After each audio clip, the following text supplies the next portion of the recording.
Hey everyone, welcome to Firescale Audiobooks.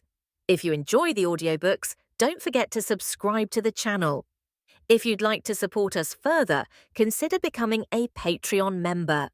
As a member, you'll gain the ability to request the next part of a novel audiobook I've uploaded, depending on your Patreon tier. Year 73 month 11 week 2. The chiefs finally meet. It's their first time in Frika. 3 from each of the 3 camps. The tree folk instantly prostrate themselves before me and sing some kind of song from the moment they see me. It sounds a bit like Aboriginal songs, if that makes any sense. What are they doing? I mentally ask Jura. Some tree folks worship tree spirits. They are like a crazy version of elven tree huggers. Jura chuckles at that. They are everywhere after all. The young elf chief glances at the tree folk and shakes his head. It's just a tree spirit. The elder elf next to him ribs him with his elbow and whispers. Shoo. Not so loud. What? It's pathetic. It's just a very large tree with magic and absorb our elvish souls. It can't even protect itself and needs us elves to fight for it. He speaks back to the elder, his voice is a little bit softer, despite his defiant words. The tree folk though ignore his words, and continue to sing their songs and hymns. It's rather pleasing, actually, once I got used to it. The centaurs, the 2 chiefs and one older centaur that seems to be the shaman, or mage of the tribe are unperturbed by the acts of the tree folk or the elves. Hello. I speak directly to their mind. And please stand. The tree folks stand. It feels like they jumped at how fast they moved. I think their limbs have some kind of spring action in it. Not exactly. Trees. I'm TreeTree, tree spirit of Frika. All of you are here because I'd like to set some norms and processes on conduct between us to minimize conflict with me, the elves, and each other. I spent the whole night thinking what to say, without coming off as too asshole-ish. I thought of starting it by saying I am Lord TreeTree of Frika, but then again, I'm not a lord. The centaurs nod, so the purpose of this meeting is to just tell you all, I exist, and as the entire valley and forest is within my influence, I hope we can all coexist peacefully. I have no intention meddling in your respective affairs, if all of you do not meddle in mine. The young elf chief shakes his head. My priority as chief is the safety and survival of my people. If it suits us, but no promises. What are your affairs, tree spirit? Would it not be better to set certain boundaries of each of our territories? The centaur male instantly, with a wooden stick, starts drawing on the ground. I can't see it, my vision is after all a spiritual/magical one, but Jura helps to explain. In short, the centaur claims the entire left slope, the elf claims the far side of the forest and a big piece of the lands after, and treefolk a circle around the pond. Anything not covered is mine. At this point, I feel like a host that suddenly has guests, and now the guests are demanding a room. Their boundaries will still cross with my roots, after the last expansion of the 8 subsidiary trees. And I can extend even further. So carving up my territory feels not really nice. That boundary drawn is nothing more than a designated area, for each of you, such that you don't unnecessarily create conflict. But this entire valley remains under my care, as my roots extend everywhere. And no chopping of trees. Ah. The elf chieftain shakes his head. Well, I want to grow the trees in the valley. It won't help if all these new people are chopping down trees, right? That is not reasonable. You are a tree spirit. Nothing more. What gives you the right to dictate what we do? The elf chief stands forward. We may need to chop some trees to survive, and we will need to hunt. Restricting us, you may as well chase us away. I pause. So do the centaur and treefolk. Strong words. The elf chieftain turns to face the other chieftains. Look. We are just dealing with a few elves and a tree spirit. I say, our needs are more important. There's a few hundred of us. Why should this tree spirit and a few elves be allowed to say what we can or cannot do? I say we do what we want, regardless of what this tree spirit wants. It's just a foggy old tree. We just started the conversation and the elf is already so hostile. Why? The centaur looked back at the elf and then looked at Jura and myself. They want to see my response. It feels like the elf's words is intentional. He means to prompt me, to test me, and pretty much force me, so a display of power is necessary. If I back down now, I will look weak, and I will not be able to protect the elves and my home from their ransacking. I cannot allow that. Sigh. Although I know force is right, but I still feel a bit reluctant. I wish these elves did not force me. Refugees, after all. I felt like being nice. I mean, these elves, centaurs and treefolk, they are all refugees, fleeing from the non-human slaughter in their home kingdoms.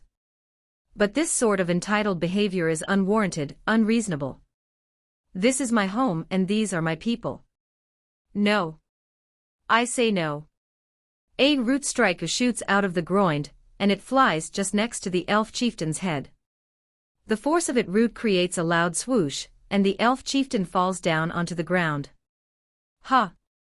The elves react in shock. They probably did not expect that, seeing how the elf chieftain's reaction is a mix of shock, horror, and probably fear, a sudden realization that I could kill him. I think. If that is meant to be a test of strength, I think I passed. The root strike made all of them sweat. Jura, though, smiles. He stands and opens his two hands. Our tree spirit here has survived many creatures, including demon champions. If you think you could just walk in and do what you want in this valley, you are wrong. The centaurs share an awkward, uncomfortable glance. The three treefolk instantly prostrate themselves. The elf chieftain stands again. How dare you? He feigns arrogance, defiance, but from my vision, his spirit is uncertain, his body shaking. Should I hit the head this time? I mentally transmit into all of them. He gulps. Everyone also gulps. The centaurs take 2 steps back. The elder stands in front of him, trying to cover for him. No. He holds up what looks to be a wooden buckler, as if that would stop my roots. The roots can come from anywhere. You can't protect him. In fact, I can hit anyone in this valley. They both gulp. Everyone probably realize that if they make enemies, they won't leave this valley alive. Jura then stands up and walks to the elf. We understand that you are refugees, and there are many of you. We want to help, and we want to share. But you cannot just march in and demand things from the caretaker of these lands. We can let you stay, but on our terms. The elf chieftain grunts. Ugh. And he walks off. The elder nods. I apologize, he is young and only wants the best for our people. I think I will convince our chieftain to obey your rules, and I will try to convince him that as the tree spirit here, this is your home, and we are guests. We can decide on the rest of the details later. For now we will stop any chopping of trees. We will speak again when everyone cools down. As you know, winter is soon to be on us, and traveling now is a hazard. May we stay through the winter at least. Jura smiles and nods. He then turns to me. Is that okay? Fine. You all can stay as refugees, but if I see any unpleasant behavior or actions from your people, I will not hesitate to take what I deem necessary. The centaurs nod, and I can see their body language is nervous. We believe that is a good suggestion. We will meet again. The treefolk rise from their kneeling position and walk backwards, their heads still bowing. As you wish. And they leave for their respective areas. That did not go very well. I mentally sigh. I thought it went wonderfully. Jura shakes his head. Power is sometimes a great way to enforce peace. I think the chiefs, all of them got the message, that we are not one to be messed with. For a peaceful coexistence to be forged by power and fear. The people need a uniting force. Force. Year 73 month 11 week 4. No news from the other camps or further out, but that's fine. Trees are growing even more, and I just crossed 1,600 normal trees within my root net. It seems my growth rate slows down in winter. The winter cold is starting to bite, and all the elves, centaur and treefolk are hard at work, gather food, hunting, and for the treefolk collecting fruits. The animals are spawning, even in winter, and apparently some smaller forest foxes and small bears has reappeared again. The refugees try their best to hunt, with some success. Still, they lack proper storage facilities, and so the food may not last them that long. Perhaps some of them have food preservation skills and abilities, and if so, their chances of surviving winter would be better. Jura too, occasionally hunts animal for food, and thanks to everyone's efforts, we are going into winter with a surplus in our food store, and new warm clothing. Anyway, the presence of these newly spawned animals, I wonder how are they just created? And whether they have a soul. So, out of curiosity, Jura captures a few of the new animals for my biolab. In fact, I would really love to see how centaurs and treefolk look in the biolab. But next time. Aeons stopped crying, finally. Her mistress is still not contacting her. But she got tired of crying, or maybe she just had enough of venting. Roma is responding well to the infant formula, so much so, the elves are also giving it to Lausanne. Adding olives into the child syrup maker produces a kind of nutrient-infused syrup, so I think this machine just creates baby-friendly food, with whatever given to it. In fact, Roma's weight stabilized and is starting to regain some of his lost weight. Now that it's cold, Emile, Laufen and Belle got down to preparing some warm clothing using a mix of cotton and animal wool, kind of like a basic jacket, first for the kids and later for the adults. They spent so much time at it that they got a tailor as a skill. Laufen cried when she got the skill, as it reminds her of another lady in the village that used to make all the clothes. So, the start of winter is probably pretty pleasant. The production of the cotton and olives reduced substantially in the last week, but quite a lot of cloth and olive has been made, and for cotton some of them are left unharvested. Year 73 month 12 week 1. Tree growth is really slow this week. I think only 50 trees sprouted in this cold weather. In fact, it's pretty awesome that they still sprout despite the biting cold. It's not freezing or snowing yet, but I think a bit more it will. At this slow tree growth rate, I think my estimated time to reach the Soul Forge is going to be delayed. On the last day of the week, it starts to rain. Cold, cold rain. It rained the whole day, pouring water into every corner of the valley, and some parts of the valley start to flood. And with it, cold winds, so everyone stays indoors during this time. For the area immediately around me, my roots are able to quickly absorb the excess water, and so there's no flooding, but still, it's an unpleasant environment, so everyone gathers in the main secret hideout. Because the main tree is the safest in a way. But I have confidence in my subsidiary trees, they are all large, thick, solid trees, and they share my buffs. I wonder how the others are doing, Aeons sits about. I mean, the centaurs and all, they just got here and it's already winter. It's probably tough. She's the most sympathetic to the refugees, being one who assists her mistress on such matters prior to this. And perhaps helping refugees is how she wants to repay her mistress. Jura suddenly snapped his fingers. Did we just harm them by stopping them from chopping wood? They might need it for firewood. These elves have it good. The secret hideout and customizable branches, external rooms, are temperature-controlled and contain natural ventilation, and even water drawn from the roots, and so they are quite comfortable and warm all year round. As a result, they have little need for firewood. Any cooking they need to do is with collecting dried branches, which regularly drop from trees, and they have a healthy stock of that. Elven and treefolk societies generally try to avoid using firewood, except when really necessary. When they do, it's usually via a farming method where only branches are cut off. As a result, their conventional sources of warmth is either energy crystal, heating metals or oils from the trees, either peanut, cashew, palm or olive oils. Furthermore, thick, mature trees are able to retain heat quite well, so the homes built within them need minimal heating. I pause. Oh. I mentally check on the 3 camps. The tree folk seem fine, their bodies naturally able to withstand rain or winters without much additional heating. From what I can observe, they use their natural abilities to shape the trees into a hut-like structure, and smaller shrubs into fences, and that seems to be adequate for now. They don't seem to really fear the rain, and are quite fine with being outdoors.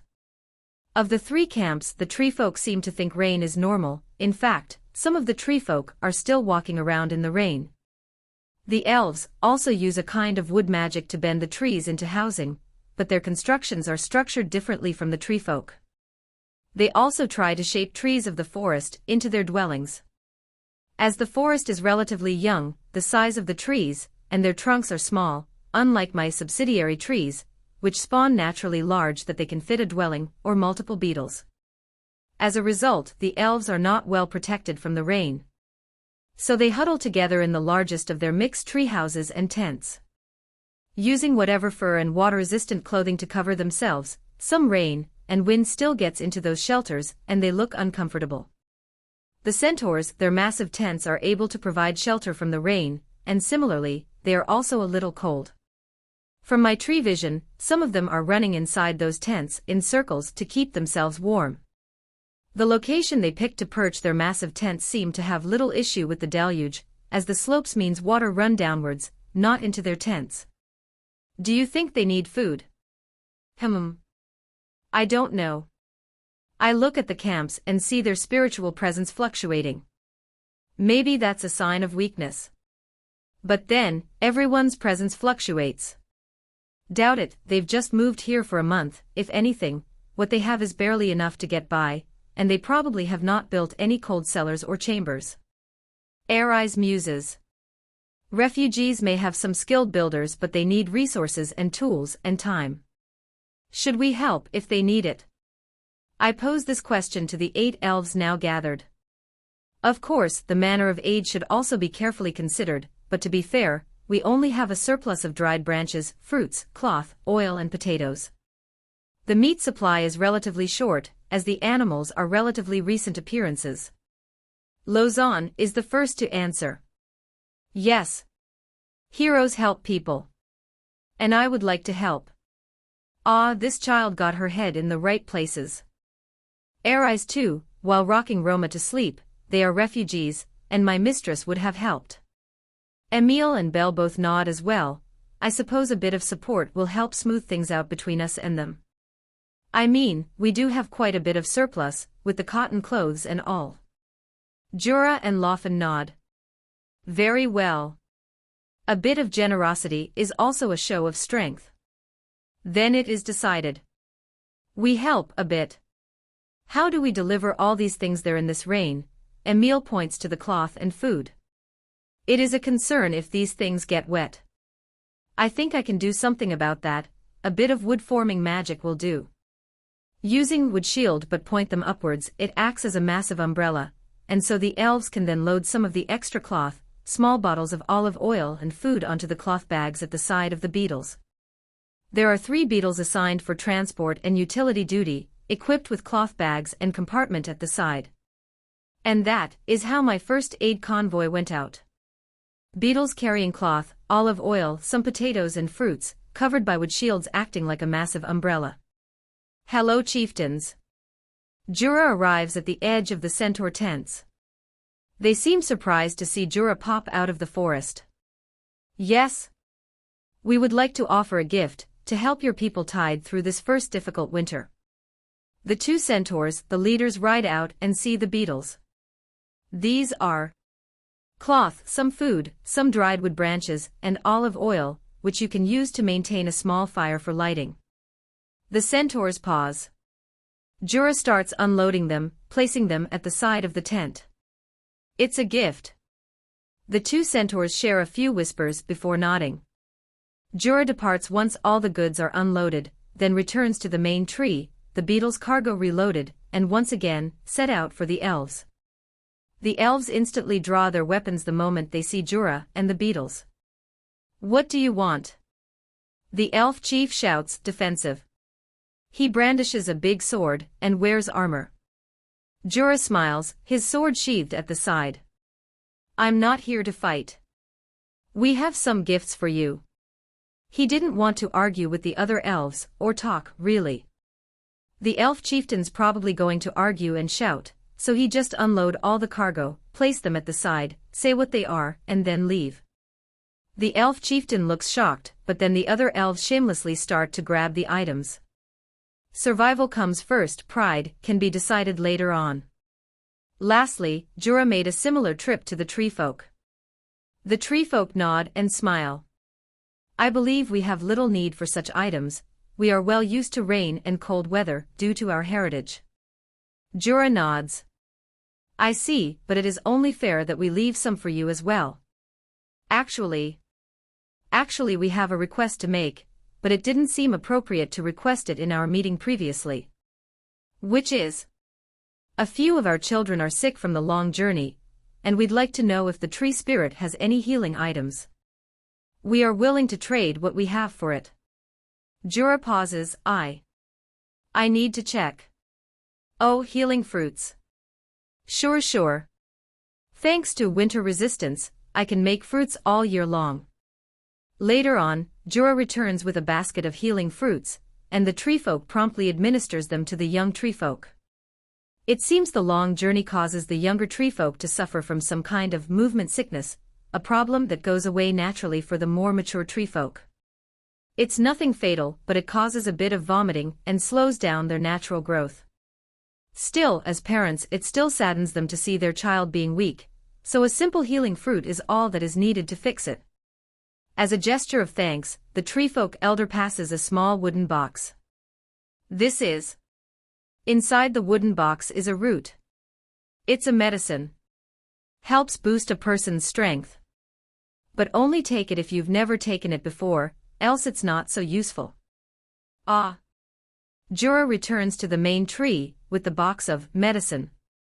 "Have you seen this before?" He shows it to everyone else. "It's a root. How do we eat it?" "Yes. That's what the elder says, but we've never eaten it before." Arise looks at it curiously. "Ah. It looks like some kind of herb." "Oh. Herb. I would like to make that." At that point, the root goes into the biolab pod for analysis. "And after an hour, I gain a level." "You've gained a level." Level 116. Essence collection upgraded. Essence infusion unlocked. Essence infused fruits, leaves and barks now available. Essence infused subsidiary trees now available. Biolab, analysis of specimen completed. Specimen is low-grade ginseng root, 2 years of age. No special enhancements. Provides small permanent boost to disease resistance and stats. New unique tree ability obtained. Limited series tree type unlocked. Magical ginseng plant. Ginseng plant is limited to 3 growing plants at any one time, can be increased with level. The qualities of the ginseng depends on the age of the root, overall health throughout its life, essences infused, mana infused, materials infused, the environment, astronomical conditions etc. Ginseng roots, when consumed, give permanent boosts to various stats, resistances, skills, mana or abilities. Permanent effect diminishes with subsequent use. Warnings. Cultivating ginseng will slightly increase monster spawn rate. Ginseng plant does not share any defensive or support buffs of the main tree. Ginseng does not work on trees. Year 74. Month 1, Week 1. Cold. Compared to last year's warmth, it is much more cold this year. Perhaps it is the Demon King's influence that led to last year's warmth, but whatever it is, this year is cold. And so, the rain gives way to snow. Only 3 normal trees are added to the valley in this snowy weather. 3. And I could sense everything is less active in this snowing weather. The energy I receive from my subsidiary trees is half a pu, the energy generated by normal trees dropped to a fraction of what they were. I suppose myself and the subsidiary trees are considered evergreen trees, therefore we can maintain a portion of our energy output. In this cold weather, it just doesn't seem like a nice time to test out my new ginseng tree. Of the three camps, the tree folk are best suited for the snow. They seem to have a kind of quasi-hibernation state, where their bodies slow down tremendously, and in exchange they gain a wide range of defensive buffs. In fact, I would really like to look under the bark of those tree folks. The elves and centaurs group and gather together at their biggest camps and burn branches for warmth. The centaur elder seems to have some kind of ability that allows him to fully extract energy out of the branches, such that their fires burn longer. The one of the elven men uses some kind of ability to keep warm air circulating within their temporary building. Among the refugees, some possess other cold resistance abilities, and this allow the elves and centaur to tide through the difficult weather, especially the biting cold at night. I am sure some of them will trade their goods to stay in this warm, cozy rooms. Aeris said, while reminiscing her time in the city. In palaces and cities, there are dedicated butlers and maids who possess the ability to manage room conditions, to the comfort of their lords. Some mayors and lords too have a kind of soften weather effects which reduces their city's heating and ventilation requirements. Well, they had to piss TreeTree off, so that's not happening. Jura said. It's already very generous of TreeTree to send gifts, and let the elves stay. Are we chasing them away? Lozan asks. I pause. Well, I think they should go. The elves, at least. The elven chief is probably not happy that I attacked him, and I have no clue whether the rest of the elves harbor the same sort of aggression. Still, I have to be wary. They tried to threaten us, Lozan. If they are bad people, they should go. To prison? No. Go away. The cold brings about new creatures from further away. White wolves and horned deers, perhaps antlers. The white wolves seeking food in the cold and snow, a pack of them, about 10 of them. They are large, slightly smaller, or about the same size as my already rhino-sized war beetles, and equipped with similarly huge fangs and claws.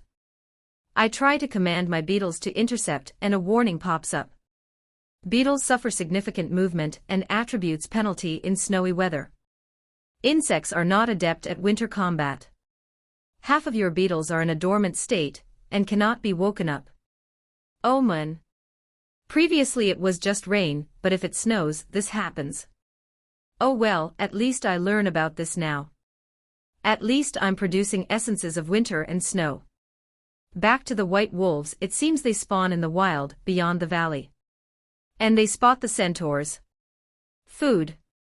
Watching through my various subsidiary trees placed throughout the valley, I feel like I'm witnessing a documentary of a pack of wolves fighting with centaurs. The centaurs, their leaders, fight their best, but these wolves are huge, and some of the centaurs fall from their ferocious swipes. It occurs to me that maybe I should help. And I think I want the experience. And a specimen for the biolab. Root strike. Root strike. 2 root strikes fly out of the ground, through the snow, and into the belly of the largest of the wolves. The pack leader. It growls in pain, the root strike clearly hit, and shatters a few bones and punctures a few of its organs. The second root strike hits a part, and this second hit actually penetrates the wolf's rib cage and instantly kills it. The sudden death of the wolf leader sends the pack into a panic and they flee. As the remaining white wolves flee, I notice one particular wolf falling behind, suffering from injuries. Great. For the biolab. Constrict. My roots successfully capture the injured wolf, and a paralyzing jab knocks it out. And I send a few of my active beetles to collect that paralyzed wolf. Experience gains come from killing but also from learning. Although less, I would not be surprised if there are bookworms out there that are reasonably high-leveled. One way nobles have an edge over the poor, I suppose, as their means of gaining levels is wider, through literacy, and learning through books. Other than that, each of the camps keep to themselves. Week 2. It's still snowing heavily, so I turn my focus onto more academic matters. The white wolf in my biolab. This white wolf does have mana spring in its soul, but it is smaller than any of the humans or elves, though still larger than the smaller foxes or other animals captured. Relatively, Mila is like the Niagara Falls, a regular human is like a small waterfall, a normal animal is like a pipe of water. This white wolf is like a water from a fire hydrant. Next is the body. The soul and the body is a symbiotic relationship, a feedback loop. So, a strong soul usually leads to a strong body, and vice versa. But in the case of the wolves, their bodies are strong, robust, and full of natural energy, yet a small, almost non-existent soul lives in it. It's a common theme, I think, perhaps a feature of non-intelligence, or their designated status as animals or monsters. Strong. A lattice of magic protects its bones and claws. And then, some little sparks of energy in its muscles and joints. A kind of residual mana. I recall seeing something similar in Jura's hands, and also Mila's hands, but theirs is almost negligible. I zoom in on it. Nothing. Maybe I don't have the right tools or ability to identify it, because I feel magic of some kind. As I look at the jaws and their teeth, I get a similar feeling. There is something here that I have not yet figured out. Ah well. After going through every part of the wolf, I decide to leave it inside the biolab under sedation. And put Jura under the lab. Jura's body now no longer has the lingering effects of his trauma, but he says he hit a limit. A plateau, and all the monsters he is fighting etc. is no longer giving him any new levels, so to speak. Under the soul grading, Jura is rank 6, and he is currently level 65, his familiar level 35, after the familiar's upgrade. His body is strong, and his soul too. At first, nothing seems wrong. The body, the muscles and bones all look strong, healthy. Well, except the left hand. But as I continue to watch how the energy from the soul spring instantly gets drained by the body, I believe Jura's intuition is right.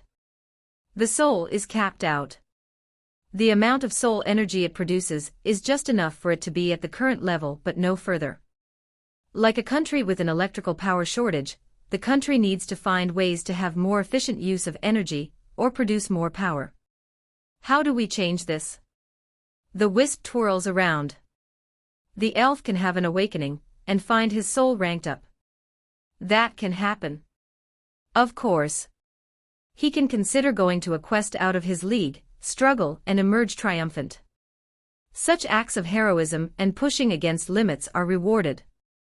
The ranking system you possess is just an estimate, after all, but reality is an exponential curve, and it is possible to climb up that curve. Ha! Still, that implies nothing much I can do at this time. With his strength, it will be quite a long time before you can do anything to his soul. Mila butts in. Upgrade. Body? That means I get ahead of the soul-body feedback loop, and try to first upgrade the body, hoping that somehow drags the soul along.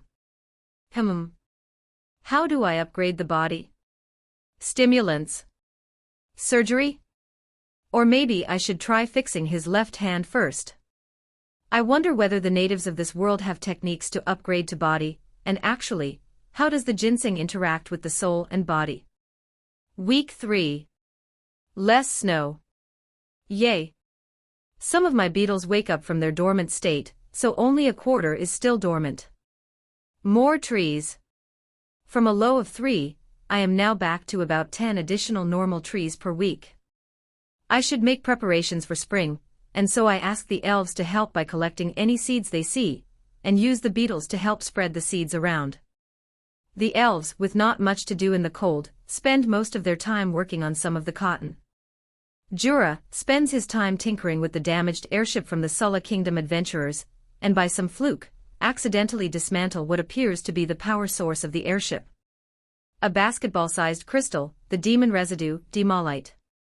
It's the first time I see it, so, naturally, into the biolab. Magical barrier exists. Analysis unable to proceed. The rest of the small airship is made with mostly simple metals and wood. It's really this magical crystal, and a network of enchantments and runes throughout the structure that gives it flight. Perhaps by damaging its enchantments, it therefore loses the ability to fly. The runes and enchantments are incomprehensible to me, sadly. Enchantment familiarity missing. Language not understood. Understanding of runic markings required. Amen. The biolab's ability to analyze non-biological items is rather crap. Maybe I can develop a material lab someday. The three camps still keep to themselves. Some of the hunters from both the elves and centaur do continue looking for food, foraging and hunting the rabbits, or small rat-like creatures that now also live here. This creation of animals is interesting, and I've been trying to catch it happening, but so far I failed. Every time I try to take in the granular view of the entire valley, so that I can watch how these animals appear throughout the forests, through the vision from all subsidiary trees, I get a massive headache. If I keep it up, I'll accidentally lose consciousness and wake up a day later. The closest I got is a rabbit that somehow crawl out of the snow. So, even if I could see, perhaps the system that spawns these animals have ways to avoid notice. Week. A freak snowstorm on day 1, and after that, sunny. Snow is melting. My mistress is still alive. Aeons shouts and jumps happily. Your mommy is alive. She hugs Roma and jumps. The baby cries. Oh. She's managed to escape with the rest of them, and are headed here. They slipped past the last of the human settlements and the kingdom's hunters. So maybe a week or so. Loffen smiles. That's good. So, where would you go after this? Aeons pauses. What do you mean? I mean, since once your mistress comes here, you all should have some plans, right? I think we plan on staying here. Aeons rubs her head. Can we? I'll let the mistress know that we have to obey your rules, and you are in charge. Maybe. Maybe a spot somewhere in the valley. Jura rubs his head. No. TreeTree is in charge. Emil and Belle nod. Maybe this is like rebuilding Frika. How many of them? She did not say. More. Refugees to deal with. Okay, fine, I'll have to handle this better than the earlier elves. Y74M2W1. The tail end of winter. Tree growth is recovering, and this is the focus from now on. I want to hit 10,000 trees by the end of the year. I mean, it sounds like a big number, but if there are one tree for every 5 meters, an area the size of 1 square kilometer would have 40,000 trees. And the world of Earth have somewhere around 3 trillion trees. So, 10,000 trees. The beetles are busy spreading seeds or spare branches they can find, and then I channel all my mojo to boost the growth rate. It's actually an urge, and I get better at it. It even feels easier as the winter lets up. What are you doing, TreeTree? Lausanne is the one who asks, all dolled and wrapped up in thick clothing. Loffen's not letting her go out without winter protection. Growing trees. A lot of them. Oh. I like trees. Why? I like fruits. They are yummy. And I like leaves. They give shade. I don't recall telling the elves about the soul forge, but oh well. I suppose they suspect something. The refugees and the mistress should be on their way soon. Your subsidiary tree skill have leveled up. Subsidiary tree limit increased to 120. Secret hideout biolab upgraded. Autopsy table and precision tools obtained. Pods increased to 10. Year 74 month 2 week 2. The mistress and her band of refugees arrive. About 400 strong, half warriors, half escapees, comprising a mix of humans, elves, dwarves and centaurs. Aeons quickly stepped in to mediate. I think she probably saw the early scuffle with the elves, and want to other elf group, and want to avoid a similar conflict. In fact, once they are right outside, she ran out to meet them before they enter the forest. I think she knows I can observe them once they enter the forest. They spoke at length, and of course she took Roma with her. Think they have good intentions? I asked the elves. Nah. I don't think they got good intentions. Jura shakes his head. They just want some cover for a while, and probably cover them from their enemies. But they know your secret password. So, when we designed it, it's not meant to give free access to few hundred people. True. In the end, the rest of the refugees wait at the forest's edge, and only Aeons, Roma, and 5 other come in. 2 elves, 2 humans, and a dwarf. One of the elves is a lady, and I do sense something different about her. She approaches the edges of the trees, and she is the one who speaks first. I am the leader of this band of unfortunate refugees, here to seek the protection of the guardian of this valley.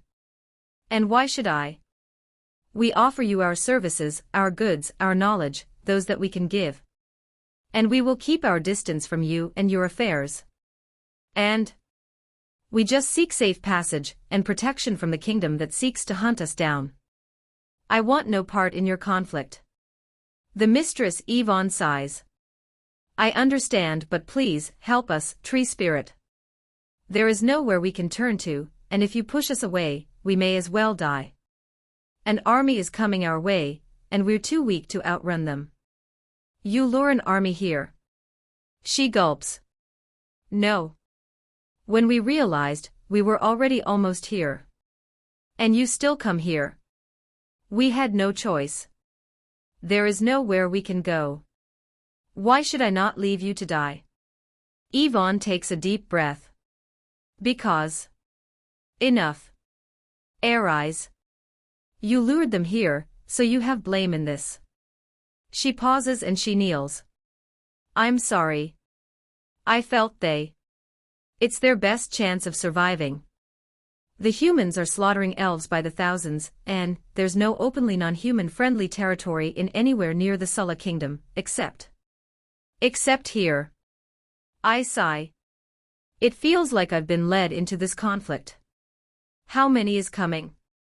600 or so, mix of knights and archers on horseback. If I leave these refugees out there, will they let us go?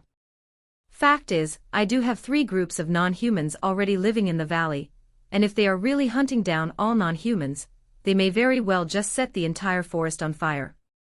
Maybe something I can handle, if they don't have someone at the level of the heroes. I mentally reach out to Jura, and he's been listening in. It's not much of a choice. I think we can punish Aeons, this leader of the refugees, and whoever lured them here later, but the fact remains that a small army trailed the refugees all the way here, and would highly suspect that this forest is the non-human base of operations. As we already have other refugees. If we defeat this army, what's stopping a larger army from coming here? That's true. If we can somehow pull off a feint, like, distract the army and lead them to somewhere else. These refugees can't outrun this horseback army. True. And the army may not be a conventional force. They may have mages or specialists amongst them, since they are chasing after this group. Can you see them, TreeTree? Jura pauses, sits down and tries to think. I try to reach out to the furthest of my trees and my roots. I put one subsidiary tree in that direction, and it extends my vision slightly. And another subsidiary tree. Spotted. 600 horseback men. I couldn't tell much though, but if a conflict is necessary, I could drag them into difficult ground. They probably are not aware of my abilities as a high-level tree spirit, and would march past trees without suspecting anything. So I plant about 20 additional subsidiary trees, all of them with war beetles, spaced and spread out in that direction, such that it maximizes my root coverage. The army passed the trees. No action as expected. The moment we accepted the first group of refugees, I guess we already have taken a stand in this conflict. Jura sighs. Let me march to the 3 refugee groups and ask them to participate in combat. He's not exactly right. The moment I taken on the promise to protect these elves, when Frika is destroyed, I have made the choice to protect this valley. An army marching on us is therefore an enemy, especially a human army that's going to burn up this area. Offer them. Ha! Jura turns. Offer. If they are willing to participate in this battle, I will consider lifting restrictions and conditions on their stay here. This is their opportunity to show their worth to me in this valley, and earn their right to stay. Jura laughs. Ha! A tree spirit truly is wise. To make these refugees fight. Jura nods and then goes off. I then turn to Aeons and Yvonne. Get your men ready for combat. I have, very reluctantly, decided to join this conflict. Aeons, Yvonne, and whoever suggested all of you to come into combat, your punishment will be decided after this battle. Yvonne pauses and she nods. Very well, if we live to see tomorrow's sun, I'll take the punishment. The three camps, the elves refuse to participate. It seems they've already decided to leave once the weather improves. The tree folk and centaurs both agree, and send about 20 men each. Jura himself, and also about 100 or so men from Yvonne's group, is also getting ready. The rest, the woman, children, all hide in the forest. The army approaches. Those stinking rebels, is that their hideout? Forest. Ha! It's so predictable that it is a forest. Elves. They should choose a cave or something. Chatter. They passed by a few of my subsidiary trees. I'm watching them, looking for special individuals. I don't feel so good. What, you feel like pooping? You can poop on the elves later. Did Lord Rovas say we can take prisoners? Elven ladies are hot. No. He said kill everyone. No survivors. Can't leave any of these rebel scums to breed. Amen. I hate this armor. Why'd they insist we wear military uniform anyway? We're legit now. Deal with it. A burly man comes around and smacks a few of them with a cane. We closing in. Mages, get ready. A woman rides next to him. Our target is Yvonne, Prince Galen's corruptor. It is she who led him into this foolish non-human love affair. She's hot. She's got away with words. Really? Shut it. We can't let this group escape. If this is their base, let's take it all out. Okay, boss. They just passed the second layer of trees. They will try to fight in the forest, though. No. We burn the forest. Anti-elf tactics 101. Why go into the forest and fight on their terms? Set the forest on fire, and we attack whoever comes out. Funny, they just walked past a few trees. They should have attacked the trees, then. They have centaurs and dwarves, right? And they can run to the other side. A handful. Not enough to make a difference. Another group has already went ahead, the other side of the valley. Ah! Such genius! Mages, gather up and cast a few fireballs into the forest. Let's burn this forest to the ground. Great. That's the cue I'm waiting for. Of the 600, about 20 step forth, and they start to channel some kind of fireball. And right when they start to channel. Poison field. Root field. Roots surge out of the ground and release a kind of toxic fume into the air. It's not fast acting but would work. Then, 20 root strikes. All at the mages. I hit 18. Killing them instantly. Their armors, though metal, didn't hold up very well. 2 remaining had some magical instinct and managed to break their fireball chant in time to dodge the surge. Druids? Their horses panic as the roots and the poison is uncomfortable. They want to run. Root surge. I only have 2 use of this ability per day, but it's very useful as an area attack. Sharp roots emerge in the area around for subsidiary trees, and so there are roots attacking about half of the enemy force. What? The root surge though lacks the punch each individual root strike have. I reckon they are about a quarter as strong. Some of the men activate their defensive abilities, successfully blocking off the surge.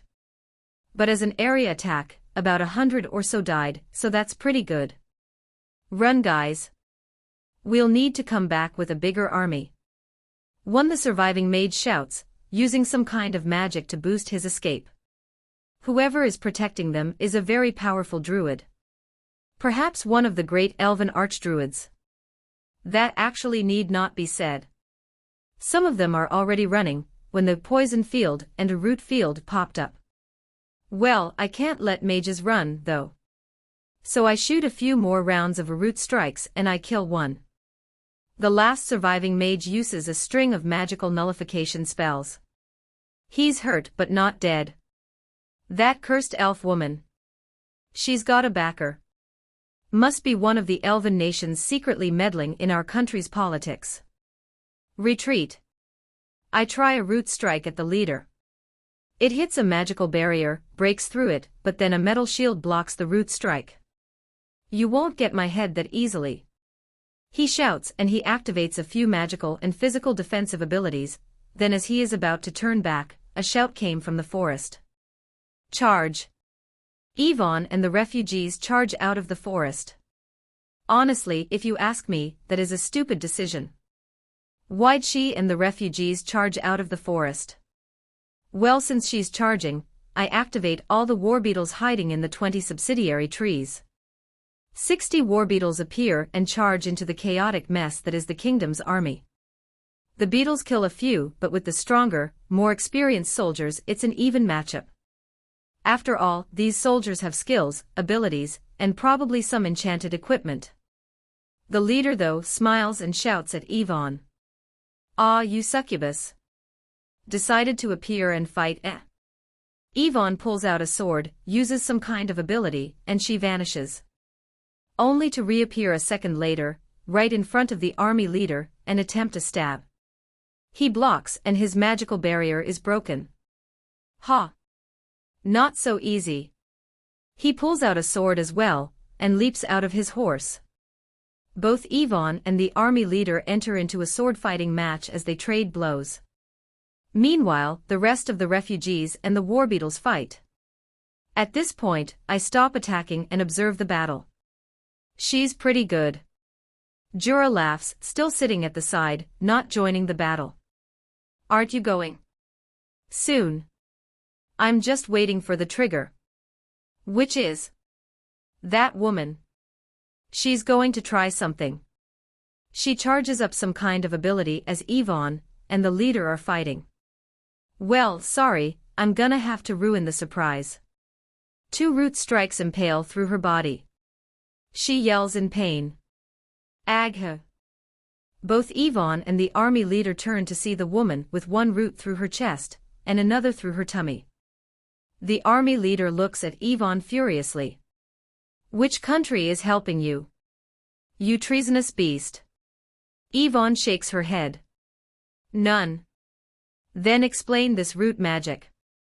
Yvonne pause. I can't. I didn't know of it either. Lies. Again. The army leader activates some kind of ability, and starts slashing at Yvonne at high speed. She in response activates some kind of ability as well, and they are back at a stalemate. Him slashing and she parrying, dodging successfully. She pants, her breathing heavy. You can't beat me. You know it. I can try. Vengeance demands it. He laughs. I didn't land the killing blow, mind you. It is not I who killed Prince Galen. But you were there. And so you must die. Yvonne's sword glow in a greenish hue. Oh? The army leader laughs.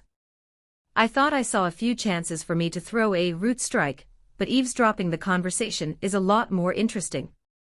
Yvonne disappears into a whirl of greenish light, some kind of sword dance ability.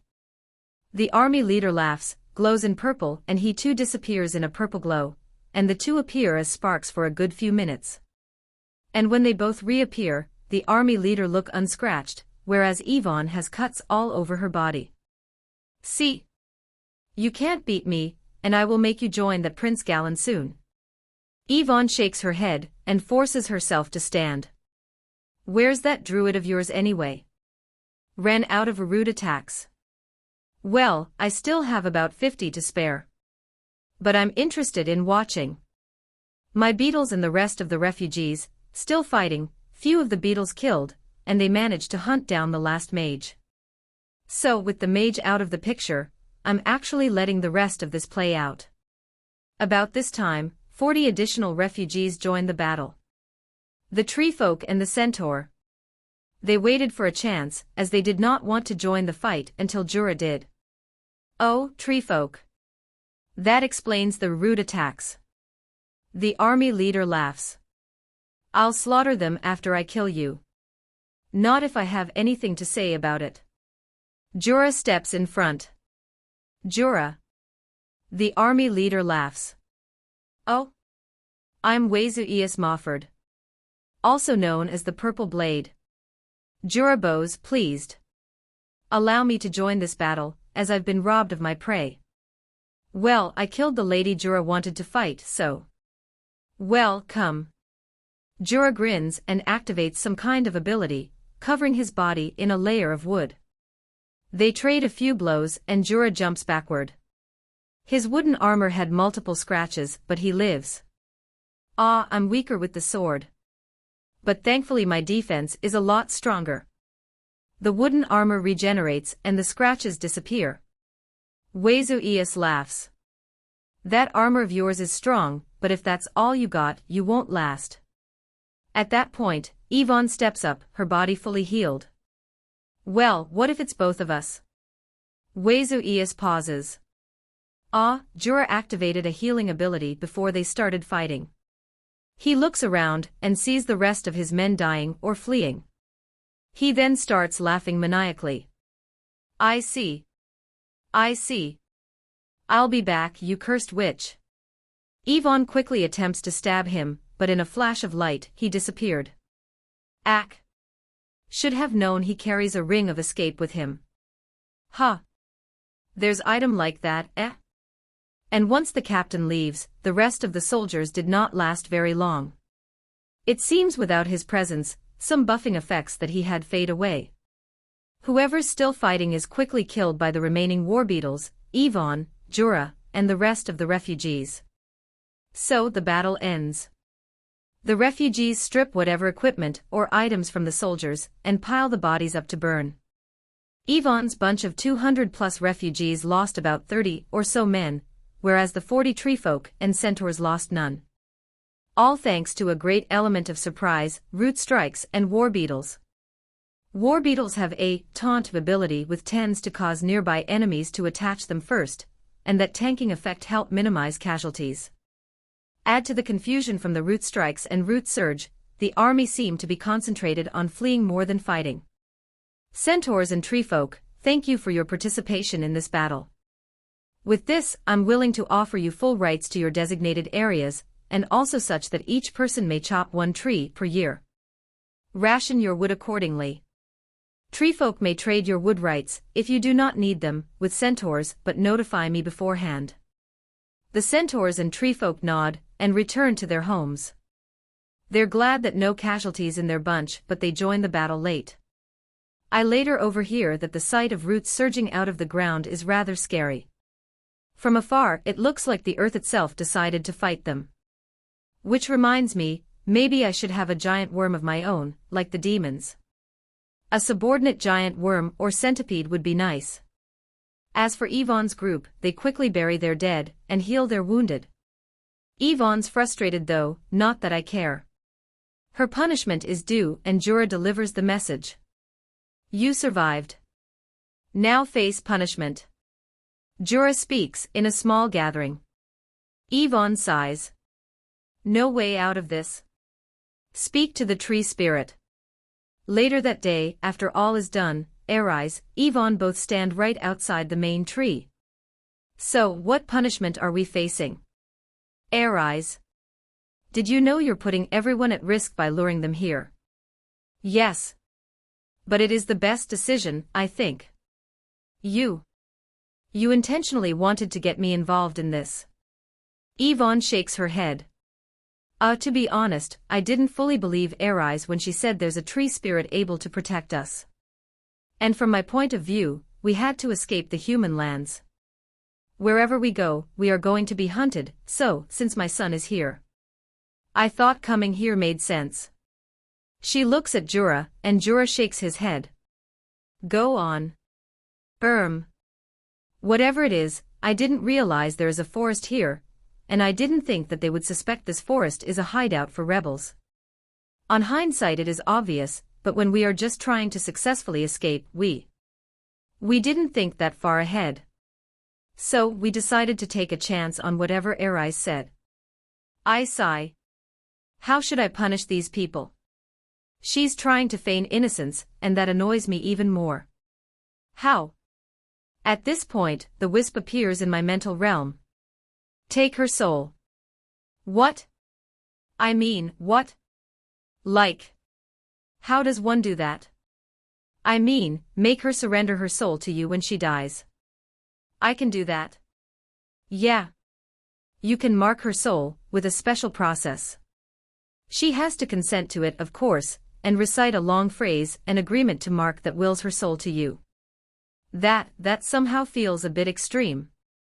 And I didn't know I have that kind of ability. That sounds like what a demon does, I mean, take one's soul on death. Well, it's actually the same thing. The contracts in essence are the same, but demons took the ideas to the extreme, of course. Why would I want her soul, anyway? Well, all the souls you see are marked for their onward reincarnation, or whatever the gods have planned for their next phase, and stay in the realm at most for a year, usually 6 months. But if a soul agrees, they drop out of that process and belong to you for 1,000 years. And during that 1,000 years, you may use the soul as you see fit. Like? Well, anything. I shake my head. Sounds exactly like what a demon or devil does. Not exactly what I thought a soul tree, or a spirit tree, should be doing. I mean, how does it work? What else are you not telling me? Or if you think taking away her soul is too much, tell her to give you a few of her levels or her skills. What? Another bombshell from the wisp. This wisp is hiding things from me. Well, it's actually a fairly common ability amongst the ancients, high nobles, blue-blooded royalty, and high-level magic smiths, artificers and crafters. There are restrictions by the origin of your power, of course, and in your case, the person surrendering the levels must be at least level 20, and they can surrender no more than 20% of their levels, and no more than 20% of all skills. Okay, wisp. Info dump here, but this sounds pretty important. I turn to Aeons and Yvonne. Rest. I will decide your punishment in a few days. If you attempt to flee, I will kill you. And the refugees. They gulp but they nod. Having seen the roots, they probably realize I could kill them. Once they leave, I go back to my soul realm to the wisp. You and I are going to have a long conversation on what else you have not been telling me. Oh, I have plenty of others, but the information I can release to you is dependent on the progress you make on the Soul Forge, and if you want to know everything I know, you need an active Soul Forge. Can you tell me more about these soul contracts and surrendering of levels and skills? The wisp bobs around and then pauses. Making a deal for the soul is common throughout history. When a desperate man sacrifices everything to protect his family, he is making a request to the heavens or hell, or whatever natural aspects watching at the time, in exchange for his soul. It is then up to the nature aspect to decide whether they want the soul, and balance the costs of assisting versus the benefits. Simplify. Granting souls is super common, and not forever. As a soul or spirit tree, having souls that won't move on is very useful. Just think of it as an employment contract. Can't I just make her work for me?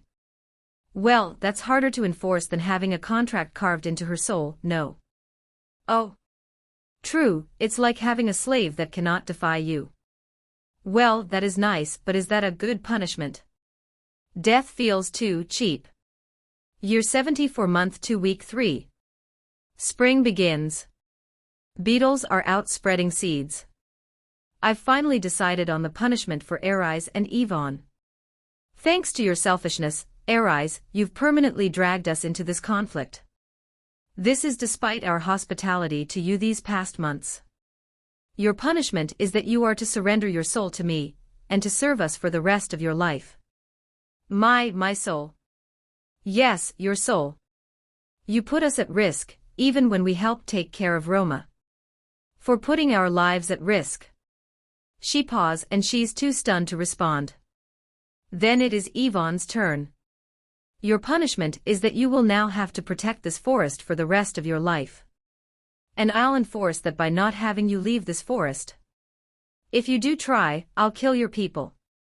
In exchange, I'll allow your people to share and stay in this valley with me, though, as you're probably aware, I have rules that I want followed. She stops.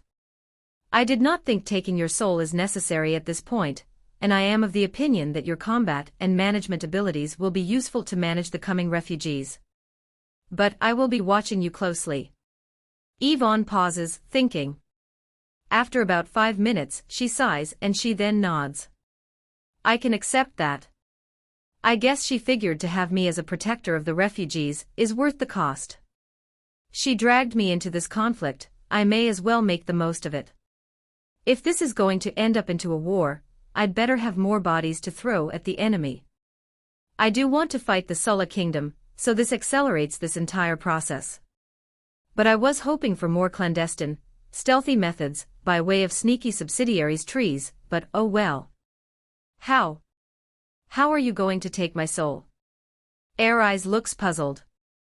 A magic ring appears around her, an ability I didn't know I had until recently. Spiritual contract, judgment. It's essentially a soul contract but in the form of a judgment. Demons, devils and the dark gods get a lopsided version known as unfair contracts, which is unfair but less robust as a result. It has also sneaky abilities like concealing terms and conditions, but all of these result a reduction of the ability grade to a lower tier, relative, of course. Except. She shakes. She looks at her mistress, and then back at Jura, who's watching her. Are you testing my patience, Aeons? I wonder whether there is undue influence in this world. She gulps. I'm sorry. Is there any other way? No.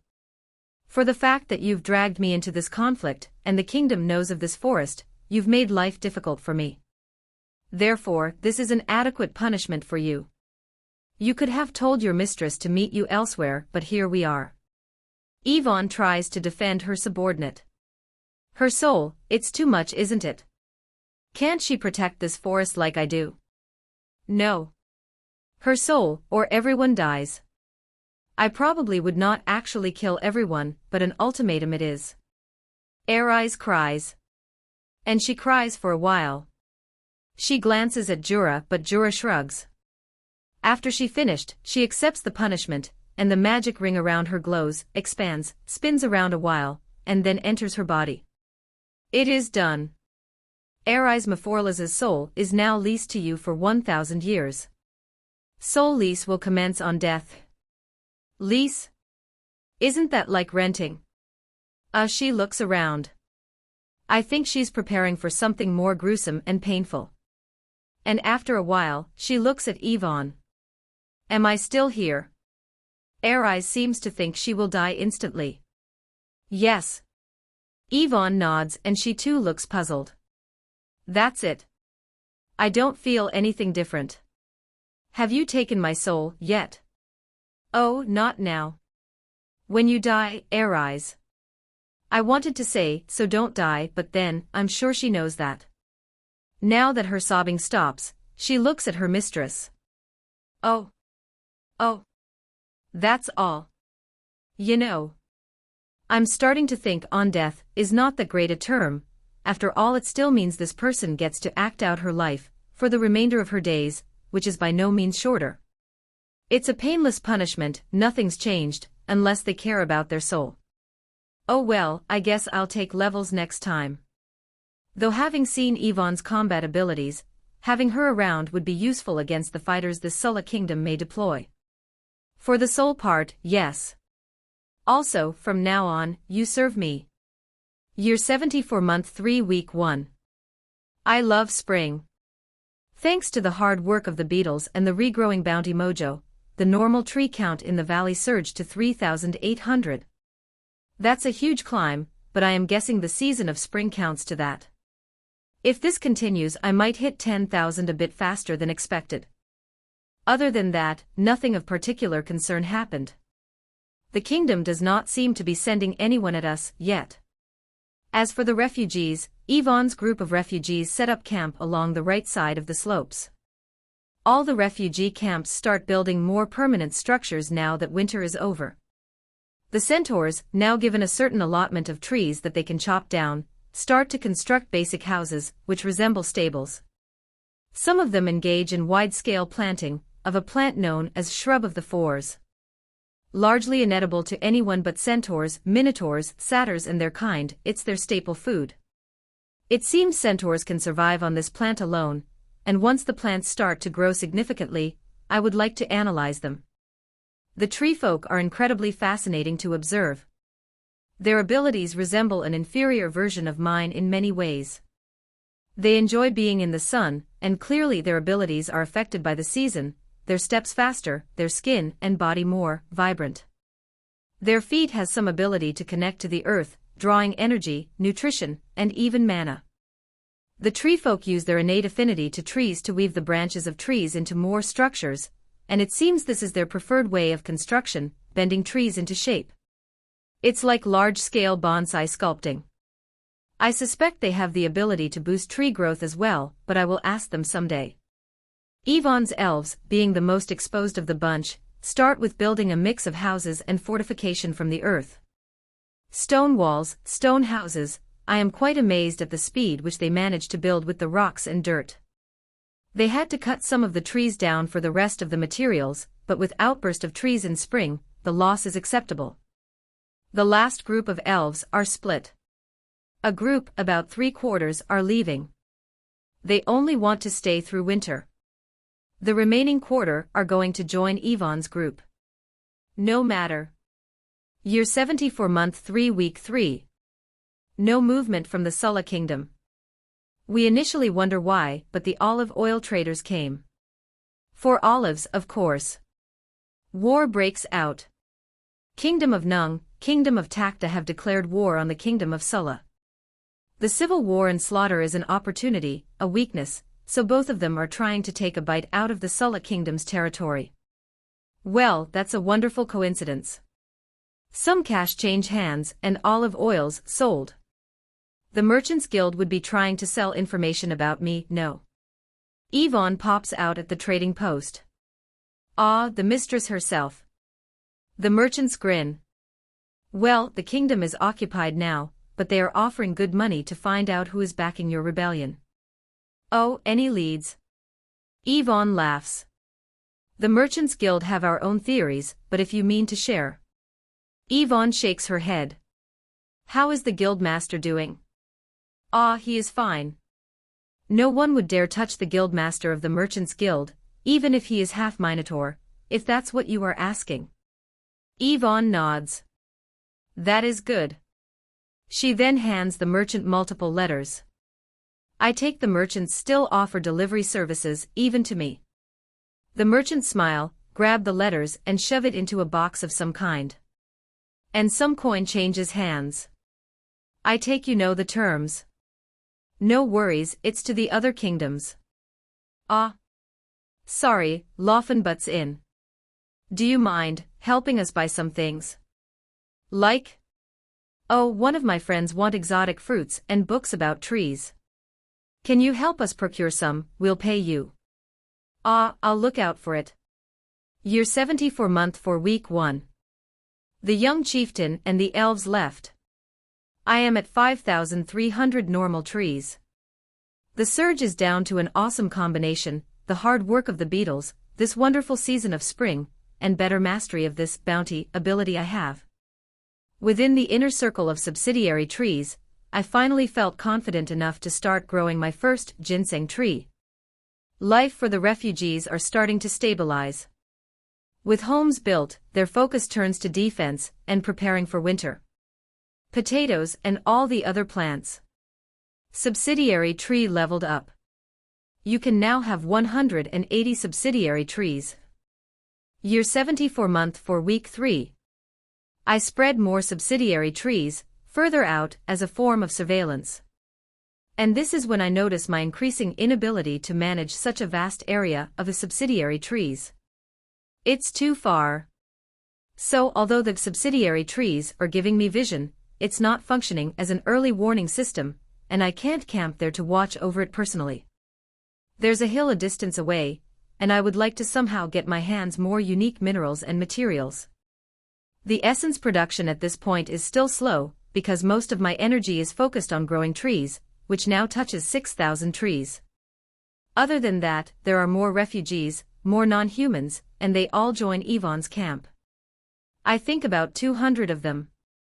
It seems Yvonne knew they were coming, and have prepared extra houses and buildings to house them, so Yvonne's side is becoming quite lively. There were some centaurs among the new batch, which went on to join the existing centaur group instead, but it's a small bunch, only about 20 to 30. Year 74 month 5 week 1. Spring is almost ending, and it seems the growth of new trees start to slow down again. It is now about 500 per 2 weeks, so I stand at 6,500 now. To support the elves, centaurs and treefolk, I've created subsidiary trees that produce cotton. The deal is that they shall pay me 20% of the proceeds, should they be sold to traders. But if they make it for personal consumption, no tax. Yes. I am taxing the refugees. I call it the cotton tax. In addition, treefolk, centaur camps commit to provide 30 warriors each to the valley's defense. Yvonne's group naturally commit the most, being the largest. They put 200 of their people for the valley's defense. They mostly focus on the small monsters and creatures that spawn naturally in the region. Anjura, being the chief coordinator and communicator of the valley, gains a new class. Envoy, working title. Year 74 month 5 week 2. More refugees. Seriously. The invasion by the two kingdoms seems to have displaced even more people and more death. I know of the death because with my wider reach, I'm collecting more souls. My soul realm is filled with little sparks of light, of humans, of non-humans, all these souls making the journey to the other world. They will stay for about 6 months to a year, before moving on, so the constant death is currently adding a lot of little lights to the soul realm. It is good that you are approaching an active soul forge soon. The wisp bobs around.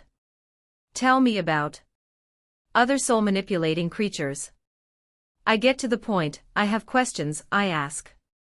When you get a soul forge. I'd like to sigh in frustration but I can't. So do I have a limit on how many souls I can store? Nope. Soul realm can store as many souls as you can possibly have. How's that even possible? Doesn't that break some rules or something? It just does. The wisp can't answer, but oh well. Magic. Like how the secret hideout is far bigger than my actual tree. Year 74 month 5 week 3. More refugees. After 2 weeks of more refugees, Yvonne's group is touching almost 800, and they are accepting some humans as well. At first my initial response is to reject, but then their location, at the edge of the valley, and the assurance of Yvonne and her group, I've relented. More bodies to throw back at the kingdom is good. So Yvonne, and a lot of the earlier elves and humans now take the role of enforcer, and they seem to have come up with some kind of norms. They also have an unofficial name for their growing part of town, which is located a bit further from where Frika is. New Frika. At first, they wanted to name it after their benefactor, Prince Galen, so the name floated about was Galensburg, but I rejected that idea, as it steps on the history of this place of Frika. So it's fine then. That new settlement they are working on can be the new town, and the area my main tree is will be the old town of Frika. And I gain a random level, after almost 6 months of not gaining a level. Level 117. Timber farm. Produce average quality timber at a much faster speed. Year 74 month 6. A small scouting party from the Sulla kingdom spotted. Their enmity with Aeon has not ended after all. The skirmishes with the Nung and the Takta are just minor distractions. Sulla is one of the larger states in the region, and they have sufficient resources to hold both fronts and still pursue their vengeance. For Aeon, this came as a disappointment. Their earlier hopes of making peace in this land is not going to be as easy as they initially hoped. Anyway, I decide to let Aeon deal with it. If they are to make a life in this valley, they gotta show they are up for the challenges, so they captured the scouts, interrogated them, and then killed them. I suppose they'll be suspecting when the scouts don't return anyway. Later in the month, the traders came along, trade some oil, and brought us some exotic fruits. It seems the olive oil prices went up slightly during the wars, so we were paid a little more, though the merchant's share is obviously higher. It seems the Sulla's claim over our valley and a few other territories is disputed by the Nung, that abandonment during the demonic wars renders the Sulla's claim moot. The past few months consists of a mix of skirmishes and high-level diplomatic meetings, and so the dispute areas has been declared a temporary no-go zone. But that's ending as neither is budging from their claim, so Sulla is coming. And so is the Nung. Peace is but a temporary lie, the outcome of two nations bickering with words. Harvestable products upgraded. Papaya and grapes obtained. Normal tree count, 7,800. Year 74 month 6 week 4. More refugees. Aeon's group is expanding their walls, a second layer of walls is being built to protect the additional houses now. With the help of timber, some of their earlier buildings are being rebuilt taller, more dense. Aeon's group is actually fairly talented. One of them was actually a mayor, has taken the role of mayor of New Frika, and he is in charge of construction and absorbing the refugee influx. With him are few counselors and paperworkers, experts at setting up and managing paperwork. It seems they even got started on making some paper from all the branches and leaves. Another of Aeon's men is a military trainer, and she's in charge of managing the defensive aspects. I suspect the whole conflict stems from Prince Galen's skilled retinue, and this somehow threatened the elder prince. Skill obtained, growth surge. Creates patches of normal trees, shrubs and grasses. Affected by weather and seasons. Year 74 month 7 week 2. There's a fair bit of movement at Aeon's side. People moving in and out. Other than that, everyone's getting ready for another round of winter. The elves, Lofen and all do drop by each of the camps, though I keep watch whenever they do. Last thing I want is a kidnapping. Though they are new and are strangers, it makes them happy. They are in a society after all, and elves who stay alone for too long lose that social connection. Especially the kids. There are more kids to play with, kids their age. Lozan in particular found another girl her age, and they play catch in the small town of New Frika. In New Frika, multiple subsidiary trees keep watch. These are so that I can look and keep myself aware what's happening. But I am struggling to keep track of so many things happening at once. Especially now that it grows to almost 1,200 people, not counting the treefolk and centaurs. Year 74 month 7 week 4. Army spotted, 10,000 strong. They bear the flags of Sulla. A proper army, swords, armors, knights. And mages. They march towards New Frika, and as they approach, one man on horseback yells. "We demand you surrender." No. I have insufficient root strikes to kill that many people. At best, I can take out about 1,000. And that leaves 9,000 men. The refugees are worried, of course. It's a large force. They talk about running, but Yvonne somehow convinces them to stay. The past months they have built a wall to act as a defensive fortification, preparing for this day. 10,000 is a lot, but not all need to die. If I can get a hit on the leaders and deliver a visible smacking to their morale, perhaps they can be convinced into fleeing. I think the core group of about 400 are professionals. The rest look like conscripts. Mages? I had in mind similar strategy to the earlier fight. Take out the mages first, but they did see how we fought the first time, so they might know that we would go for that. And indeed, there's no obviously visible mages, all of them wear armor, so the suspected mages are those wielding staffs or sticks. They will probably show themselves once the battle gets into close range. The army closes in. There's not many horses this time. The refugees field about 800 fighters in total, 700 from the camp itself, and 100 from centaurs and treefolk. Arrows start to fly, and the enemy leader activates a shield barrier, deflecting the arrows. Some of the arrows, though, are from actual archers, with shield-penetrating abilities, so some still go through. The treefolk use their ability to throw rocks and boulders at the army, and their size and energy is able to pierce the shield. 10,000, mostly soldiers. Something is not right. They enter into some kind of turtle-ish formation to reduce the impact of the projectiles. And they get nearer. Around the walls are my subsidiary trees, and they are walking past them now. I take this chance to take a closer look. Mages. I know some of them are, but with the bodies flanking and blocking, I can't see them very well. A few of the refugees are mages, and 2 fireballs fly towards the army, smacks right into a magic barrier. It's at this time, a long-range projectile smashes into the refugee mage, killing him instantly.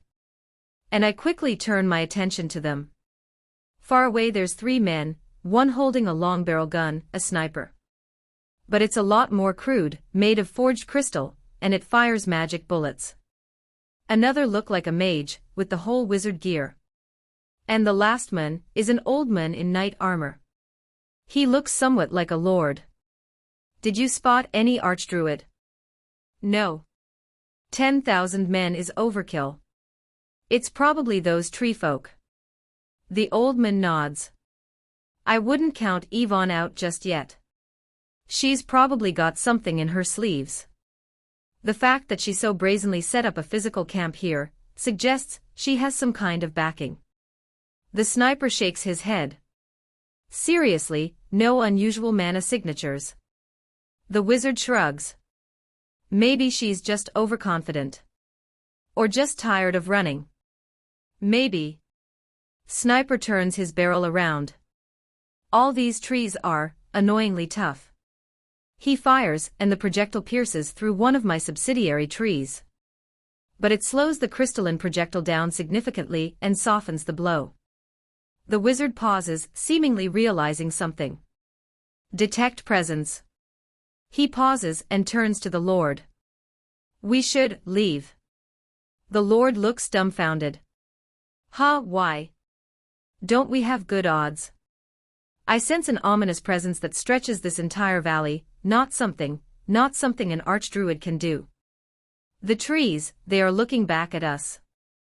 The wizard points at the trees. I feel them watching us. The Lord stares. How sure are you? These trees has a faint killing intent. This is no ordinary forest. That explains why the refugees are stuck. They dare not venture through the valley. So they may as well make a stand here. We might still be able to defeat Yvonne and her band of rebels. But whatever else it's here, it's not going to fall to us, not to what we have here. If Yvonne is somehow working with or trying to control whatever lurks in this forest, we may not stand a chance. It's a trap, my lord. The Lord pauses and looks at the sniper. What do you think? I trust his judgment. If he says we should leave, we should. He fires another shot, this time intentionally hitting one of my subsidiary trees. It punctures a hole through the subsidiary tree, and sends a jolt of pain through me. Normal trees would explode on impact. I agree that this forest has secrets. I'll need explosive weaponry. The wizard nods to the sniper. It is best I report this to the Wizards Guild. A deployment of a much larger group of wizards may be necessary. The Lord nods. Very well. There is no shame in retreating to fight another day. Call the army back. If this is a trap, we will not fall for it. We would be better placed if we can tap some rangers and shamans for the next fight. And so, the army of 10,000 halts its advance and retreats. It is surreal for the refugees, who thought they would be goners or lose most of their people. The casualties on both sides are relatively small, about 20 to 30, and for Yvonne and group, this was a huge victory. Skill, Haunted Tree upgraded to Haunted Forests. Ah! Did I just scare away an army? I am pretty sure the army cannot kill me, but I probably won't be able to kill all of them too. Still, it looks like they will be back with a vengeance. So I need additional countermeasures. Year 74 month 8 week 3. 10,000 normal trees reached. Firing up Soul Forge. All of the trees in the valley abruptly emit a faint glow, and it scares the refugees. And I feel power surging into me, my roots, all of them overflowing with power, energy gathered. And then a huge thunderbolt from above lands on me, like a constant electrical connection. It causes everyone to jump, and the secret hideout shakes like it is experiencing an earthquake. The ground shakes. My entire body of tree glows in a bluish light, the thunder, like a chain linked to the sky above, shakes and flickers. What the hell is going on? Jura asks. Tree spirit, are you okay? They don't know. The tree folk seems afraid. Is the tree suffering through a magical crisis? The centaurs wonder whether this is some kind of divine punishment. The normal trees push more energy through the roots, and all of that energy flows into the once inactive Soul Forge. A spark, a small blue flame pops out and dances in the middle of the Soul Forge. The Soul Forge actually looks like a massive circular jar, and now there is this blue light emitting from within. And then, a shockwave. The outer barks of my body is shredded by the bolts of lightning, as they hop in and out of my body, like a short-circuited set of electronics. You gained 4 levels. Level 121. Skill obtained, Magic Suppression, all hostile magic abilities below Tier 3 are absorbed. Skill upgraded, Root Surge. Covers a wider area and use limit increased. Skill upgraded, Subsidiary Tree increased to 250. Soul Forge, Blue, is active. Soul Forge, Forge Tree. The physical realms linked to the Soul Forge. Soul Forge abilities unlocked. The power to repair, mend souls. To strip souls apart and put them back together. The ability to add souls to your abilities, familiars, items, trees. The ability to push souls to their limits and beyond. The ability to rank up a soul. The ability to fuse soul fragments whole, and create artificial subsouls from ordinary soul fragments.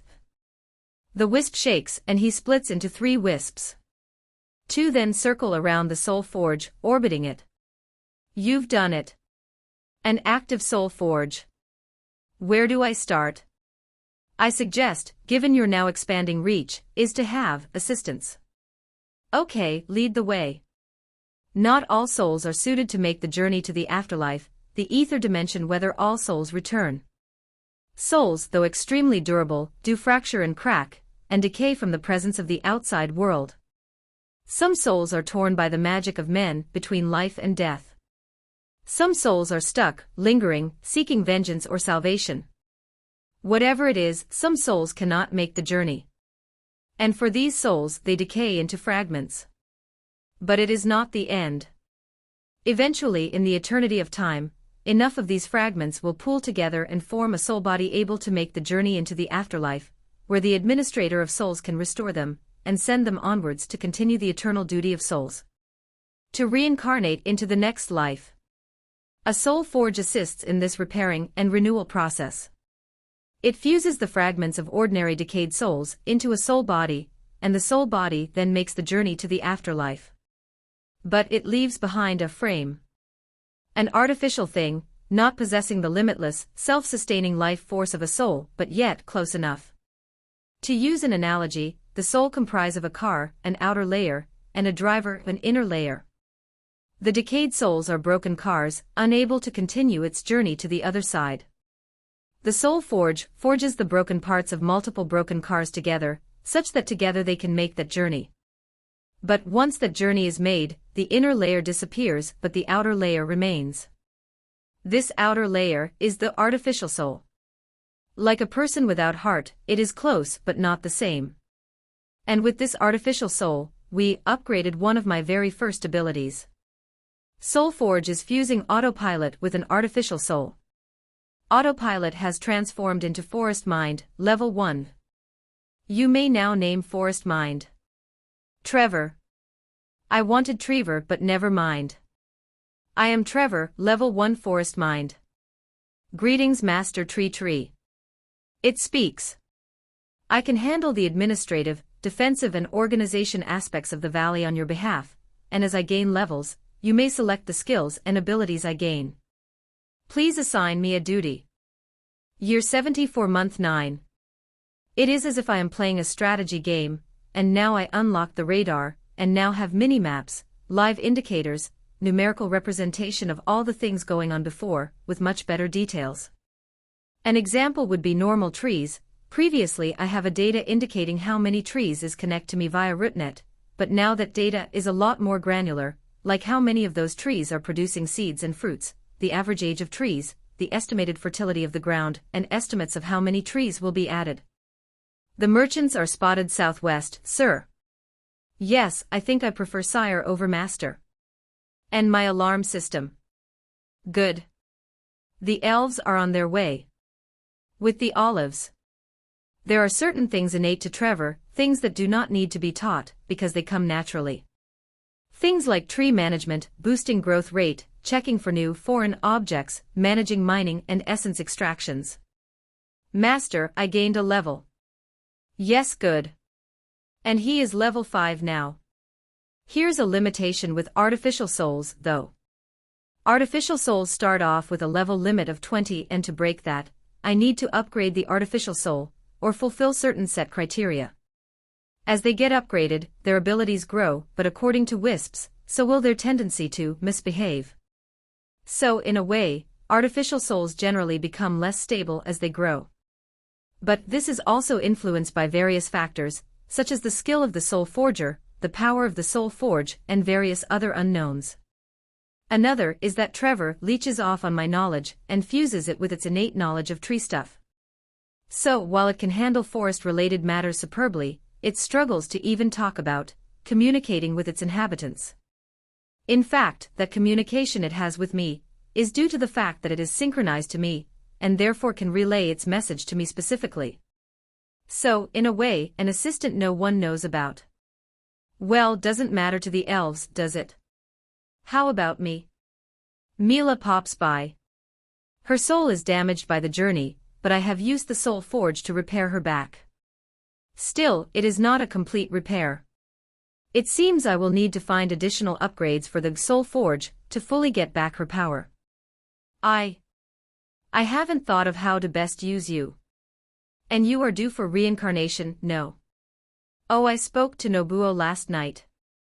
He said I can stay for 1,000 years before I return. Who's Nobuo? Oh. The reincarnation god. Huh. I thought his name is Mozart. Or are there multiple reincarnation gods? Why? Oh, he assumed my soul was destroyed by the demons, and would take a longer time to get back into the system, so he didn't arrange a subsequent reincarnation for me yet, so he says I can hang around for 1,000 years. That's awfully long for him. Oh, time flows differently in the ether realm, it's like super fast there. Mila's soul bobs around. Really? Well, I suppose it's like saying flies have short lives, and perhaps to these gods, our lives are like flies. Trevor, any suggestions? No, sir. Souls are not my area of expertise. Would you like a combat role? Mila's soul spins. No. I did a lot of fighting with the stupid demons, so I can help with defenses if you need it, but something more domestic. What do you like? I like dancing, I like kids. I used to volunteer as a kindergarten assistant, and maybe playing games and stuff. Anything else?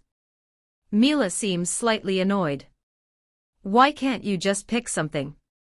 Can't I change if I don't like it? Wisp, is the Soul Forge fusion reversible? For artificial souls, no. The disentangling process will shred to soul frame, outer layer. For normal souls, yes, but the normal souls have a cooldown period. You are right, Mila, looks like you can change if you don't like it. I was afraid that it's an irreversible effect, in which case a mistake would be terrible. I see. Well, I do like exploring places, eating food, talking to people. You know, like, be a tourist. I think that would be nice. A tourist, I can't create human bodies, so too bad. At most I can make a wooden puppet. Wait. A wooden puppet might be a good idea. Is that it? I also like to draw and paint. And hang out with my siblings. Sorry, I suddenly thought of it. Don't you miss your family or whoever where you came from? I suddenly miss my nephew too. Mila pauses, I do. But like I said, time moves differently for different places. Relativity, interdimensional time-space, and all that mumbo-jumbo. This 1,000 years is not going to be a 1,000 years in my home. Nobuo say he can send me back, without my memories, to the exact moment before we had the bus accident, and that accident didn't happen. According to him, the only thing I will get from this world once I return, is strange, unusual dreams. Yeah. Things will be back to the way they were, and all I get is a dream. Like primary school essays, where you wake up and realize it's all been a dream. Exactly. Do you like doing research? No. How about you pick something? I don't know. Seriously? Yeah. Any ideas? I look at the actual wisp, and he turns around. I take that as a no. Can you just be my secretary then? Sounds lewd. No. Year 74 month 9 week 3. There are patches of a subsidiary tree, with grapes and papaya in all the different refugees groups, as a form of dietary supplement. The refugees of New Freaka swelled to 2,000, boosted by the victory over the large army. So New Freaka is bustling with activity, as they try to cater to the needs of a growing town, with Yvonne and her group of advisors as the unelected leader. Most of the new refugees are mostly escapees, as the war with the Nung and Takta continues to devastate that region of land. I bring troublesome news, tree spirit. Jura nods and sits in one of the tables in the inner circle of trees. He sips on the tea made with tea leaves, and then continues. Yvonne's group is planning to send a delegation to Sulla to negotiate a truce for coexistence. Oh. How is that troublesome? Is it not worth trying? The refugees themselves, though, do not think that is a good idea. Many lost friends, family to the brutality of the Sulla kingdom, like us, enmity is not going to accept a truce. Personally, I think Yvonne still wants to coexist peacefully with humans. So, the mood amongst the refugees is a bit conflicted. They are aware their options for revenge is limited, but feels injustice and dissatisfaction at peace. And some of them think you should decide whether truce is a good idea. Yes. And besides, do you think Sulla Kingdom is going to hold on and honor a truce? Well. So a truce is a good idea because it buys time. It gives us just cause to retaliate. Jura pauses and then nods. Yeah. Maybe. Now that it's decided, I turn my attention to artificial souls. Thinking of making another? The wisp asks, clearly knowing my thoughts. Yes. But I have much to think about, considering I have only sufficient fragmented souls to make 4 more for now. People die, and over the eternities you will gather thousands, maybe millions of souls. Life in this world is so fragile after all. Ah, true.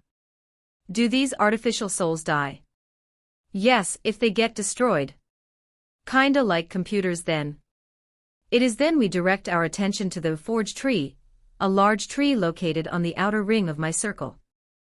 Black in color, as if the tree itself has been scorched, it's split into 5 from top through the middle of the trunk. At the bottom, there's a big black hole into a pitch-black screen. And Jura gulps, he steps in. Soul Forge activating. Merging artificial soul, tree familiar and essences of earth, and 50 essences of bear. Familiar has transformed into a bear-shaped tree eidolon, level 1. You may name it Bamboo. Jura walks out of the soul forge feeling a bit dazed, wondering what happened. It is then that a smoke-like thing starts to appear, out of his skin. And it then accumulates, spins and swirls, then transforms into a bear made of branches twirled and spun together. Hi! A loud, hoarse voice breaks the soft rustling of the forest. Jura jumps. What? The bear takes a few steps and stands on 2 legs, like a grizzly. I was once your familiar. With the blessings of the tree spirit, I have now transformed into an eidolon. Eidolon? Well, I'll let Jura figure it out. Next is a large giant warbeetle.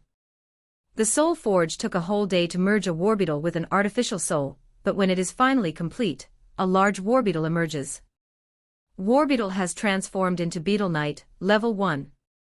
You many name it. Horns. Master. It speaks to me telepathically. Great. Horns, you shall lead the beetles. As you command. To assign more artificial souls, additional trees needed. Ah.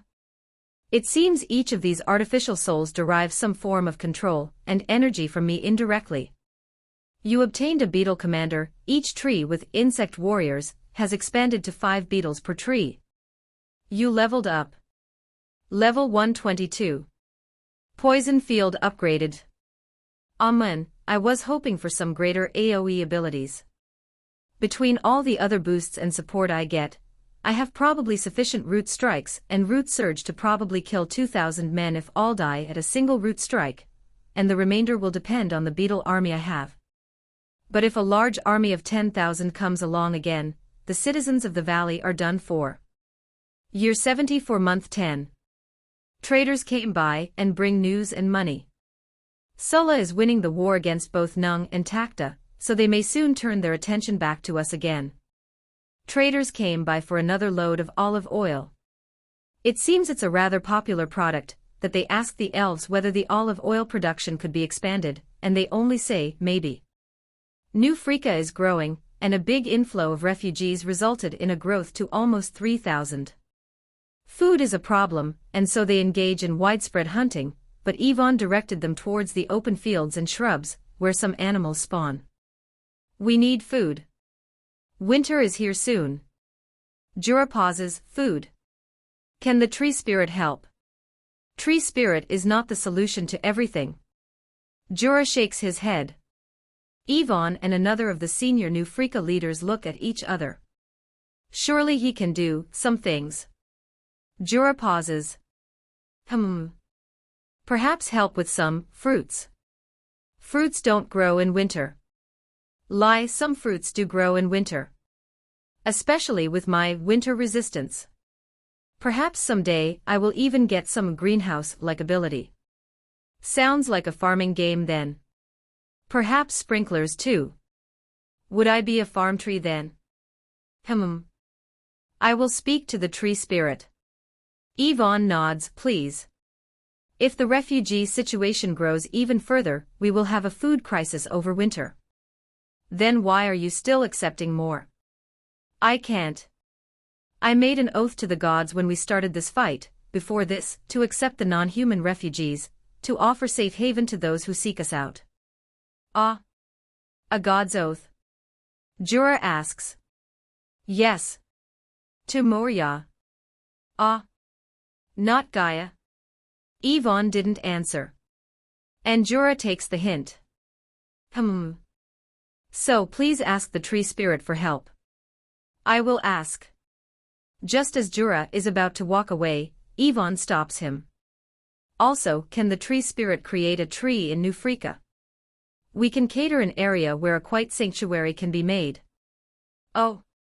Why? The refugees have spiritual needs. A place for prayer, ceremony, and faith. Jura nods. Ah, I see. I will speak to the tree spirit. It seems Yvonne and team still cannot identify which tree are actually my subsidiary trees. Camouflage. Oh well. Can you let us know the tree spirit's decision tomorrow? I will try. Later, once they left, Jura sits on a wooden stump right outside the secret hideout. What do you think? You heard what they say. I pause. I suppose if we do assist, they may soon expect it annually. There must be a cost to it, so they must bear some kind of price for assistance. Power and abilities should not be given freely, as there are consequences. Potatoes. Offer them potatoes. But it comes at a price. I demand a magical item in exchange. Jura pauses. Ah, what sort of magical item? The amount of potatoes I will nourish depends on what magical items they offer me. Oh. As for the tree for New Africa, I am fine. Ah. How's the Eidolon coming? Jura stands and then suddenly, a wooden armor surrounds him, and that armor looks like a grizzly bear, his arms with claws made of wood. He takes a few steps and his posture and gait that of a giant bear. This is my new form. Ursa mode. Ah, so how is it? Not bad, I feel stronger, faster. But without a real opponent, I will not really know how well it performs. Get Yvonne. Jura pauses. You want to show this to her? It is fine. Not as if she can do anything about it. Jura nods, leaves for New Africa, and inform Yvonne of the decision. Later that evening, a clearing is made in New Africa that has been designated as space for a subsidiary tree. And indeed, overnight, a tree appeared in the middle of that space. Year 74, month 11. The artifacts offered were uninteresting.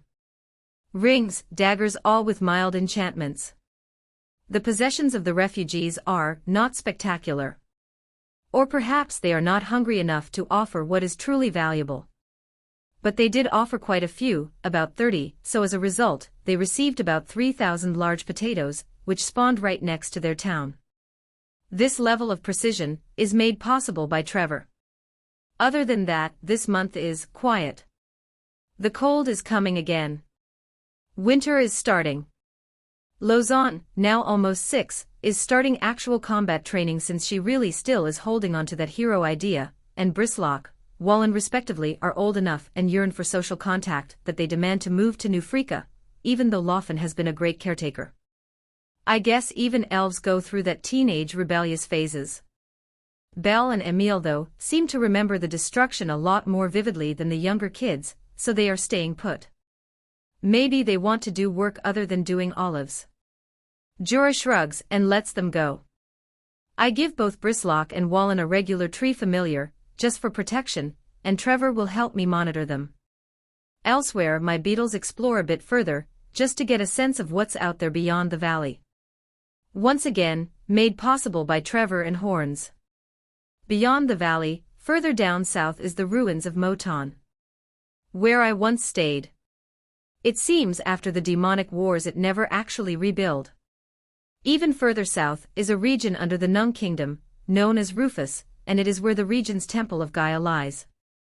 Rufus is also a border city with Sulla, and Moton in times past has frequently changed hands between Nung and Sulla. A small town with little defenses, they often just surrender when threatened. I suspect the Temple of Gaia I once is here, but I can't be sure. Perhaps there are many, and I wonder whether the caretaker and Jua's body is still there. Rufus is large, heavily fortified, and I have little insight to its interior, beyond a spying beetle. To the east and west are large fields, now populated with wild buffaloes, goats and some animals. There are also monsters, but they do not attack the regular animals. On the eastern side, as we go further, there is the ruins of multiple different forts. Some are being rebuilt, but most remain ruins. The damage and ruins looks fairly new, and the fields are littered with the dead. After that, the eastern terrain deforms even more, and it looks as if the area has seen some really serious demonic battles. At that point, the beetle return. It seems that's as far as they would go from home. It seems there is a range in which beetles would go, even with Horn's extended range support. On the western side is first the fields, then some regrowing forests, and then some more ruins. And then, mountains. Some hot springs, then some lakes, and after that, a chain of active volcanoes. On the northern side is where the demonic rift used to be. It's still mostly barren and the beetles are frequently attacked by rather fearsome monsters that appear here. Horns advised a larger squad of beetles, should I intend to actually explore the areas closer to the demons. Year 74 Month 12. Winter. Potatoes. Beetles sleep, even Horns is operating at half strength. Winter is even colder than last year, but thankfully most of the refugees are well prepared now. With some decent housing, heat retention from thicker walls, and a good stockpile of firewood, all the refugees are having a much more comfortable winter. The Centaurs over this whole year has constructed multiple large tents, with multiple layers of cloth and skin that help slow down heat loss, and also built, with the aid of the treefolk, some drainages to help manage the rain that occurs frequently during the winter months. Potatoes, of course, as a reserve food. The treefolk apparently also have a habit of storing food underground. Apparently they have a kind of magic that makes a kind of fermented vegetable. It's their version of the winter cache, using cabbages mixed with all kinds of chili and vinegar. Oh, and during this month I gained an additional food variety. Harvestable crops, apples. Winter resistance upgraded. The essence generators extract all sorts of essences from the surroundings. So now that my roots extend the entire valley, it seems it extracts from all the deaths in the valley. Essence generator produces in varying quantities. Essences of seasons, summer, spring, autumn and winter, essences of the animals that die in the valley, bears, foxes, deers, birds, insects, spiders, rabbits, squirrels. This type of essence is the most abundant, essences of elements and weather, essences of events of fighting. As for the material extraction from the roots, as with the various upgrades and dedicated subsidiary tree for material and mineral extraction. Iron, copper, small quantities of gold and silver. Year 75 Month 1. Snow. Cold, cold snow. Jura had a few sparring matches with Yvonne. Yvonne is stronger in pure sword fighting, due to her past experience as the right hand of Prince. But then, once Jura activates the Ursa form, his speed, strength and natural defenses shoots up, and Yvonne is no match. Bear form. A summoner's ability. Or perhaps a beastmaster. Ah. I have no clue. Jura's being honest. I doubt Bamboo knows that much about his abilities, too. Other than this, the delegation from Sulla has returned. One of them. And the leaders all rush to meet him. Milady, the kingdom has agreed to a truce. Everyone is happy, but then this is too easy, so they ask further. What? What are the terms? We are to take in all of the non-humans in the kingdom. We have to pay a compensation of 10,000 gold coins a year for the next 10 years. Yvonne pauses. All? 10,000 gold coins. They are extorting us, these terms.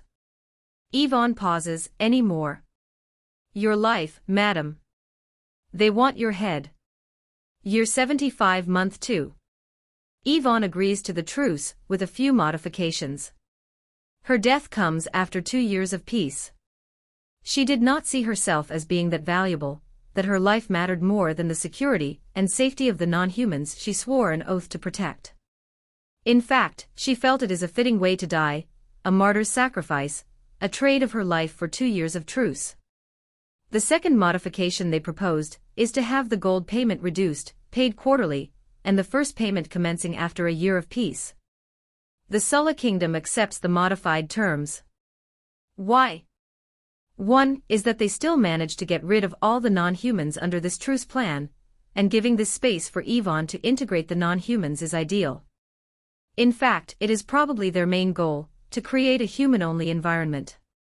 There is racial tension, and getting rid of these troublesome elements is worth it for Sulla from a unity perspective.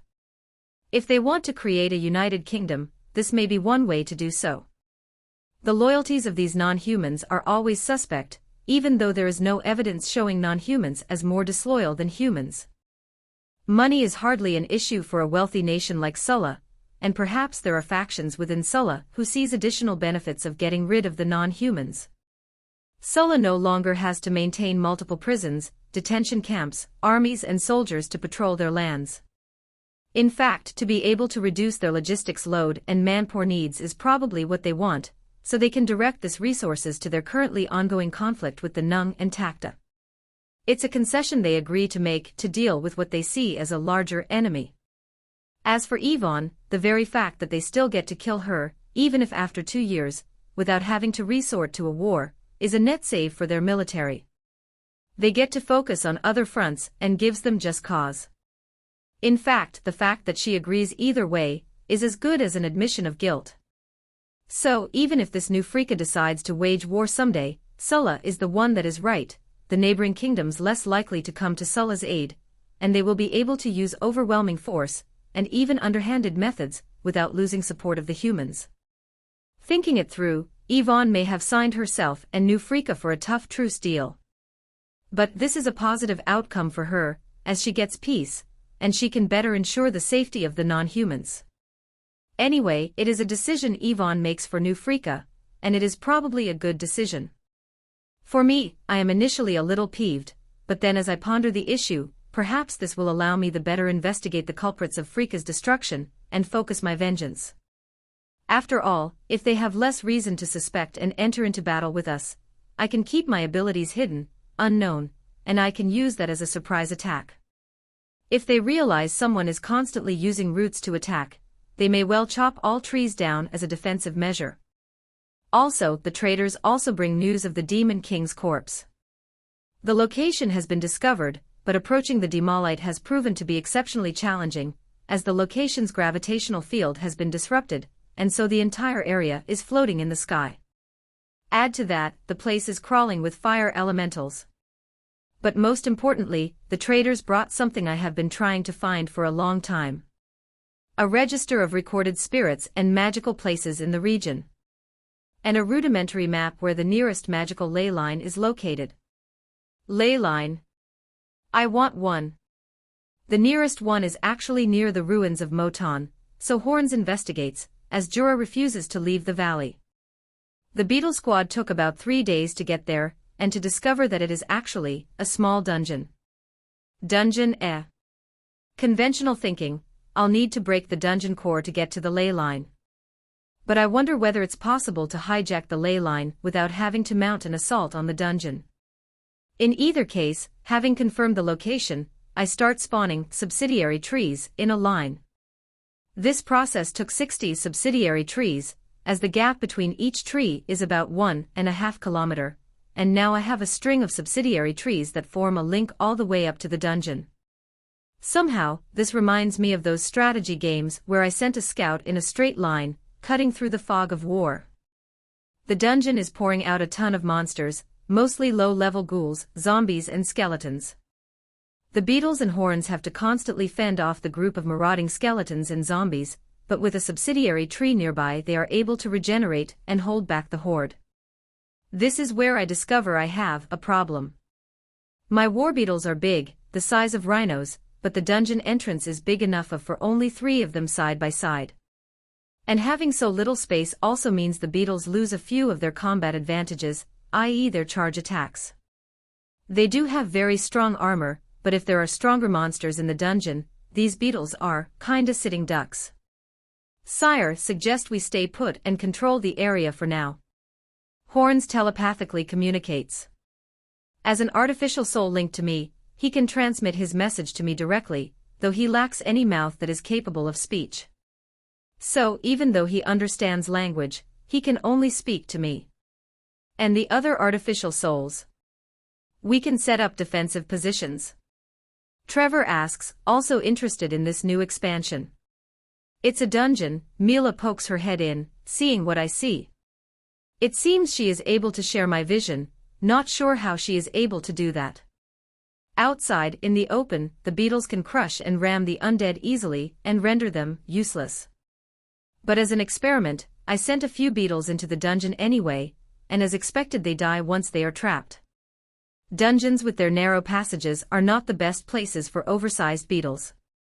So, I need a different strategy. Achieved long-distance connected routes. Unlocked new skill, far-reaching routes. Subsidiary tree has leveled up. Limit expanded to 400. Year 75 Month 3. The truce between Sulla and New Freaka signed. Refugees expelled. More than 3,000 new refugees came this month, and New Freaka soars to 7,000 in population. Massive construction happening, but thankfully it's spring, so a huge surge in new tree growth by myself and Trevor, and also the dedicated timber farms, which produce no energy, as all of its energy is used to create more wood mass, means ample supply of wood. The new people are a mix of elves, centaurs, dwarves, and some humans, as there are some families where the humans intermarried with non-humans. Mostly humanoids as they are the most acceptable to the humans, but still not enough. Yvonne and her team are busy, and they build additional town expansion right next to the valley. The forest is off limits to the newcomers as there are monsters appearing. Insect types, but they generally hunt our animals. It's also to prevent the newbies from offending the rules that has been set up, but of course, there are those that try anyway, so that's when the war beetles scare the shit out of them. Anyway, back to the undead dungeon. Stalemate still ongoing. I can't get into the dungeon, but they can't get out either. Using additional subsidiary trees, I created a defensive line outside the dungeon, and any of the undead that appear is instantly killed by Horns and team. Horns hit his level limit of 20, and I am sad. His combat and support skills are quite interesting, but nothing useful and tiny. Dungeons. How do I upgrade their level limits? For who? Different unit types have different things.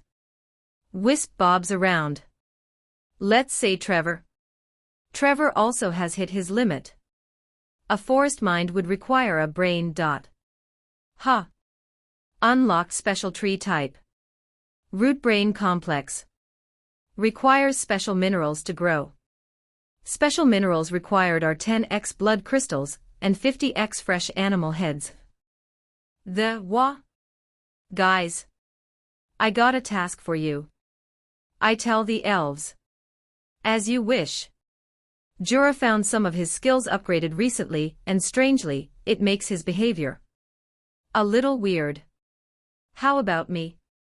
Can I help too? Lozan asks. She follows Jura everywhere these days. He is her combat mentor after all. Depends whether you'll be in danger. It later emerges that the blood crystals can be bought, and isn't exactly overly expensive. But Jura will have to raise some money for it, so we need to either earn it or get it via other means. The olive sold is a good sum of money but insufficient to afford blood crystals. Is there any loot from the dungeon you found? Loot? Things that are dropped by the monsters or creatures. I don't know. I can't actually see it that well. Trevor, Horns, is there? My vision is mostly on things, living, things, or creatures and items made of mana. Inanimate, manaless objects appear as outlines, and, frankly, there's so many of these objects I can't tell if they are any different. Yes, sire. There's some of the items dropped by the zombies and skeletons. We didn't pick them up, as we don't have hands. But they look like ordinary items, sire. Horns. Tell me next time. Well, I later sent Emile and Belle, with a protective group of beetles to pick up the loot. It turns out zombies, skeletons do drop some low-quality loot, but loot is still loot, and they can be sold for cash. And then I realized I asked the wrong question of the wisp. How do I upgrade horns? I mean, if I do want to do more things around the valley and the region, horns is the best candidate. The wisp pauses. I don't know actually. Stumped, I think this is a deliberate challenge. The system wants me to figure it out myself, so, when Horns returns to the valley, he goes into the biolab. Under the microscope, the warbeetle knight's body is unlike any other. The body is dry, flaky, and there is a tiny spring of mana in the middle, which I think is from artificial soul.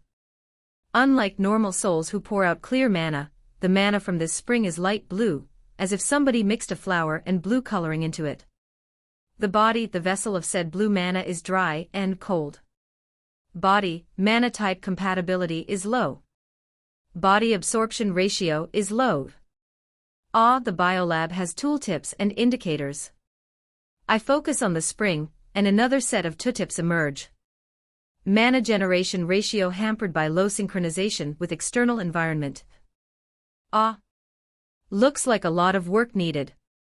I don't recall seeing so many tooltips, or is it because of the upgrades?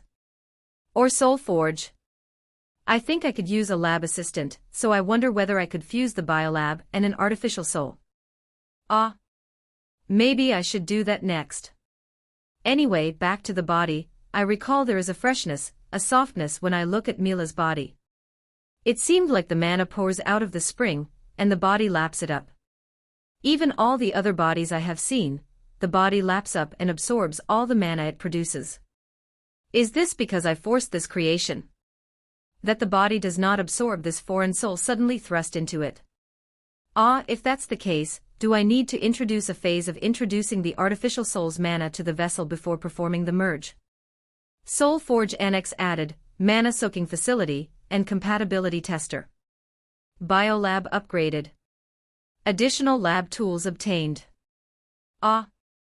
Sounds like the answer is yes. Still, I have a problem now. Horns, the body and mana has low compatibility, so how do I fix it after the fact? Is there some kind of medicine I can make? Or maybe I need to find some way to modify the body so that it absorbs and becomes more compatible with the artificial soul it houses. Never mind. At the way things are going, I will find out. I want artificial souls and assistants. And that ley line. Trevor, how many trees are we growing this month? On track for almost 2,000, sire. At the current normal tree count stands at about 13,850 at the end of the month. If 10,000 can support 3 artificial souls, would 20,000 support 6? Sire, we require some precious gems. Like emerald or topaz or diamonds. Why? The rootnet will hit max load at 20,000 and needs to be upgraded. There is an energy transmission capacity, and these precious gems can be used to upgrade the roots. Like power cables. Damn. I have so many competing priorities. Can I mine these minerals somewhere? Are there any mines? Or locations where this is available? The map says there are some abandoned mines nearer to the Demon Rift. No data available on the resources available, or whether anyone lives there. How much of these gems do you need? 10 kilograms worth in any mixture, sire. It is sufficient to upgrade the main 8 directional routes that form the backbone of the root net. We are already consuming copper to upgrade the existing root networks. Fine, let's send Horns and the beetles there. But how about the dungeon? True. Damn it. Can I get the refugees to do it? Hey, I am still trying to get money for the blood crystals, so. I am busy. Jura shakes his head, and he's not keen on the dungeon, or the mines, either. He's just planning to sell all the loot. Loffen, Belle and Emile are not fighters, so they are out too. But try to buy them, like blood crystals. If we produce more olive oils, maybe we can buy them. I think it won't make a dent. Such gems are expensive, no. As they discuss, hey, Trevor, what's considered a precious gem? Emeralds, diamonds, topaz, rubies, pearls, aquamarine, garnet, almost anything crystalline. Ah. I wonder how Trevor knows such things, sometimes. I leech off your knowledge, sire. When we are created, we take a snapshot of what the Soul Forge thinks is relevant to our roles, and periodically we get additional knowledge from you and the Wisp. Wait, are you saying the Soul Forge is sentient? The Wisp suddenly pops up. No. The Soul Forge has a certain categorization of information that it needs for each kind of role, i.e., combat, support, administrative, magical, social. Your memories and knowledge is also classified into such categories, and the Forge will match those roles to the knowledge. How about you? I mean, the Wisp knows shit I don't, so it must come from somewhere. I have inherited knowledge, granted to all Wisps of soul trees. From the Nameless Mother herself. The Nameless Mother. I wonder whether I can meet her. Maybe I should dig really deep, maybe she's hiding deep underground in the heart of the planet. Year 75, Month 4.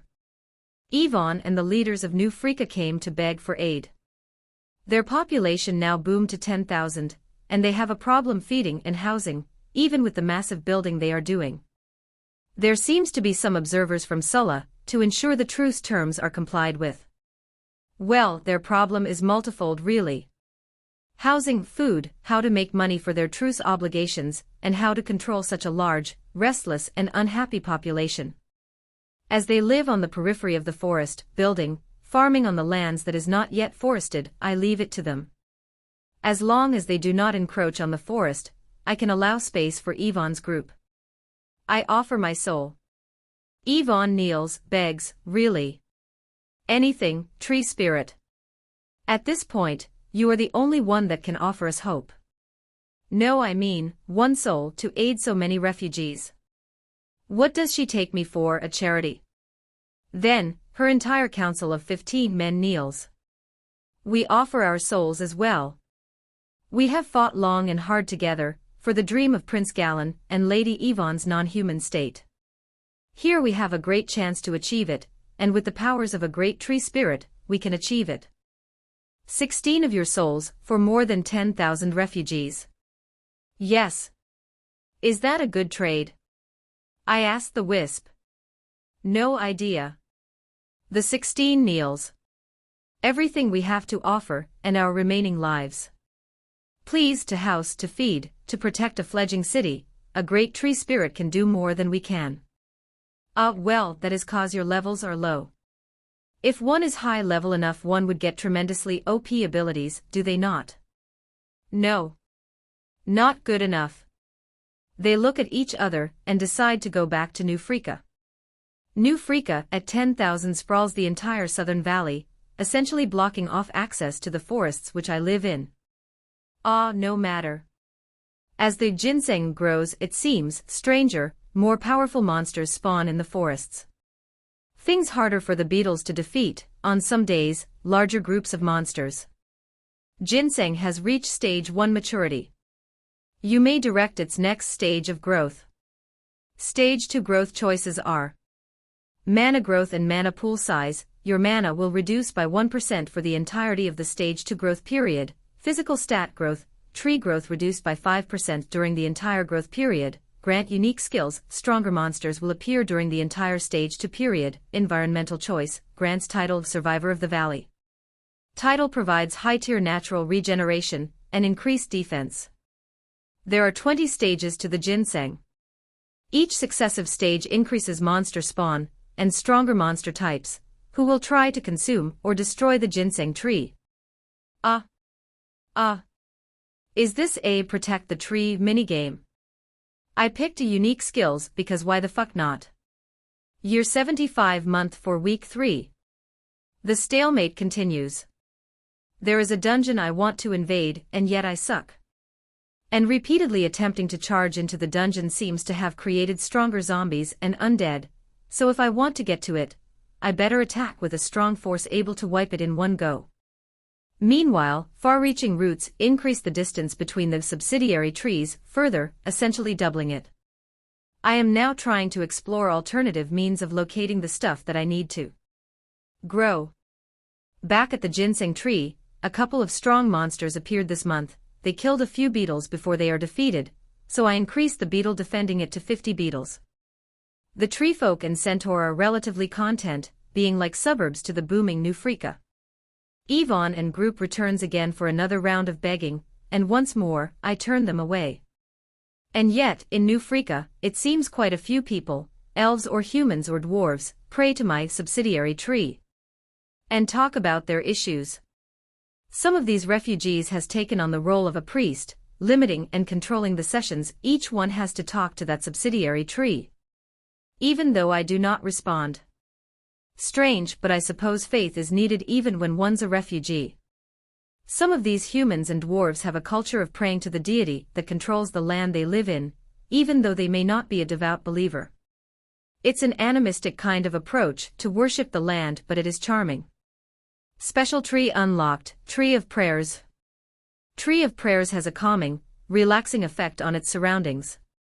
Has the ability to passively soothe and comfort. Comes with a naturally calming background music of rustling leaves and wind. Oh. This is like that time when Bristlock and Wallen play hide and seek. Year 75, month 5. A massive tiger attacked my ginseng tree. It killed 30 beetles and managed to pull the ginseng tree out of the ground. Then Trevor alerted me to the sudden attack. And I killed it with multiple root strikes. Ginseng tree has been killed. Damn it. Well, the ginseng tree is still lying on the ground, but it's dead. This fragile little thing. Well, I later had Laufen brew it into a soup, using tiger meat and ginseng. Kind of like traditional Asian herbal soups. And had all Jura, Laufen, Emil and Belle eat and drink the soup. Tastes like roots. They reported feeling strange but nothing else. Maybe not so quickly. Or the ginseng is too young. Year 75, month 5, week 2. Yvonne comes and beg for something again. This time, for us to create grapes. The harvestable crops, grapes, and the idea is that they will make wine with it to raise enough money to pay the terms of the truce. Good idea, really. So what's the offer? My soul. I am marked for death anyway, so take my soul. Soul for a farm of grapes. It's quite a good deal. 50 grapes trees. Only 50 confirmed grape trees, and I will use my abilities to boost a dedicated patch of land of 4 acres for grapes for the next 10 years. Your soul for a grape farm. One of her advisors shake her head. No. It's too little. How about 10 acres? 12 acres then. But I get 10% cut of all wine sales. Okay. The deal is done. Spiritual contract barter completed. The denizens of New Freaka builds the necessary grape trellis for the grapes to grow.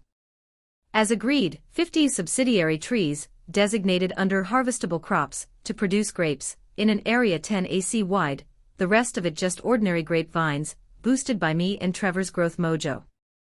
A wine industry in New Freaka. Fairly innovative of them, wanting to make high-value items for sale. Level up. You are now level 123. Skill, reinforced defensive structures obtained. Ha! How is that supposed to be a skill I learn at level 123? Sounds like crappy. Year 75, month 6. The New Freaka peeps work fast, using the grapes produced from the subsidiary trees. The first batch of wines has been made, and undergoing testing and tasting. One of the senior leaders, an old man, is apparently a wine connoisseur, and he has skills in winemaking, wine aging, and so on. With his abilities, wines age 3 times as fast, and more resistant to spoilage. The timber farm produces a few variety of fragrant wood types, which are usable as wine kegs, and apparently can imbue additional texture and taste to the wine.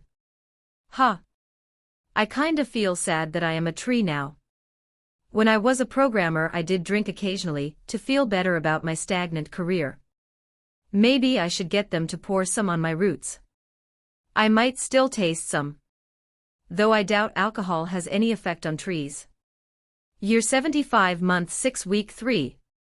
Thanks to the booming new Freaka now at almost 15,000 non-humans, and more expected, there's now a constant flow of merchants, and so, the first set of the wines are given to them free, as samples, for them to bring back to their hometowns and cities, hopefully entice some nobles or wealthy merchants to support the products. In either case, this burst in growth means Jura can sell the loot collected, and the olive oil can be sold once ready. Benefits of an active market. But we still don't have enough money for the crystals to create the root brain complex. How does a tree game or manipulate the economic system of this world anyway? Y75M9. The month starts with rain. Rather heavy rain, though nothing damaging, as there is natural drainage within the valley itself. As the clouds dump water into the valley, the roots rejoice, the trees all crave water, so the roots lap it all up, absorbed by the growing number of normal trees and subsidiary trees, and it sated, for a moment, the valley's ever-increasing demand for water. For New Freaka, they had to work harder. Yvonne and team had to quickly repair and set up additional drainages. They expanded so quickly to accommodate the large quantities of housing, that the existing drainage is just not adequate. Flooding occurred in a few spots, but with some construction-type magic, temporary drainages could be built rather quickly. The centaurs had some tense runoff in the sudden downpour. Again, because one lives on hills and slopes, they are trading off flooding for mudslides and rockslides. Still a few of the refugees drowned at the sudden flash floods. Nothing like a bit of death and destruction to teach a lesson about infrastructure planning, as morbid as it sounds. And after the event, there's usually some kind of death ceremony, a burial or cremation, or for the first time, I witnessed a real oddity, the death ceremony of a treefolk, where the treefolk is cut up into many pieces, and served as a kind of soup for the kin to consume. For our loved ones live forever in us, and as a part of us. We are treefolk, and we carry the memories and lives of those who passed away before us. Strange, but I suppose the ceremonial, ritualistic aspect of life is very much well preserved. Lately, I have been getting more prayers. It's a bit like the conversations I used to have in Freaka, with the elves, where they would come and sit next to me and talk. It's got to do with the tree of prayer, and their belief that soul trees are a way of communion with their ancestors, or gods, or whoever they worship. So in some societies, a soul tree, a shamanic totem, or a spiritual rock has a similar function as a church or a temple. Like some kind of merger between druid beliefs and conventional religion. O tree, make me rich and make me free. Ha, a refugee praying for money. As if the trees have the power to grant fortune. Actually, you do have some limited power to do so. The wisp interjects, and I brush him off. I'm not going to make somebody rich. Else I'd have people praying to me for winning lottery tickets. O tree, let me be free of my stupid husband. Ah, one of those. Do I have powers over domestic happiness? In some ways, if you are creative, you do. Damn it, wisp. O tree, make us safe and stop all of this running. Let us find a home, where we can live in peace of the rest of our lives. The common prayer of refugees, sick of running away, and finally finding a place to stay. I totally sympathize. I recall being evicted as a tenant, and that's a horrible experience. O tree, kill the humans. Kill those who make us go through this suffering. Ah, the vengeful too. Such is the anger from those who lost their families or friends. Vengeance is a common prayer topic. After all, refugees all have plenty of grievances from the experience they go through. And my tree of prayer responds to such energy, absorbing some of it and converting it into essence of mercy, essence of hope, essences of anger and essences of vengeance, and in doing so, it also helps to reduce that anger and emotion in those who pray. That said, the rate of conversion is really low. Perhaps as it is just a prayer, the energy within that prayer is minimal. Or maybe the absorption ratio improves as I level up this skill. Who knows? Maybe I should consider merging a tree of prayer with an artificial soul, maybe that'll create a tree priest. This month, THS traders also bring in slightly concerning news about Sulla, their ongoing wars with the Nung and Takta kingdoms. Sulla is winning, and so Nung and Takta now form a coalition, with possibly other nations that have historical grievances with Sulla. Of course, in Sulla's eyes, this is treated as an escalation, and Sulla is now trying to get its own allies in, so there are hints of a bigger regional conflict brewing. If additional nations join into the war, New Africa may end up being smack right into the middle of the war, instead of being on the other end of the battlefield. This is of little concern to me. If Sulla gets owned in a battle, that's not my problem. This worries Yvonne, so Yvonne and her council scrambles to send people to all the nearby nations to declare some kind of neutrality to this conflict. New Africa, as a young nation, still trying to comply with its truce terms and safeguard its new citizens, is deeply concerned with any disruption to its growing trade and food supply. Personally, my ideal outcome is for the battles to be fought around me, without affecting me, such that I gain the souls from all this conflict. But this conflict also exposes the trees of mana, as it's a big blue shoot me sign in the area. It's huge, it's obvious, and it does nothing else. It's also quite far from me, as that is where the ley line is. At this moment, I am uncertain whether anyone will react to the presence of the trees of mana. Perhaps the nearby nations will ignore it, perhaps they will think it's some kind of strategic asset and seize it, or anything really. So if a conflict does happen, protecting the TreeTree will also be something I need to do. If the nations turn hostile, defending it is my priority. I mean, theoretically speaking, the location of the trees of mana is already contested territory. Abandoned during the previous demonic battles, its last owner is the kingdom of Sulla, but historically that plot of land has changed owners a few times. Unlike the Valley of Africa, which is somewhat legally, under the truce arrangement, a part of this new nation of New Africa. Even if Yvonne manages to get some kind of neutrality declared for the valley, that neutrality would likely not extend to this newly claimed area of mine. In fact, it may even be seen as a hostile act from New Africa for claiming that dungeon. So I may have invalidated the truce already. But I would not part with the ley line. That's fact, so if a battle does pop up, I will defend it, and unfortunately for the New Africans, I'll have to drag them into the battle if I have to. So many moving variables though, so many ifs. If only I have eyes and ears into all the nearby nations. You're overthinking. Mila pops up, poking her head into my thoughts. Why? I'll end up dragging the refugees into battle, which is a bit too bad for them. So I should be thinking about what to do next carefully. No. It didn't happen yet, right? That's not how I see it. Not planning for things is how I got into trouble the last time. I should do better, right? I think you're getting a bit too into that whole long-termist tree thinking. And that's wrong because. How about the here and now? Oh come on, don't tell me that. It's reality that I have to plan a bit more into the future. I'm a tree, I can't just wing it. I also discover that Mila did experience some change from the additional repair from the Soul Forge Black. She gains a bit more awareness of my thoughts and to some extent, knows what I think. It's unnerving, as I don't enjoy having my mind read. But she denies it, she just says she has a very good innate sense of what my thoughts are, but she's not reading my mind. But all souls do get their minds read. A little. According to the Wisp, a soul tree can very well read and rummage through the memories of the souls that pass through it, if certain conditions and abilities are met, and this exchange is mutual. Of course, for most souls, this doesn't really matter because when they reincarnate they forget them.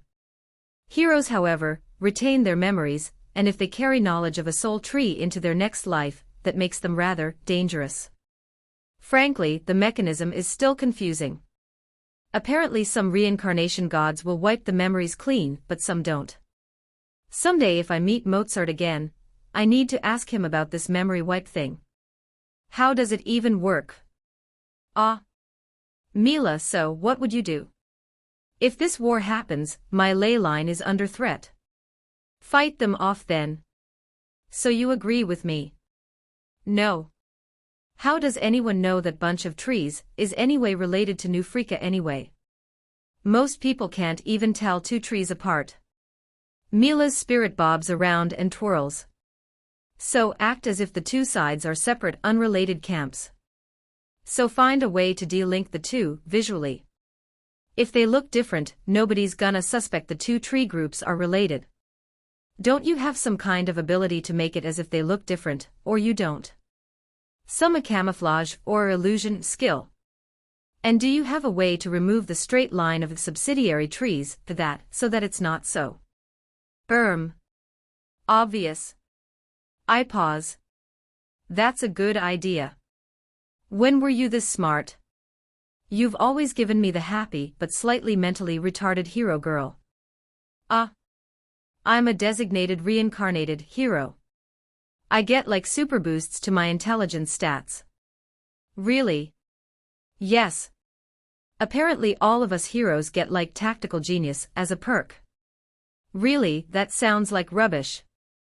I don't recall them being tactically smart at all, and in fact, often rely on their cheat ability to get out of tough situations. You sure don't act like it all the time. Mila pouts. Okay, I lied, there's no such perk. But I mean, I can think if I want to. We're not exactly idiots. Then? That's me rejecting the need to work hard, and refuse to think too hard through my solutions. I live life with the Pareto theory. If 20% effort is sufficient to get an 80% score, I'll do it, and leave the 80% effort for fun stuff. Anything that pops up, I wing it with my natural talent and ability. Mental slap please. I mean, that's the best you can do. Cut the connection, and if they are under attack, defend it. They might not even pay attention, and the location of battle may not even be there, and you've just prepared for nothing. So do what you can, and then not worry about it. Fair, fair. Are you still considering my offer as a secretary? No. Trevor, did you catch Mila's suggestion? Are you able to alter the look of the forests around the TreeTree of mana? Yes, sire. The energy and mana from the trees of mana contain certain specific aesthetic variations, courtesy of the Soul Forge Black, that we can apply to the flora in that locality.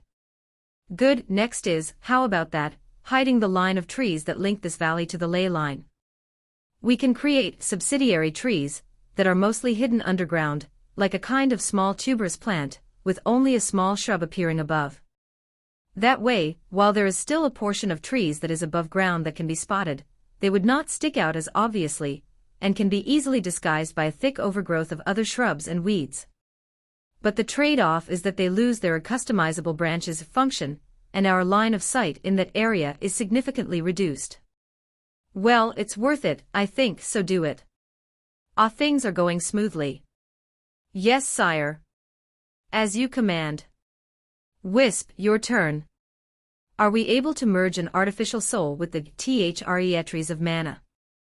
The logic of me doing this is simple. If it can level up, it'll be stronger, and with some sentience, that trees can defend itself better. No. That is actually a connection with your Soul Forge Black, so you cannot merge it. It's like a forge trying to forge itself. That makes sense. Fine, so I need some kind of defensive unit at that location then. And I turn to Mila. Since you have so much to say, mind being some kind of defender? I like talking with you. No thanks. I like being here a lot more. Come on, you're the best. Besides, you can still talk to me. Master. Trevor and Horns both butt in. Yes? Riders spotted on the horizon, heading towards us at speed. They will probably close in on the treefolk village soon. They all have rather significant magical presence. Ah, how strange. It's as if they are advertising they are powerful mages to everyone, so I hover over to check it out, as they pass by some of the subsidiary trees. How far is it? I hear them say, riding. It's a group of 5, all on horses. No idea, but it's ahead. The horses are exhausted. And I am out of a vitality restoration. We'll arrive by nightfall. Hang in there, horses. One of them pats the horse, trying to encourage them to keep riding. Should we interfere? Trevor asks. Wait. Watch. I think they are not hostile, at least, not yet. They soon arrive at the forest, but the tree folk was not their focus. They head straight to New Freaka, and demand to meet the leaders. Are they some kind of magical emissary? Thanks to a subsidiary tree, right next to the meeting place, I could somewhat eavesdrop on the conversation. Hi, who are you people? A man asks, one of Yvonne's inner circle, and one of those involved in the dungeon raid. He is armed and stands in front of the rest of them. He's the first to appear from the leader's house. We are representatives of the King of Baruch. We come in seek of a great healer, wizard and magician, to aid our ailing princess. Oh. There's no dash, the man was about to respond. Yvonne steps ahead, signaling the men to let them keep talking. The Baruchman, the leader of the five of them, continue. The princess is gravely ill, and we seek the aid of the great healer, to come to our capital and heal our princess. Yes, we heard that. But why would the great Baruch come to our town in search of such a great healer? Surely the great cities have far more talented mages, wizards and priests. Ah. I am afraid the disease our princess has is unique. Our great oracle has a vision that here lies the cure, the solution to that disease. I am afraid there are no such great healer here. Yvonne shakes her head. You may ask every one of us, if you do not take our word. You may walk and explore our town, and knock from door to door, but we know not of any great healer or cure. The man pauses, perhaps thinking of some kind of retort. Is that so? Never mind. May we rest in your town for a few days or weeks? Perhaps, among the refugees are some hidden genius in the art of healing. Yvonne smiles, certainly, please do feel free to make use of our guest house.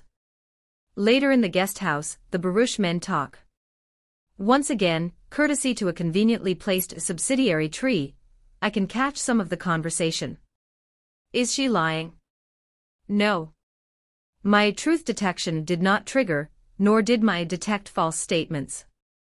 They are being honest if they say there are no great healers here.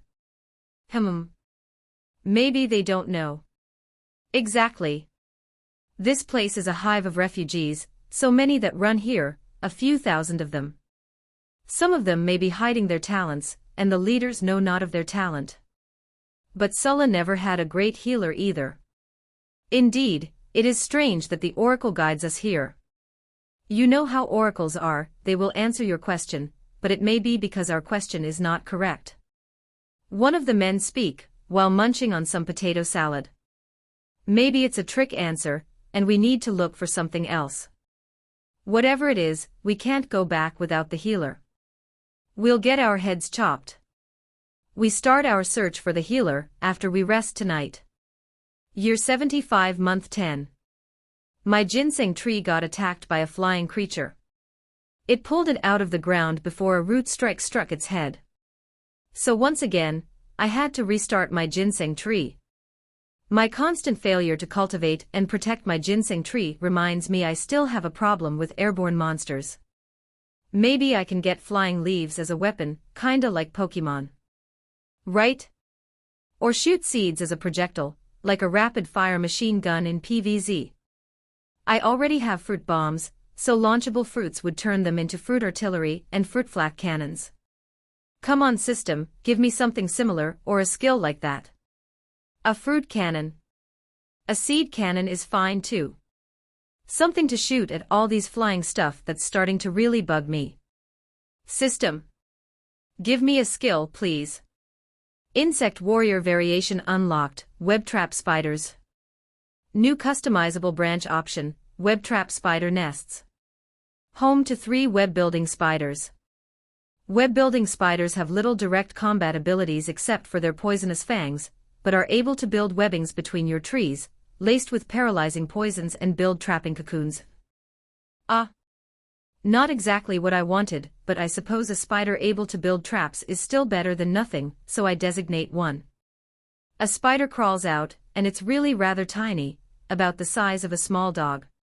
Each of the spider can build and maintain 3 sets of webs, so one branch has 3 spiders and so 9 webs. The first spider quickly demonstrates its ability, building a massive web between the branches and trees, about 10 meters across and wide, and it counts as one web. For anti-air, it's not exactly ideal. After all, if a dragon or something came up, a trap like this isn't going to work, is it?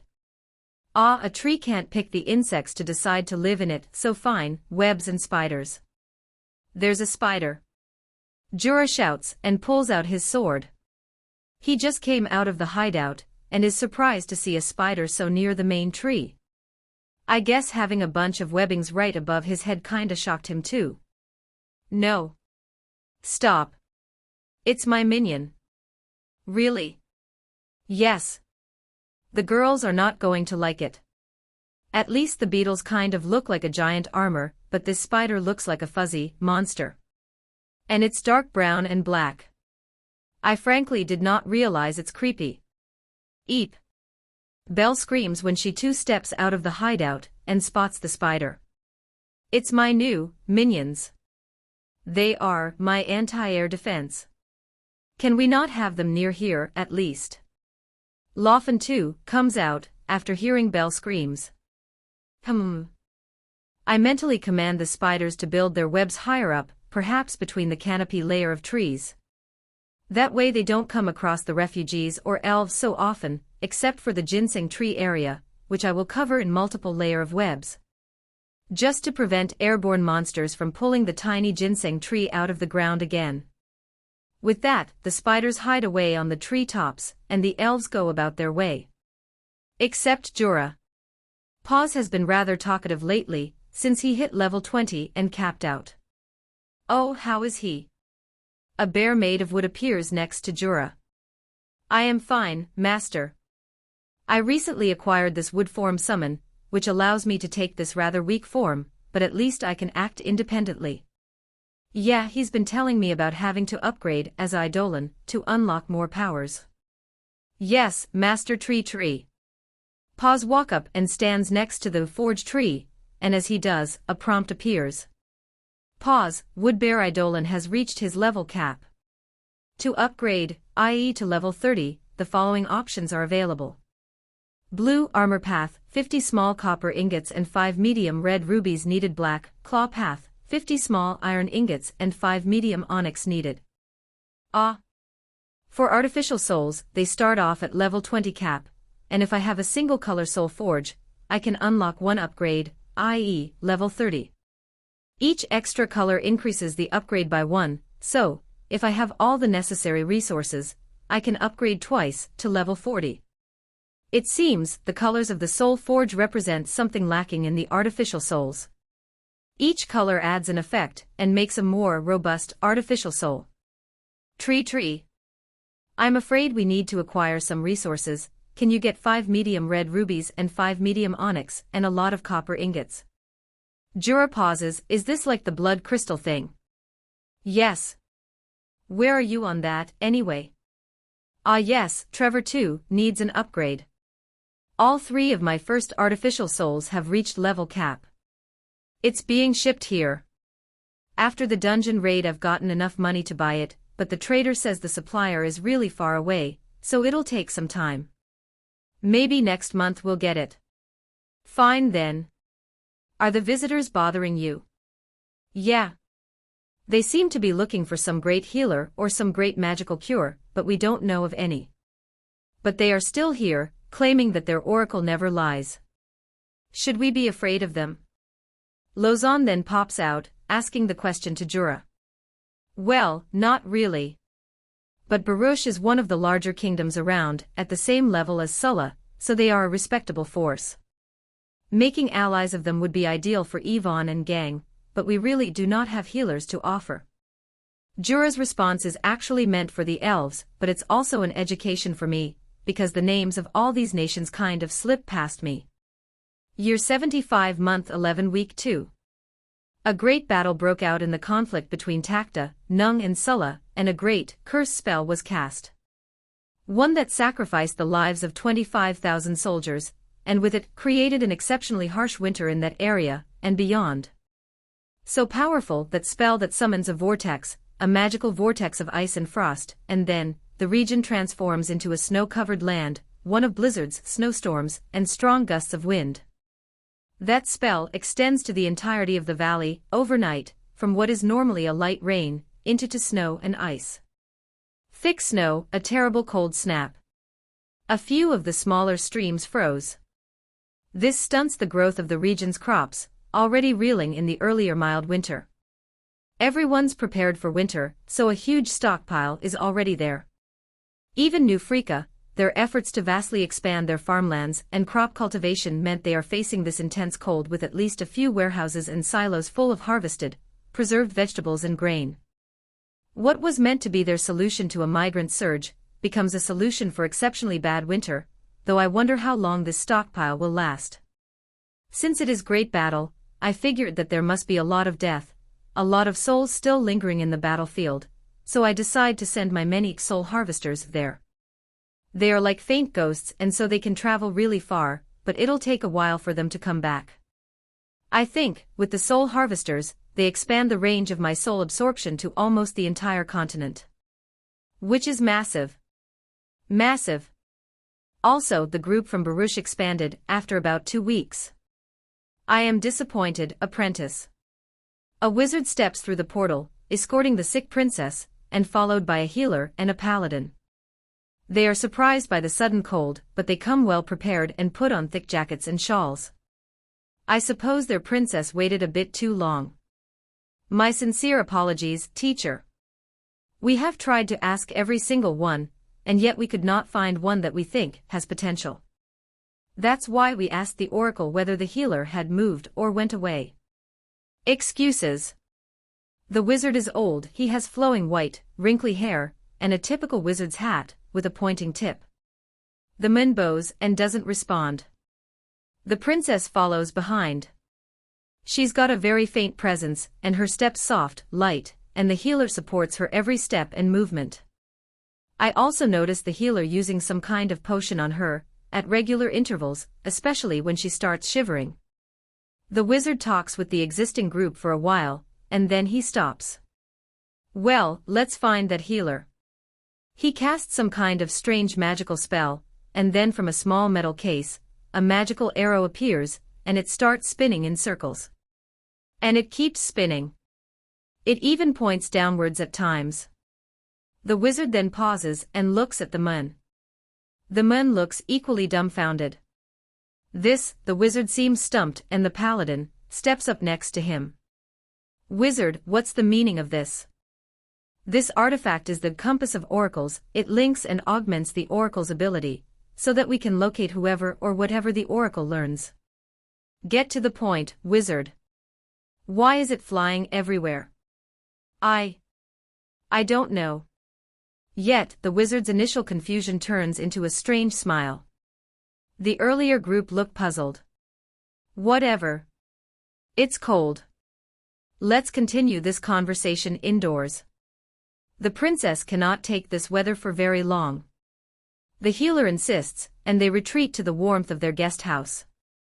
So, what's with this cold? The healer asks as he tends to the frail princess in the guest house. Aftermath of the Sulla Wars. Someone used a great blizzard vortex spell with blood sacrifice. The wizard, though, seems laser-focused, analyzing the compass of oracles. It spins everywhere, and it might as well be absolutely confused. Any ideas, wizard? One of the men finally dares to ask the wizard. Maybe the land is a nourishing factor. I will need to test it out. The land? This freezing place. The wizard ignores the man. And the wizard runs outside, and then starts casting a few spells which I could not quite identify or observe.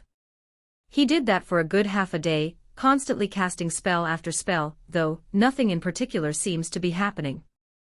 At this point, I'm feeling a little bit defensive. A wizard comes to New Frika, and starts using a whole bunch of spells, that feels a little too close for comfort, so I keep watch. A group of high-powered people in search of something, and casting weird spells. That is just ringing all the bells. That's really odd. What's odd?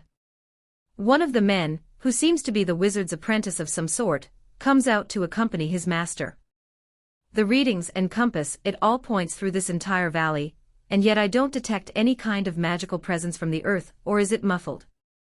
Or suppressed somehow because of this stupid blizzard effect on the weather of this entire place? The apprentice shrugs and shakes his head. I did tell you this place is rather unusual. That cannot be. Magic still flows in this entire valley, and yet there is something that also envelopes this valley, like a large piece of cloth hiding furniture. If it is so, then the healer picked the best place to hide. No. I doubt the healer knows. There is more to this. Tell me, any magical structures? Is there a holy relic of artifact here? You know, if you say it's the entire valley, that kind of reminds me. Some of the people here worship a tree, you know. You want to go and see it? The wizard nods. At this moment there are few other leads. Let's go. So they brave the snowstorm, that's actually almost perpetual now, to go to the Tree of Prayer, the courtyard now coated in a layer of white snow. Which actually isn't the only color of snow, surprisingly. In some parts of the world, there's a kind of magical aberration which turns snow into different colors, like green, or blue, or yellow, or purple. Anyway, I digressed. So, this is a tree they pray to. The apprentice said. The wizard then casts a spell. Detect magic. And nothing happens. And then, the wizard pauses and casts firespark at the prayer tree. And nothing happens. There's a hostile magic suppression aura here. It's present throughout the entirety of the valley, that's why a few of my spells seem to be not responding, particularly those of the probing type. The wizard explains to the apprentice. But it is no denser here, so I doubt this tree is the source of it. Maybe that's because the tree is everywhere. The apprentice shrugs. I hear the locals say the entire forest belongs to the tree that rules this valley, and entry is at our own risk. The wizard smacks the apprentice. So that sounds exactly like where a healer would hide. Did you check out the forest? Yes, we have, master. There's just a whole load of trees, and a lot of monsters. Oh. Wait. At this point, their earlier conversation about the magic suppression rings a bell. Is that me? When I leveled up and unlocked the Soul Forge, I did get an ability called Low-Tier Magic Suppression. The wizard looks at the apprentice, shaking his head. Anyway, let's do more tests on the type of suppression here, whether it is tier-restricted. He then casts fire. One again, nothing happens. Then he casts a blue fire, and this time, a blue flame ball appears in his hands. Tier 4 spells are not suppressed. So, does this mean we can find the healer? I think we already have a good clue. Whoever powerful enough to create a Tier 3 suppression aura throughout this entire city is probably the one able to heal the princess, or would at least know the person that can heal the princess. Yup. These guys are looking for me. So this is interesting. If that is indeed the case, I think I could use this as a bargaining chip, and so, I quickly summoned Jura to explain the plan. And the next day morning, despite the snow outside, Jura and Yvonne went to the guest house. Oh, Lady Yvonne, what brings you here? I have good news for you all. I think we finally discovered who the healer you were looking for. Really? Have you been lying to us the past few weeks? The apprentice is not happy. Yvonne shakes her head. I thought you were referring to a person. What? The wizard though cuts the apprentice out. Never mind that. The princess comes first. Bring us to the healer. Not so fast. Jura pauses. There are a few things the healer wants to know, and wants from you, before the healer is willing to have a look at your princess's condition. Name them. Quickly. The paladin and healer insists. The princess's condition worsens by the day. Jura hands a list I had him write, and he passes it to them. The paladin and healer look at it, and then passes to the wizard. This is extortion, isn't it? Jura smiles. I could tell he is enjoying it. It's the terms the healer propose, in exchange for his aid. You can choose not to. And he did say, if he can't improve the princess's condition, he won't take payment. Fine. We'll give these things. Great powers do not come cheap, after all. The wizard says. Bring the healer here. Good. But I am afraid you have to go to him. All of the Baruchians look at each other, but then they nod. It's not as if they have a choice.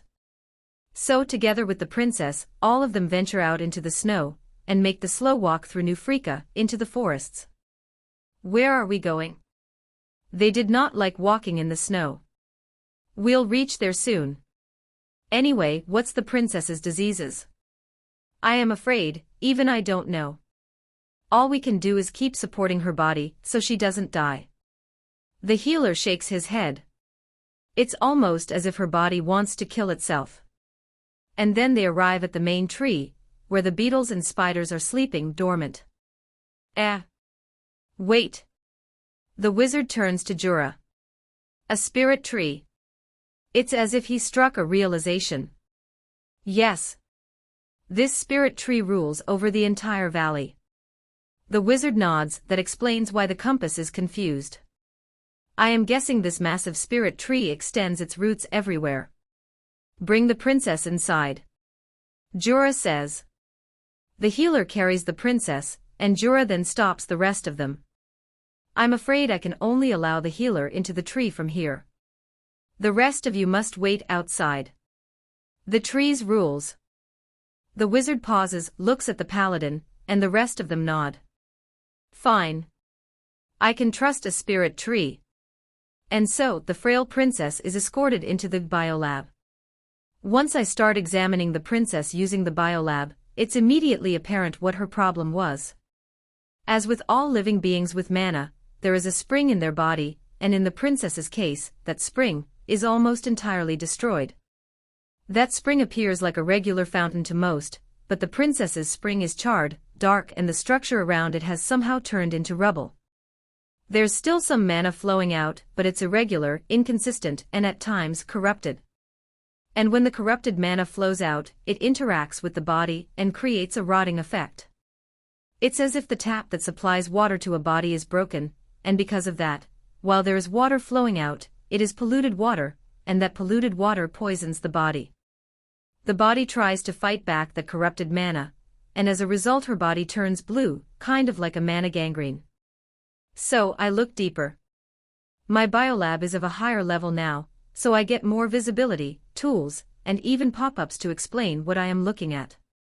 She did something forbidden, or perhaps, not her level to do. The wisp somehow pops up. All this points to an attempt to summon a higher power. Oh? As I look into the spring, a small indicator appears. Outer shell destroyed. Huh. Outer shell destroyed.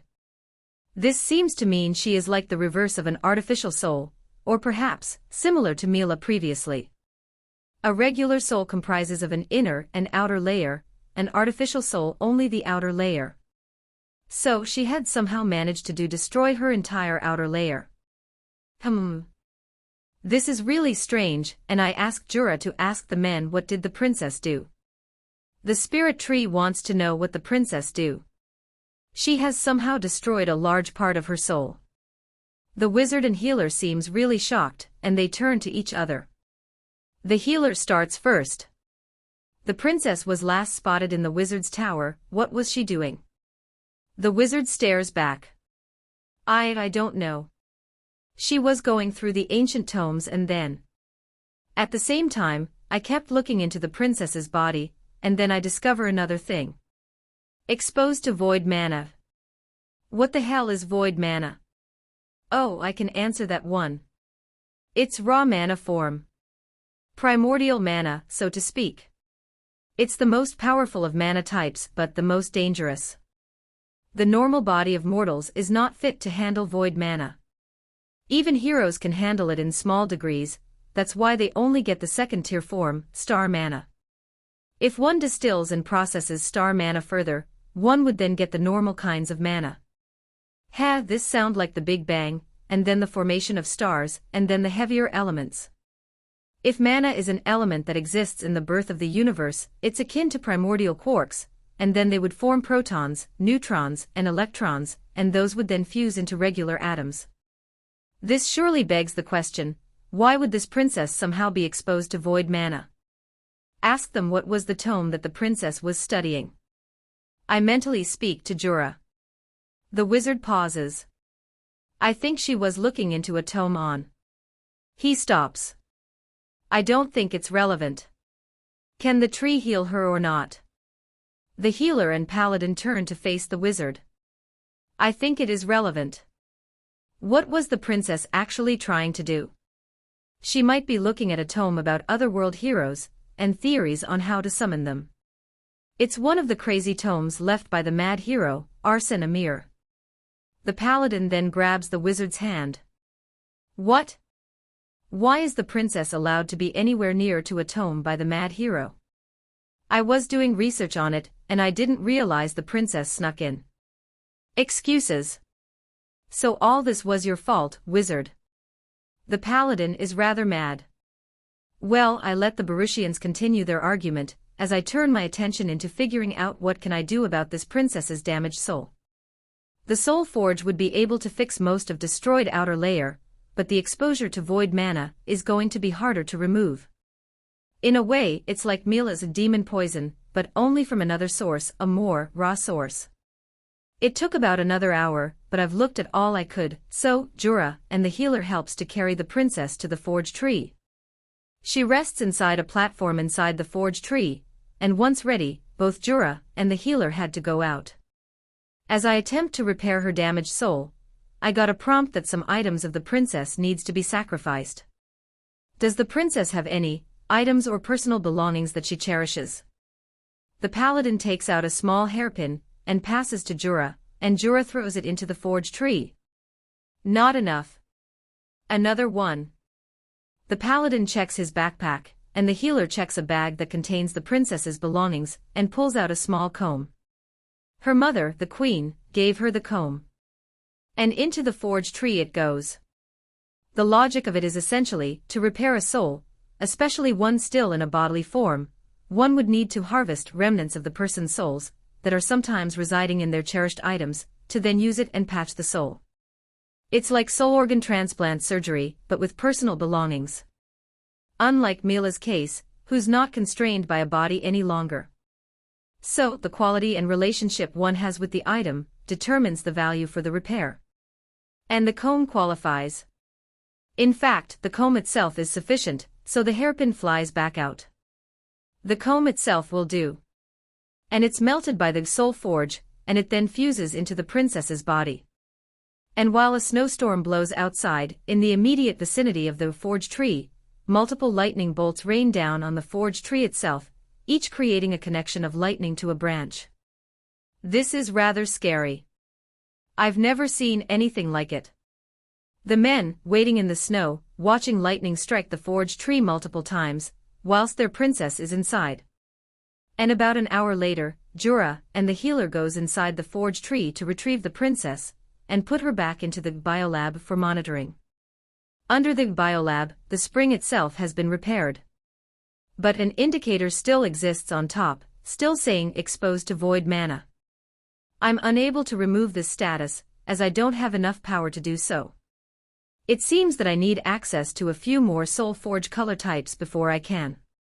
At least I actually get to see an explanation of what it does. Exposed to void mana, will have occasional nightmares of otherworldly horrors. Overuse of mana will result in fainting. Cannot use mana potions, as will result in a void mana flaring, and will cause hallucinations and seizures. And indeed, it seems this is as far as I could go, so the princess comes out of the biolab, and back to the worried Baruchians.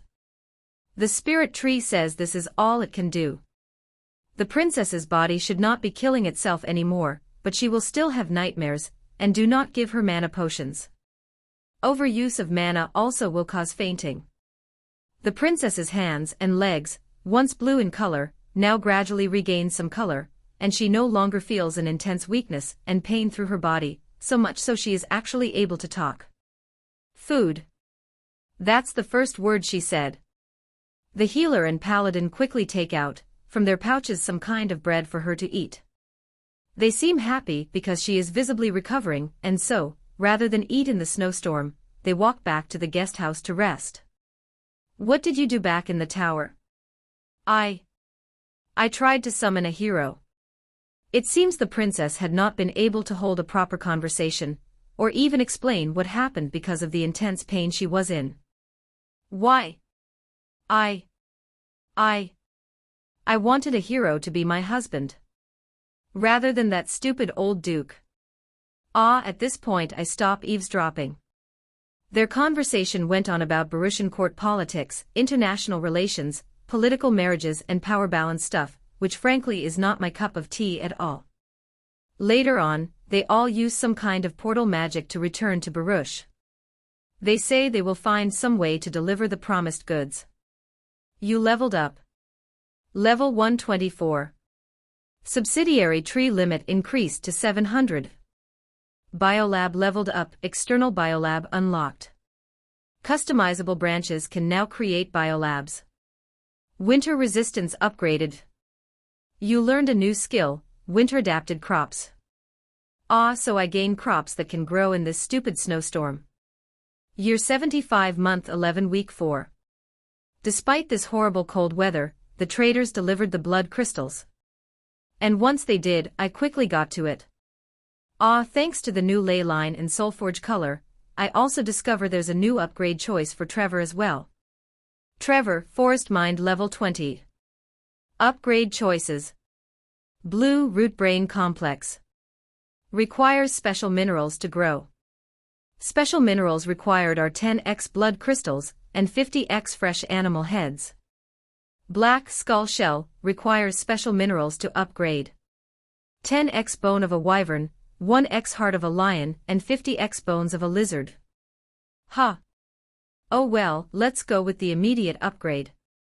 The blood crystals and the heads of the animals were put together in a pile, and then, I trigger this upgrade. A few dozen roots appear, and drill into each of the heads, and then the blood crystals, creating a rather messy haze of blood in the area. They twist, they turn, they tangle, and sparks fly. It's a bit like watching a dozen snakes mate with fireworks.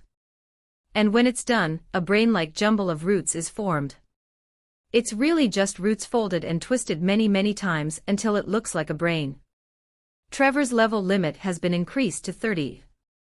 Trevor has gained a unique passive ability, Hive's Guardian. Hive's Guardian gains limited control over the lower-tier monsters and beasts that spawn in the valley.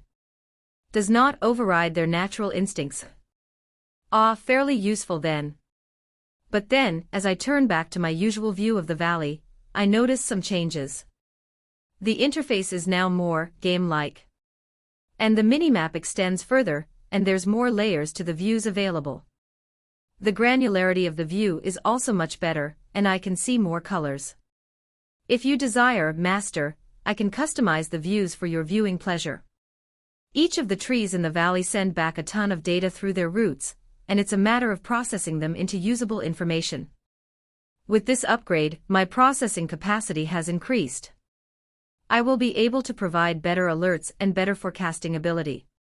Sadly, the area of effect is centered around that new root brain complex, so the further I go, the data available shrinks. But it is still sufficient to cover the entirety of the valley. When I go as far as the trees of mana, the data available in that region is close to none. And still lacking in terms of defenders. Therefore, it is time to create my second forest mind, one for the TreeTree of Mana's area, which I will call the Southwest Forest. In order to house your new forest mind, 3 subsidiary trees will be merged. New forest mind has been created. Do you want to name it? Dimitri. Greetings, Master. Dimitri responds, with an accent. Is that intentional? Well, if it is, please continue. Russian/Ukrainian voice presets, please. You're tasked to defend my connection to the ley line and the vicinity of the southwest forest. Ask for help if you foresee difficulties. Acknowledged. Afterwards, I set up a few dozen subsidiary trees in the area, all with war beetles, and placed them under Dimitri's command. Still, because of the freaking unnatural cold, there's practically no army movement in the region. Instead, this harsh winter brings a lot of deaths to the region. Even in New Africa, where there's housing, it's insufficient protection, and the tree folk had to construct additional barriers and actually start a fire indoors to keep themselves comfortable. So cold. I feel like my branches are getting frostbites. It's just your imagination, master. Year 75, month 12. The cold just gotten colder. Some parts of the terrain turn almost ice-like, as if it's an eternal winter. If such a spell is possible, and I think it is, this feels very much like it. I suppose this is how Arendelle feels when Elsa did her winter thing. I think Elsa would be a rather fascinating reincarnating hero. Nothing much happens this month, because everyone's just really trying to wait out the cold. The effect of the spell, added to the natural turn of the seasons, make this so crazy cold. The elves all end up hiding in the secret hideout, where it's warm and temperature controlled. The new Freecans attempt to build underground structures at this time, as a way to get a bit more comfort out of this ridiculous weather. Year 76, month 1. Well, I thought last month was cold. This month it somehow proved me wrong, as it got even colder. There were days where all that happens was ice flying in the air, as any water freezes instantly. It even causes my tree barks, that are normally winter resistant, to feel brittle and flaky. Since last month, myself, Trevor and Dimitri use our abilities to support the rest of the normal trees, so that the cold don't kill off the trees in the forest. They are already in some kind of winter hibernation mode, but this excessive cold would normally kill them. Even in this magical world, death by cold is still possible. It'll be bad if I lose my normal trees, so this is when that energy is consumed, from tuberous storage, to create a warm flow of nutrients and energy, supplied to the normal trees, prevents freezing, and kept them alive. This little episode with high-tier magic also reminds me of my vulnerability to such powerful magics. If say somebody cast a meteor or a magic of that caliber, what countermeasures do I have? I mean, a way of saying is, if I am a tree stuck in the blast radius of the Zarbamba, what do I do? Winter resistance upgraded. Winter resistance aura obtained. All trees connected via rootnet are more resistant to the effects of cold and ice. Beetles and web spiders also gain some winter resistance. Warm winter fruit obtained. A fruit that helps to keep the body warm. That helps a bit, I suppose. With the winter. But not the Zarbamba. Or wait. Is the system saying this is the magical equivalent of a nuclear winter? This winter is unbearable. We need to do something. The villagers are now trying to get Yvonne to do something about the winter, but what can they do? Good news is, there's absolutely no fighting in this sort of weather. Sort of bad news is, people are still dying. Bad for them, not me, so my soul realm is packed with souls that are due for their reincarnation within the next 6 months, from the returned soul harvesters, and just generally, from all the death in the vicinity. And from the fragments of the souls harvested, I obtain quite a fair of interesting essences, and my first experience seed, a product of the soul harvester's ability. The experience seed is used to create a level fruit, each seed to create 1 fruit. The effect is to increase one's level by 1, up to the level cap of said person. Yes. A fruit equivalent of rare candy. But the creator of said level fruit, me, cannot use it. Again, it is similar to that soul contract where I take a person's level away, or where they surrender their experience to me. It'll get converted into transferable experience, which can then be processed into experience seeds and skill seeds. In fact, even skill essences can be further processed into skill seeds. A single level isn't much for those the lower levels. But I would imagine such an item being more useful and valuable to those at high levels, since it's harder for them to level. Year 76 month 2 week 1. The cold is letting up. By a tiny bit. It's still snowing every day, with some days having ice storms. Not fun. Again, I am burning through my tuberous storage, trying to feed and support the forest such that it doesn't freeze to death. I've actually gotten a little positive out of this. I mean, at least it's just ice, right? I can still keep the trees alive by giving them warm energy by consuming the stored energy. It's kind of like winter and summer, you can constantly add layers of clothing to keep yourself warm, but it's kinda hard to strip down to cool yourself down, when the air itself is cooking you. If say the entire air is cursed from a massive heatwave, I would need to find ways to cool down the forest, and I think the only way I know at the moment is to pull up cool water from deep beneath the ground. And there's not much of that. There's a fair bit of thermal energy coming from deep beneath as well. This is despite I'm being fire-resistant, but drought or prolonged heatwave. I'm not sure. Maybe I need to find some kind of cold water source from far away. A massive root then supplies that cold water from there to regulate the temperature of the valley's trees. And the opposite would be to find a hot water source. Maybe that volcano that Horns surveyed a while might be able to supply that. All this talk about the cold. What? I don't feel it. That's 'cause you are blob. A floating soul with no ability to sense temperature. But some of the souls were telling me about how cold they felt. Or maybe that's just their final moments carried over. Wait. You can talk to the souls. I didn't know why I had the impression that only hero-grade souls can talk, but I suppose I'm wrong. Only some of them. There seems to be a few that still retain their ability to talk, but all they do is repeat the same thing. Kinda like machines. Oh. This soul thing can be confusing. Why can some talk, some can't? Anyway, New Freaka is in a state of emergency. Food supplies are running low, as they did not expect such severe weather, and much higher consumption of their stockpiles. That led to rather ingenious solutions, as some of their farmers actually have rather interesting skills. One such ability is indoor farming, and that led to multiple greenhouses being built, and a few attempts at underground homes. Speaking of underground, TreeTree, have you taken over the labyrinth? The leftover labyrinth of the dungeon, now supported by roots, located in the southwest forest. Yes. The inner labyrinth remains warm, though the entrances are covered in snow. I think I could propose that as an alternative location for the refugees to live, protected from the cold. But it is too far, the journey there takes at least 2 days, maybe more in this snow.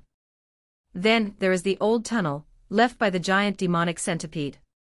It's located quite deep underground, so as to minimize tremors and detection, but because of its relative depth, I have found little use of it. But now that I have the root tunnel's ability, I can think about creating more feeder tunnels to connect to that big underground tunnel. Suggestion. Speak, Trevor. There are certain kinds of vegetation that grow in tunnels. We can grow those there, would provide additional energy output. Variants of subsidiary trees. There's no sunlight in there, can the subsidiary trees survive? Not trees, more of fungi. My powers extend to that of fungi. No. But if we extend our roots into the underground cave, we can create an environment for symbiotic fungus to grow, which can produce energy. Is the output worth it? No. Fungus produce minuscule amounts of energy, but it has the effect of creating the base of an ecological system that supports certain kind of farmer, ants and insects. Underground fungus. But I do want ants. I think ants would be interesting warriors. Are beetles insufficient? Horns then poke in. That is not my point. There are many kinds of beetles. I am sure you could have some kind of facility to research beetles that would help. Biolab Beetle Unit Research Tree obtained. This massive tree allows research and development of various beetle types, such as flying beetles, armored beetles, poison beetles, fire beetles, water beetles. Ah. Yes. I think beetles are better than ants. I get the point, horns. But I still want ants. No. Beetles are the best. We are already sharing the space with spiders. Please do not neglect us beetles. Ants. Beetles. We have dung beetles. We have dancing beetles. We have colorful beetles. Beetles are superior. I sigh. Okay. Year 76 month to week 3. How long is this stupid blizzard going to last? Forever until someone manages to disable or dispel the vortex. Not forever, such magics have a natural decay to them. Over time it will go away, but we are talking about years. Troubling news from Aeons informants and diplomats. None, not Sulla, not Nung, not Takta has claimed responsibility for using a blood sacrifice spell, and in fact, all of them are now not so secretly launching their own internal investigation into the cause of this catastrophe that brought severe blizzards to an area the size of a country. All 3 nations are affected by this massive spell, and all 3 capitals within range, though Sulla, being the largest of the 3 nations, are least affected. Well, to be honest, if that was all there is to it, it's not really that troubling. I mean, a hurricane is a country-sized disaster, no. Nobody jumps when a hurricane or a massive earthquake rattles the world, right? Though I may be wrong, a perpetual hurricane would be equally horrible. The troubling thing is some of the more sophisticated intelligence claims that it is a secret demon cult at work. A cult that aims to summon and to control the demon king. They call themselves the Circle Breakers. A demon cult that, as the rumors start to emerge, manipulated the nations and took advantage of the massive battle to somehow sacrifice at least 25,000 to test out some kind of blood magic. I mean, it sounds bonkers. I mean, which nation would want to publicly admit it used such a drastic measure, one that involves blood sacrifice? So naturally all of them will deny involvement, even if they did do it. Besides, I presume everyone in that battlefield is dead, and any evidence they can gather by magic is being corrupted and distorted by the presence of that blizzard magic vortex, and with each passing day, the evidence vanishes. Perhaps if some of the souls and spirits can talk, I can find out a bit more, but until then, this theory sounds absurd. So, I still think of the countries did it. Or maybe a mix. One of the countries collaborated with the cults to activate such a spell. Anyway, those are distant affairs that unfortunately affects me. Goes to show that turtling strategy doesn't work when there are large area of effect spells and abilities. The merchants are quick to adapt though. Money really has ways of making the world go round, even in magical worlds. This month we had the first visit of the cold-resistant caravan. Essentially, they are a delegation of about 100, with dedicated mages and special carriages that are magically reinforced to provide protection from the cold and snow weathers. Of course, the goods are expensive. They need a markup on such special services after all. Oh well. The Barishians though, the wizard at least, came back to New Freaka. With the agreed rewards, most of them the upgrade materials I need for the root system, and also for Horn's paws. Apparently, the wizard's punishment for exposing the princess to forbidden magics is exile. And the delivery to New Freaka is his last task by the king. Surely, the wizard cannot take responsibility for the princess's recklessness.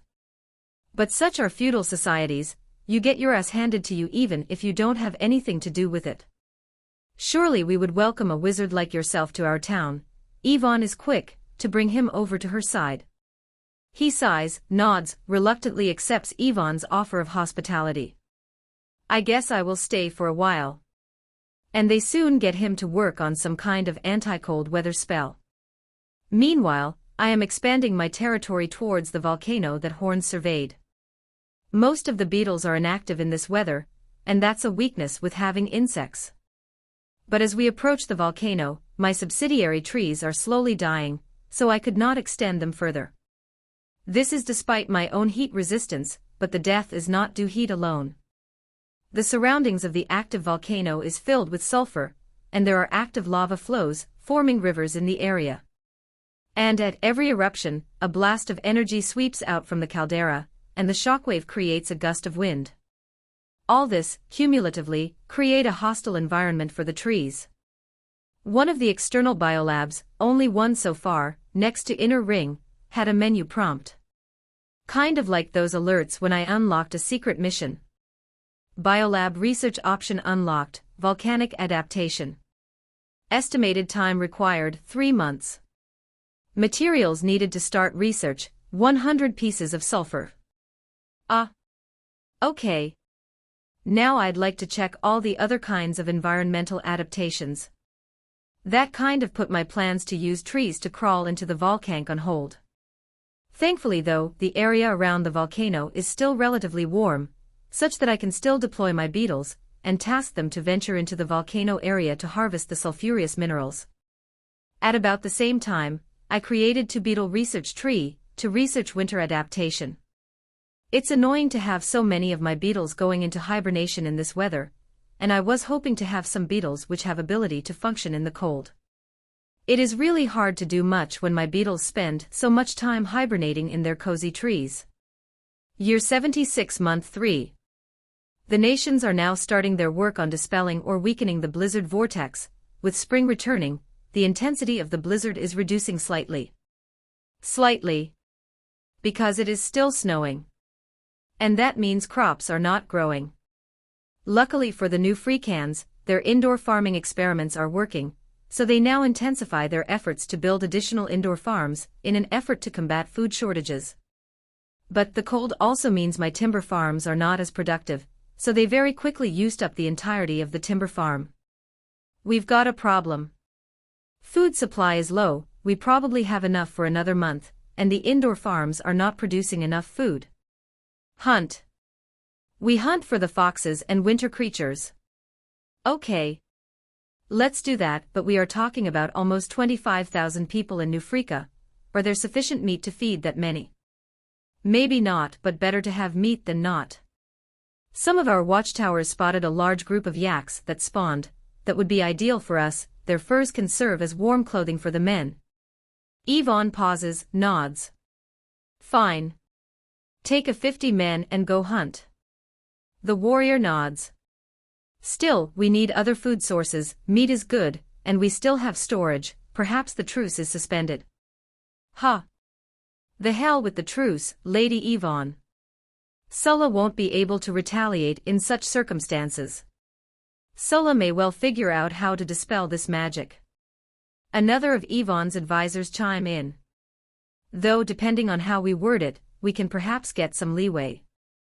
Yvonne ponders that for a while. Can you arrange someone to visit them to convey our intentions to suspend the truce requirements given this disaster? Certainly. Back to topic. Food.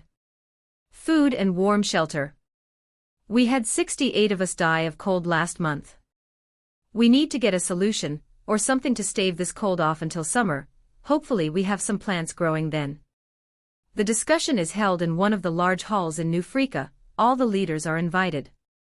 It comprises mostly of Yvonne's comrades back when they were with Sulla, but they have also gradually brought in the refugees to join the leadership team.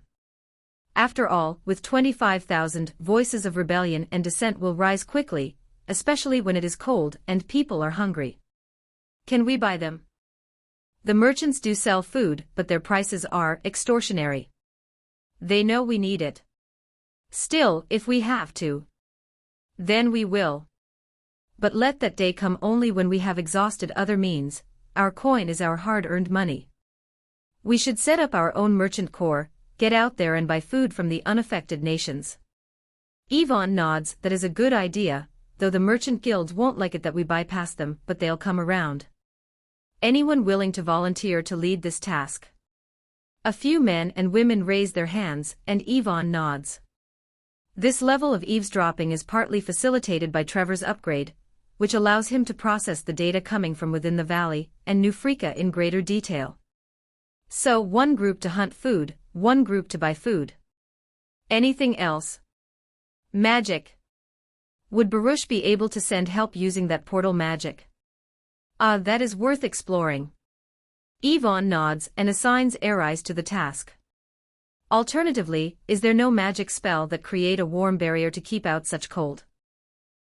As far as I know, we don't have wizards at the level of entire towns here. We have been doing them at the building level, but the spells expire relatively quickly. Indeed, there are mages using their spells to create fire, or generally warm up certain places. But spells like this last short periods, sustained by mana, and they do run out. The warming effects of certain skills, such as uncomfortable house, or slow-burning fire, that some of the refugees have, last a bit longer, but that does not work on a large scale, and cannot house everyone. Does the will of the forest have any way to aid us? Ah yes, will of the forest. It's one of the ways the refugees have come to refer to me, after the recent assistance of the potatoes. Apparently, those who visit the Tree of Prayer are those that would end up using this particular phrase. They have been seeing my presence in their sleep, of a tree that somehow appears in their nightmares and eats them. Yvonne did not respond. I mean, the will of the forest is the one that somehow managed to heal the princess, perhaps it has some way to aid us. Yvonne sighs. As you all have known, and I said this that day, the tree spirit does not give its aid freely. There is a cost to borrowing its aid, and is there anyone willing to sacrifice their souls for it? Ask the elves. The will protects them, perhaps they can figure out a way to sway his views.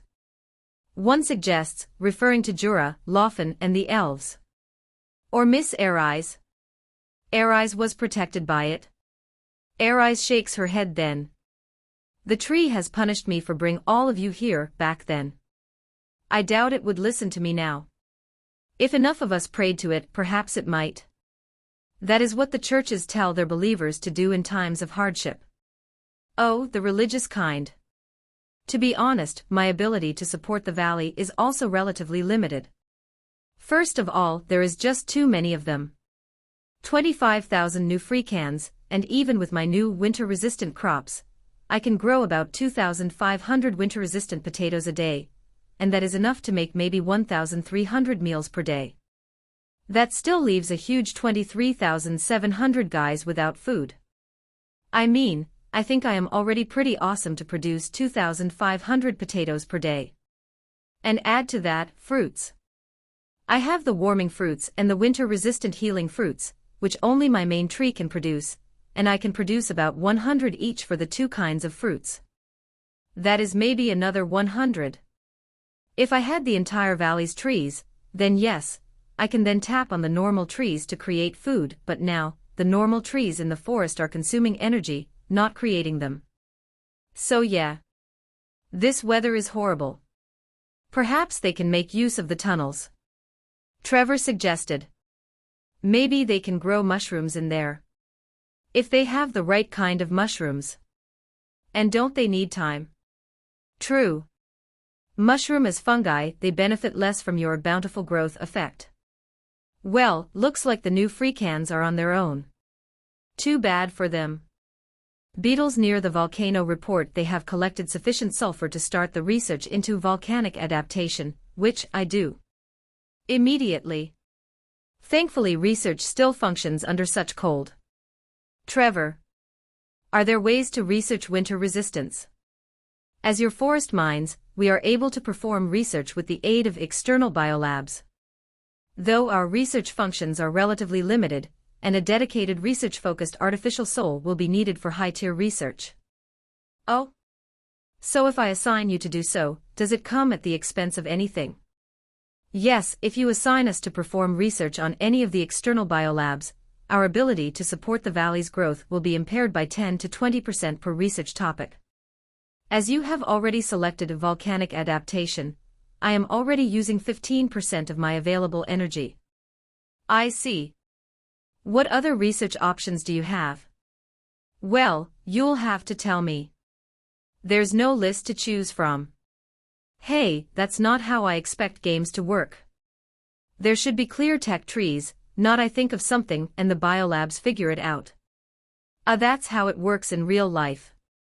Inventors do that. Mila chimes in. You want to volunteer? Can I fuse you to a biolab? I actually know the answer already. Fine, why not you work on winter adaptation as well? Sure. Oh. My ginseng tree died from a pile of snow that somehow fell onto it and crushed it. Damn it. Beetle winter adaptation stage I 2 months remain. Tree volcanic adaptation stage I 3 months remain. Tree winter adaptation aura 3 months remain. Year 76 month 3 week 4. I had a visitor.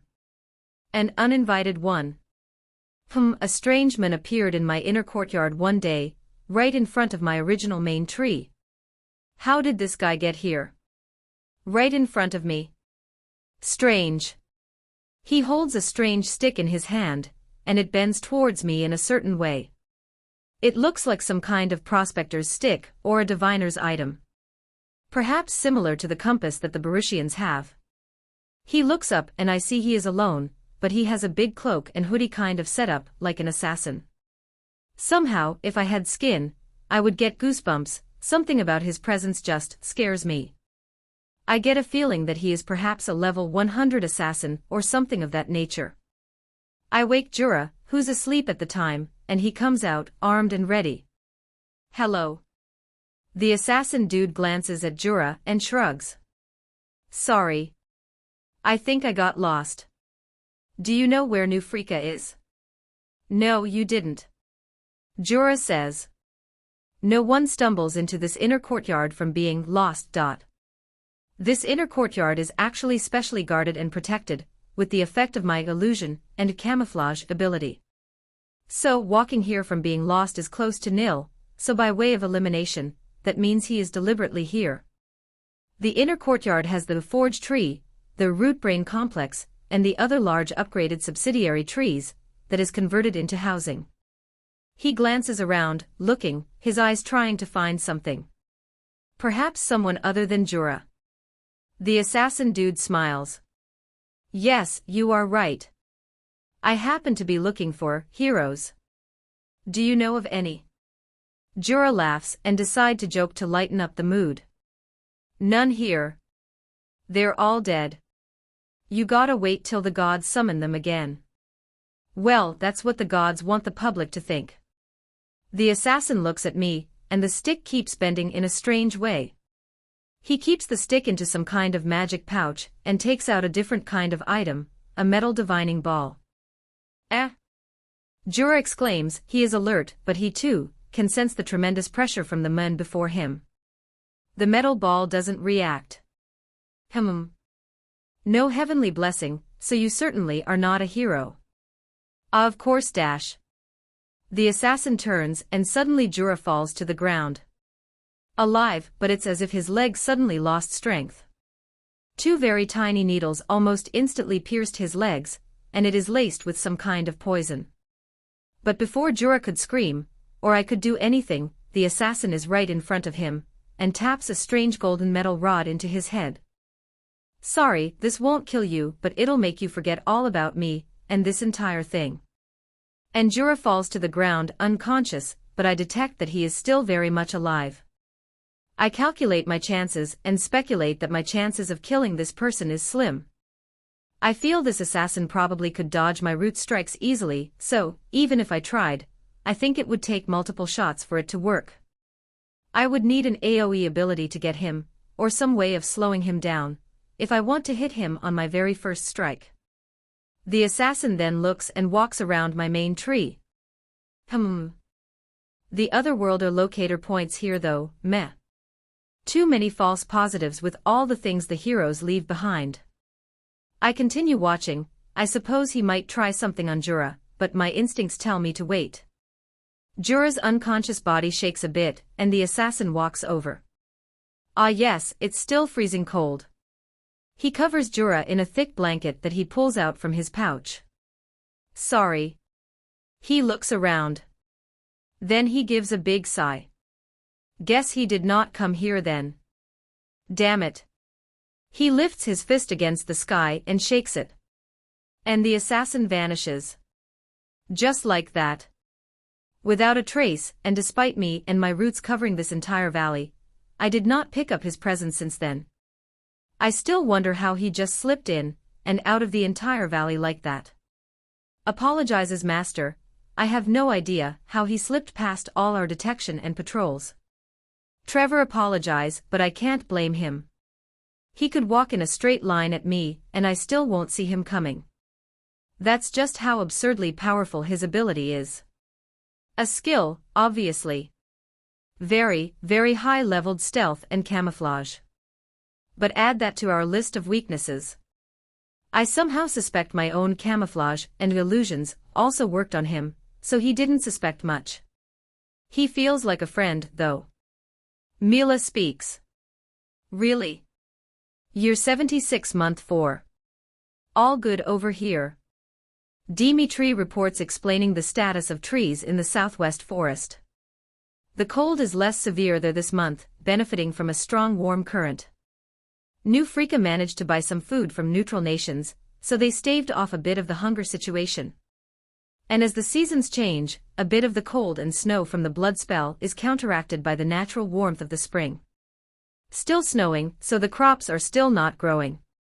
I also learned that actually I overestimated the refugees' dietary requirements, as they actually have skills which make them better able to withstand cold and hunger. Some of them have skills like a minimal diet, or high-efficiency body, or endure hunger, which allowed them to make the most of what little food they have. Their experience being on the move, frequently with little food as well, given the survivors these skills which made them tougher. Some of the most impressive of such abilities, possessed by a refugee, ascetic diet, survives on 1 meal per week without looking worse than a normal person. In fact, if the refugees possess such abilities, my potatoes actually would be able to feed a lot more than I initially calculated. Perhaps by a multiple of 5 times. It's hard out there, Belle sits, all snugly in her bed. TreeTree, is there not much we can do to help them? Well, there is, but let them figure it out themselves. I think some of the refugees are jealous. Emile explains. They wonder how we can still be so comfortable here, and not extend a hand to them. They think we are being selfish. Wallen told me they have been getting weird stares, and some of the men actually curse them openly. Huh. Well, I'll let it slide, but if any of them make a move, I will not hesitate to punish them. I mentally make a note to Trevor to put increased surveillance on Bristlock and Wallen, who now live in New Freaka. It is the way of the world. Laufen sits with Lozon, working on some cotton clothes. Our luck that TreeTree watches over us. Well, some of them were driven out of their homes too, so they feel that they have suffered much. Belle responds, she's really cozy with a thick blanket wrapped around her.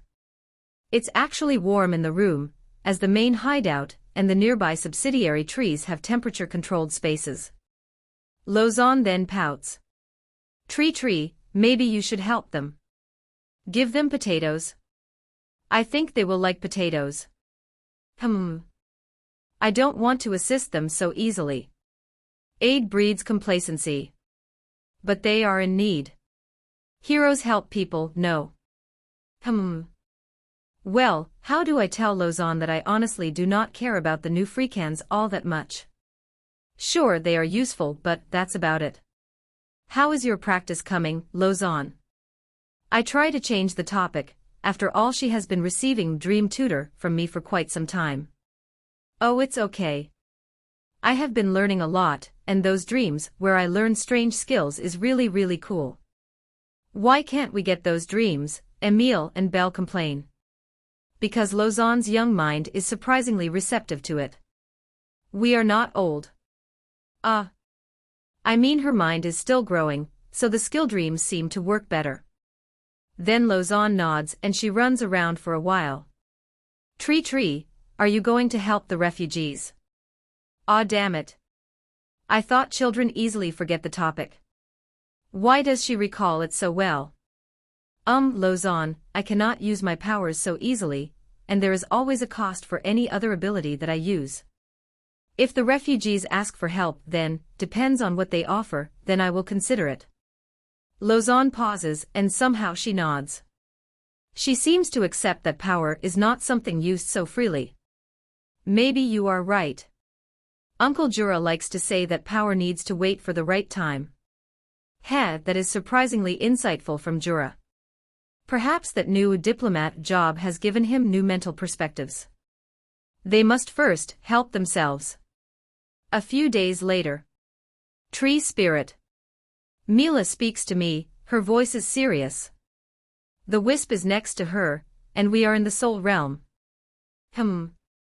I have a strange dream, or, well, maybe it's not really a dream. But like some kind of mental whisper. But I think it means something. Something important. Important. What could be important? Oh well, let's go with it. So tell me. I saw Alexis. Okay. What about her? She's not dead. Oh. That is good, I suppose. Somehow my prayers to the heroes reached her. Then again, that doesn't sound good. Her body is currently consumed by demon fire, after she used fire form, to avoid the destruction of the Demon King's core. She is battling it every moment now. It seems the demon fire, when there is sufficient amounts of it, it gains some kind of consciousness. Or some kind of innate instincts. Oh, okay. Doesn't sound good, but so. She's really far away, right? And, I think the demon fire that consumes her body thinks that a hero is still around, and so. It thinks the source of the prayer is a hero. Oh no. I mean, I kind of figured that is what Mila meant. It is just so typical of communications to lead to such actions. She's headed this way. I mean, how does a demon know where to go, but I guess there are ways for that to happen. Yeah. When will she get here? I don't know. What else did she say? Not much. She mumbled about how she is a fire elemental, since she's stuck in her fire body form, and that fire body is controlled by the will of the demon fire. Well. Shit. Let's see what measures can I take against a fire-crazy demon. Spazer. Next chapter 28 March. I'll try not to be late. Year 76 month for week 4.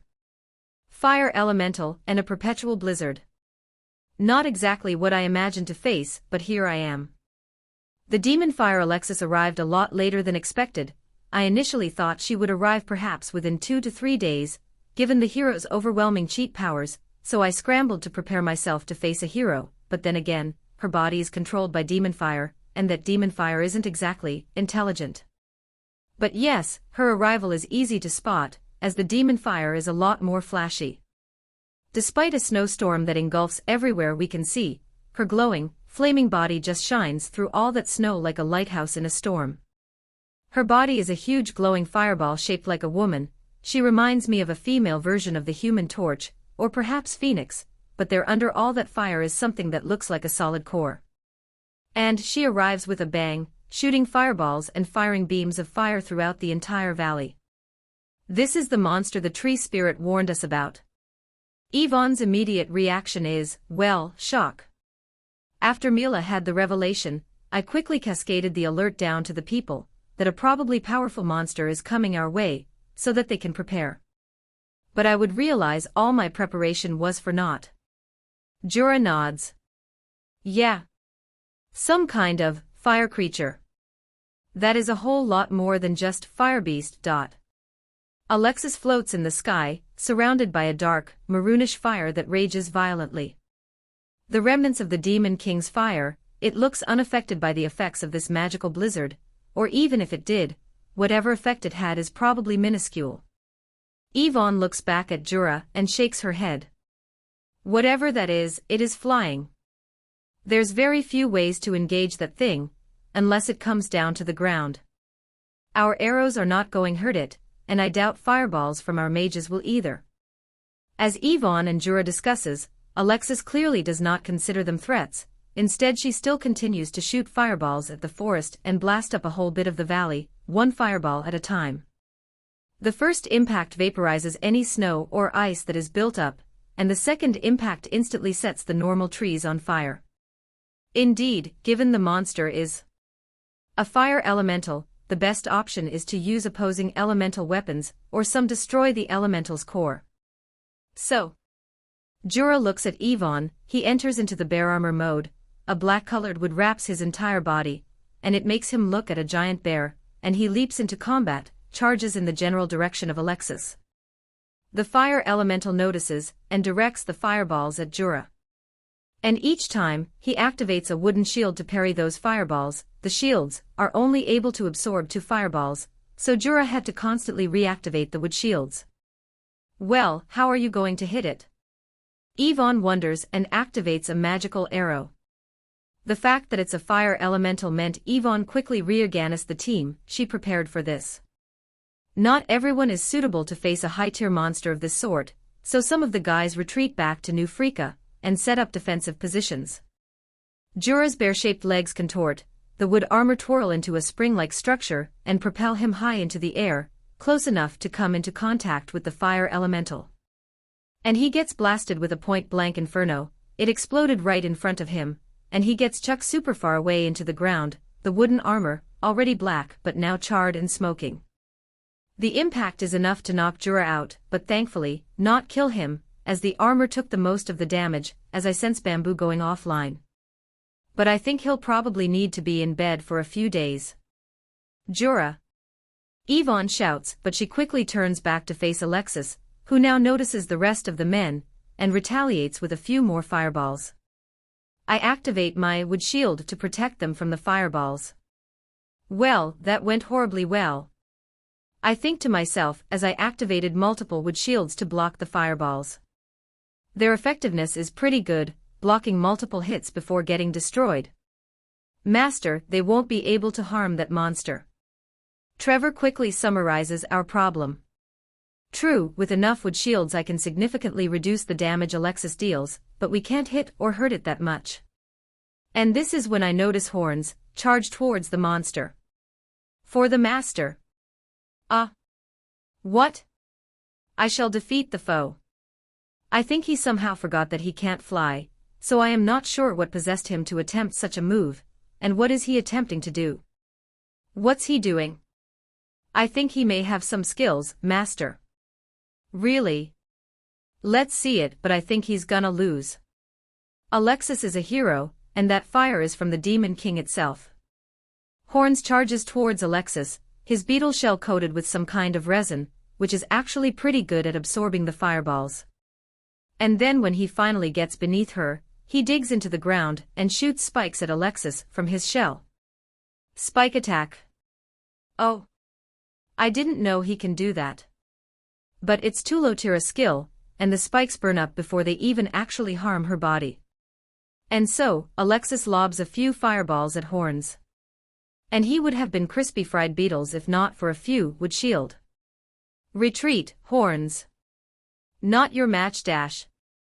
Alexis waves her hand and shoots out a continuous jet of blue fire, and it incinerates everything in its path, including the wood shield. I instantly try to activate a few more shields to protect Horns, but it's not good enough. The blue flame burns through the wood shields rather quickly, and also burns half of Horn's back body before he manages to run out of range. Master, I failed dash, and I sense Horns going offline. He's probably not dead yet, but I'll need to repair him after this. It's fine. Hibernate mod. Yvonne, very smartly, chooses to retreat all the way to me. I guess the fact that she survived so long out in politics is no fluke. We're no match for this monster. At this point, I know.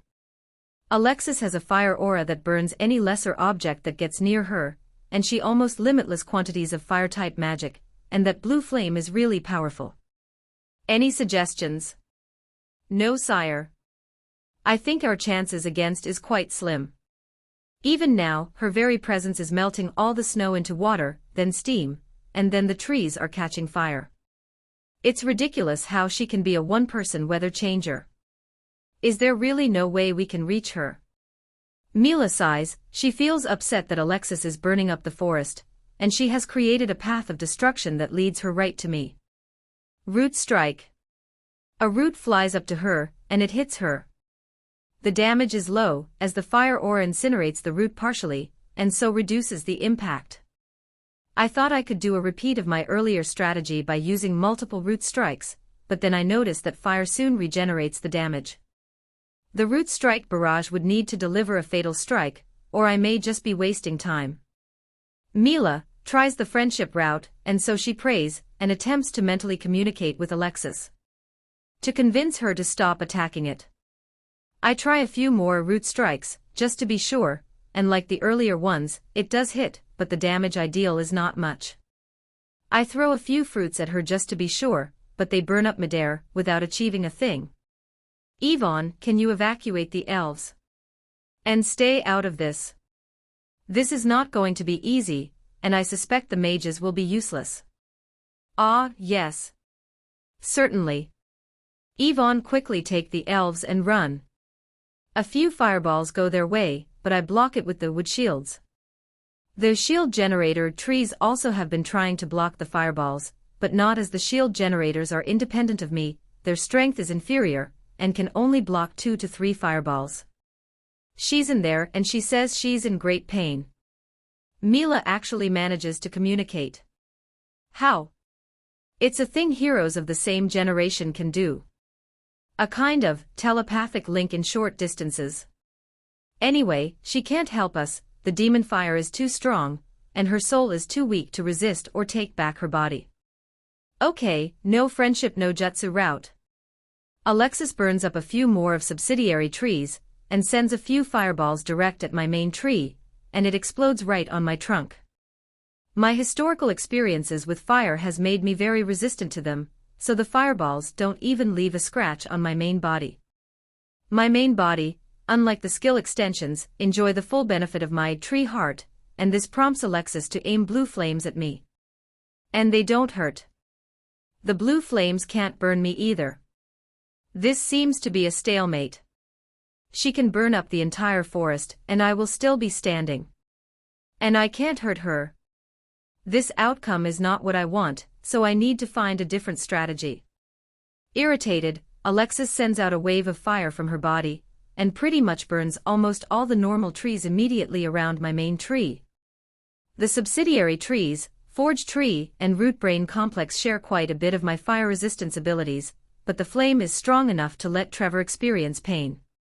Master. I don't feel so good. Trevor is housed in the Root Brain Complex, and the blue fire is slowly getting to it. It inherits a smaller percent of my godly fire resistance, and would be invulnerable to most fires. Except one from a hero, or a demon king. Shut down and hibernate. Horns, you too. Acknowledged. Rather than lose Trevor and Horns from the constant barrage of fire, it's better to pull their artificial souls back from their bodies, and house and hibernate their souls within me. This isn't ideal. I shake my head, Alexis is still blasting the forest, and I'm doing my best to block as much of the fireballs as I can. Which works and as a result, irritates the demon fire Alexis more. Mila shakes her head. Alexis is trying to take back control, but it's not working. The demon fire's will is too powerful. At this point, the elves have managed to evacuate to the relative safety of New Freaka, and it's just me, the spirits, and Alexis. Yvonne managed to haul Jura away from the battlefield as well. It's strange to be feeling so hot when just a bit further away, it's the cold blizzard. Too bad I can't channel the blizzard's power and direct it all at Alexis. We can't defeat her. Mila sighs. All you can go is stall her, but she's free to run elsewhere. I pause and I try to think. If I can't defeat her, then I will attempt to contain her. The logic to me is simple, she can't hurt me, so if I contain her such that she can't hurt anyone else, that's a win too. Alexis lobs a few more fireballs and releases multiple fire waves, and what is once a green valley turns into a blazing inferno, with me, the sole untouched tree in the middle, as the blue flame is strong enough to burn even those with higher fire resistances. What's your plan? Mila asks. Well, remember my extremely crazy demon and fire resistance. I am going to exploit it. How? I am going to eat her. Constrict, X30. 60 roots and vines shoot out from my main body, and attempt to reach out to Alexis' fiery body. Thanks a bit to her target being me. Which I suppose is due to her sensing the presence of Mila, or perhaps those fragments of heroes. She is now really close to me, trying to burn me. I'm not sure whether Alexis gets the point that it's not working, but hey, if all it wants to do is keep trying, go ahead. The fewer work to a limited degree on the roots and vines. Her fire aura burns up a few strands of roots and vines, but there is enough of the constricting vines and roots to form a thick net. I had taken inspiration from Horn's body to coat the roots and vines with a layer of fire-resistant resin, and as they touch her fire-form body, some of them burn. With the resin-coated fire-resistant net around her, I begin to pull, and manage to grab her flame body, and pull her towards me, into me. You actually going to? Mila looks surprised. Eat her, yes. I am. Alexis's body seems to panic, and so released a continuous stream of blue fire, and even stronger black fires, but closer to my main body, the root and vine's fire resistance increase, so she's trapped. Fireballs after fireballs explode as I pull her ever closer. Alexis's body now almost touches my trunk, and she releases a huge chain of fire waves, the acts of a drowning man, flailing, in an attempt to escape, but she still could not break through her vines. However, that fire scorched the surroundings, the forged tree, and the root-brain complex burned, the ground charred black. Then, as she closed in on the trunk, the main body of my trunk open up, reveals a biolab pod. And the vines push her inside into the biolab. The demon fire attacks the biolab, and now, I feel like I'm in a sauna. Or like an Arctic monkey sitting inside a hot spring in winter. That doesn't stop Alexis. She keeps trying, releasing wave after wave of fire. Perhaps she thinks my resistance is due to an extreme regeneration, and so I will run out of mana, or somehow she hoped that the fire will eventually get through. But it doesn't. I am kinda thankful that its only power is fire, and so its only response to any threat is to burn the shit out of it. I mean, if it had Alexis's brains, she'd probably try lightning, or perhaps ice. So yeah, when you're a hammer, all you can do is hammer. This is insane. Mila says, clearly rather amazed to see Alexis dragged into me. Well, it works. And I begin the next step, trying to battle the demon fire's presence. It's strangely familiar. Like the fires of Baal that used to burn on top of my trunk, the fire even feels rather pleasant. This time, I'm not the same tree I used to be, and so I will defeat the demon fire myself. My mana, and I draw on all the mana I have, from the ley line, from the normal trees, from the storage, from everything, and with it, I flood Alexis's body with my mana, and drive out the demon fire and the demonic mana that now runs through her body. It is like attempting to do a blood transfusion, to drive out the dirty demon blood and replace it with my clean blood. Unbeknownst to me at this time, from New Freaka, by putting Alexis's body into me, it seems like the entire valley's trees appear to be on fire. The heat generated from the trapped demon fire is released through my roots, my branches, like how a kettle vents out hot steam, and throughout the valley, my branches and roots would periodically spit out the trapped demon fire.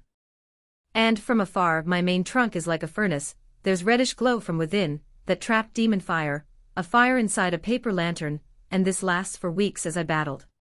Single-mindedly focused on beating the demon fire, I had no idea what happened other than my long, laborious battle for control of Alexis's body. I kept at it and continuously flooded her with my mana, and gradually, I made progress. Like my experience with the hellhounds on how they, after I overwhelmed its body with my mana, it transforms into a woodhound.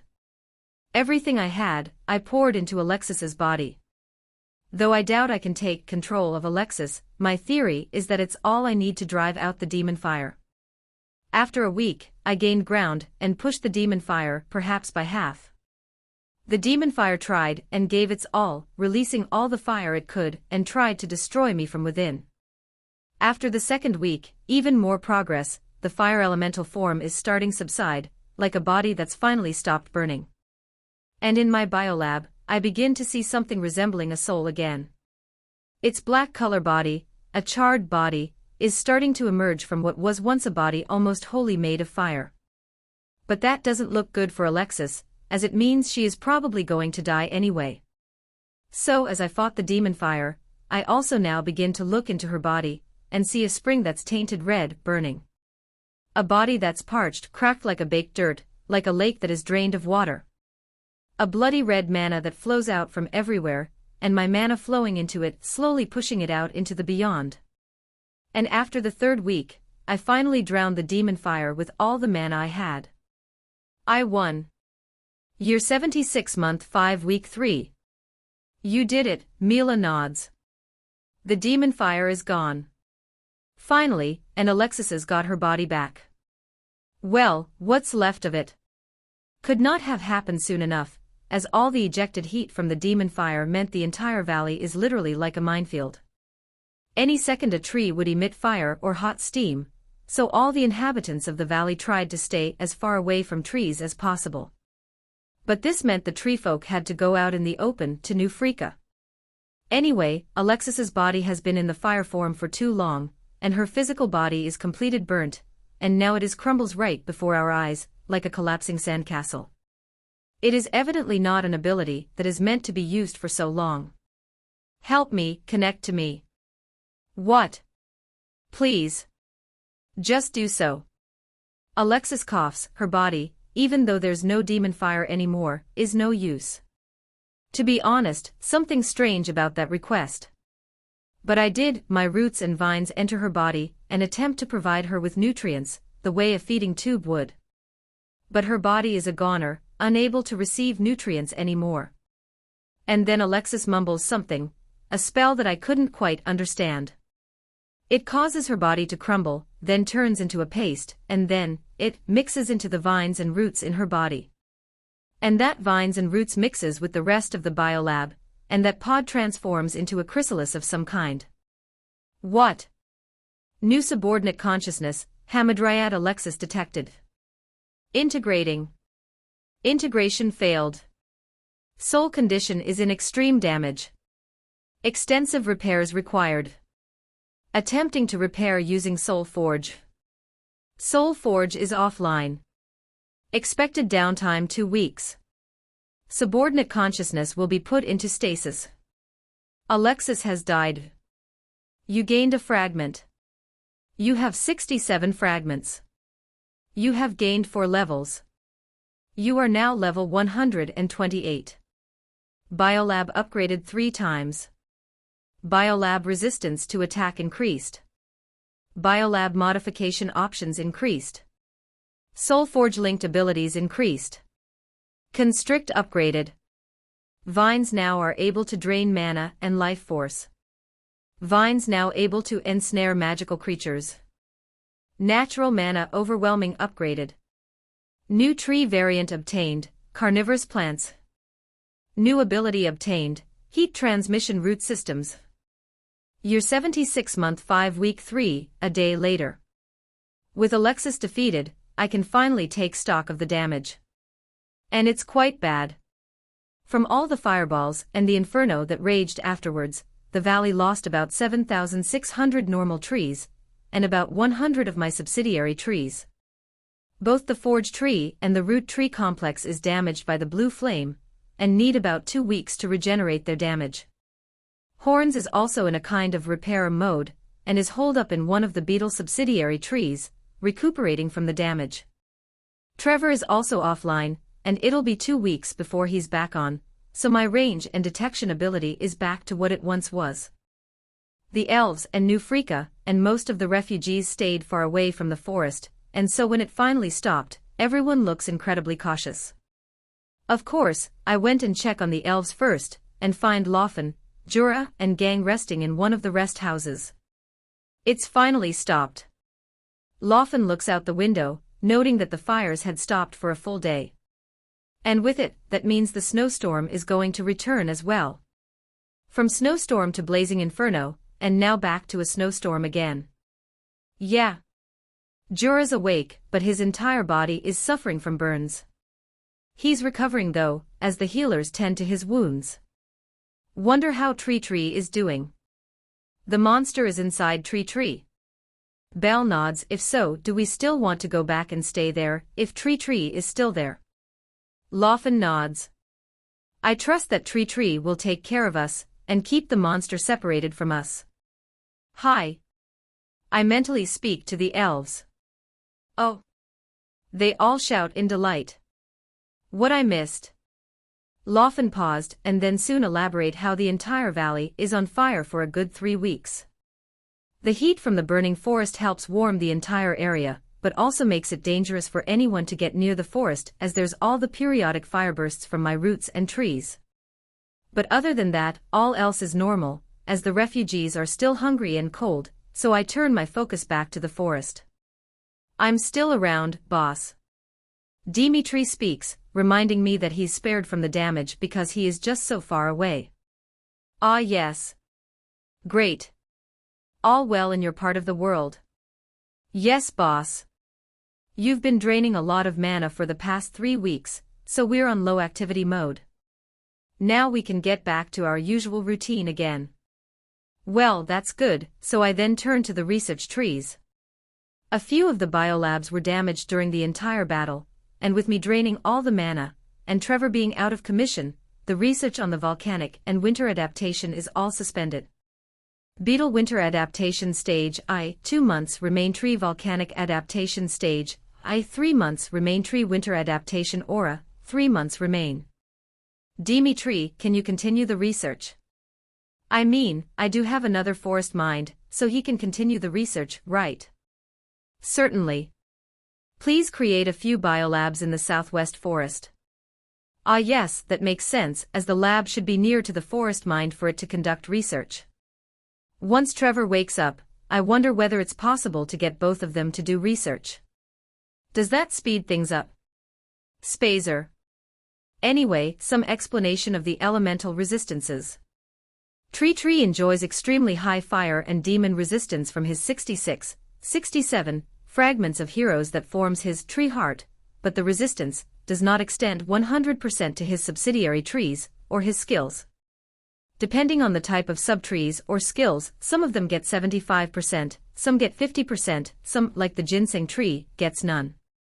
There's also a small distance modifier, i.e. a subsidiary tree really far away doesn't enjoy as much resistance as a subsidiary tree right next to the main tree.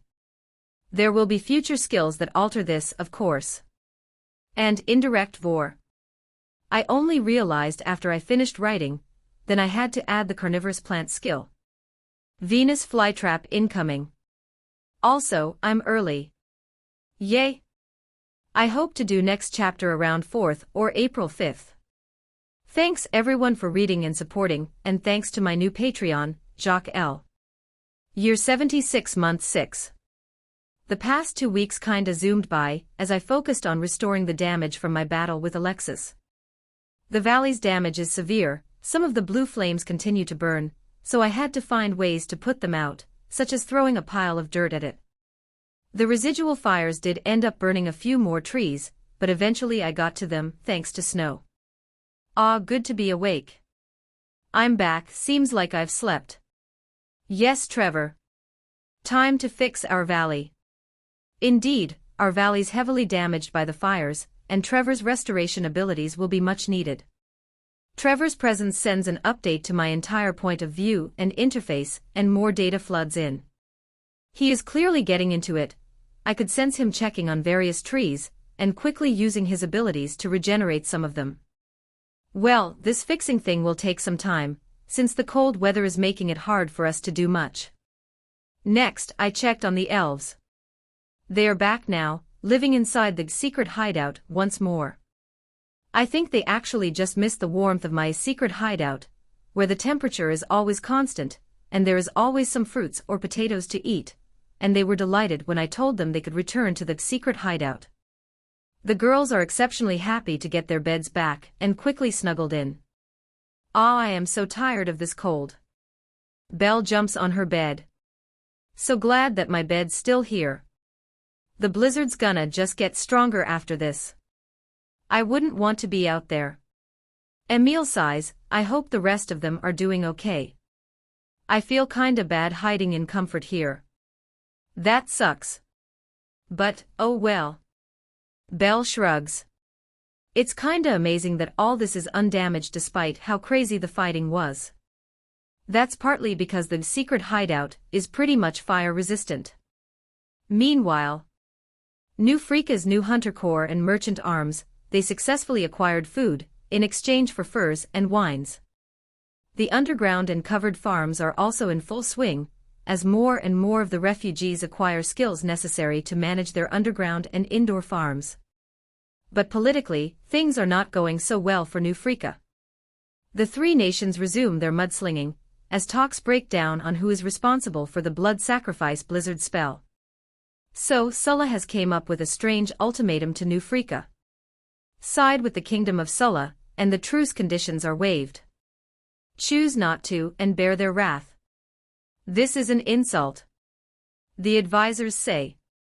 I know, but what choice do we have? We have no military power to stand up to Sulla. Yvonne sighs. But they expect us to forget that we were expelled from them. That we were massacred, our long escape from Sulla, and the countless lives lost as they go about their bloodthirsty ways. Our people will insist we have a bit more spine. The advisor shakes his head, and try to convince the rest of the advisors. They too feel really mixed about this. Is the lives of our people less important than some principles? How do we know? Sulla may well be the one that cast the spell, then if we side with them, we would be wrong too. If so, the answer must be to insist that Sulla prove their innocence, then we stand on their side. One of the advisors suggests, and it's quickly attacked by the other advisors. That still won't go down well with the people. Remember, we are expelled from Sulla, many of us. Now they demand us to stand on their side. Even if they are truly innocent in terms of this accursed spell, I, and I speak for many others, cannot accept it. We'd rather go to war with Sulla. But war leads us to a lot more death, and that's what we're trying to avoid. We shouldn't go to war and put our people's lives on the line. Another advisor says. Our people are tired, and are finally starting to rebuild their lives here. Do we want to throw them into the fire again? Tough choices for the New Freakans, so they could not come to a decision. Year 76, Month 7. Mila. Alexis. The two girls jump happily when Alexis's damaged soul is finally received its first layer of repairs. I had to wait for the forge tree to recover, and some of my energies to return, before I could get to fixing her, and knocking her out of stasis. Like Mila, the damage her soul has taken is enormous, and it speaks of the incredible resilience of souls that after a layer of repairs, she is already able to speak. The kinds of damage is a mix between Mila's and that princess who experimented with void magic, so I am more than able to repair quite a bit of the damage her soul suffered, but there's still some which needs different colored soul forges to fix. I'll hug you if I could. Alexis shrugs, her soul now appearing in my soul realm after the repairs. Mila laughs, I don't think ethereal spirits can have hugs. Yeah. I feel a lot better after the tree fixed me. None of that crazy demon voice anymore. Mila's soul bobs. The demons have been reading my mind. Well, that's a bombshell that came from nowhere. That means they know what I know. Of gods, of our technology, of home. Oh. Nothing worse than the magics of this world has to offer. I doubt it's their first time. Mila shrugs. Heroes has been summoned to this world time and time again, pretty sure a few times demons have captured heroes before. Alexis sighs, well, that's out. Feels good to finally say it. Seems to be a sigh of relief, of a weight finally released from her shoulders. Having my brain read all the time isn't a pleasant feeling. Well, you're sort of dead, so I doubt that's any better. I'd rather be dead, honestly. I'm really relieved that the tree spirit is able to defeat me. I initially fear being the vehicle for more of the demon's destruction. Well, luckily, I have just the set of abilities to counter you. I jump in. Yes. Interesting set of operations you're starting here. Alexis muses. You like it? It's not bad. Alexis's spirit bobs around. See, someone appreciates it for a change. Mila shrugs. Anyway, what spell did you use in the end? Oh.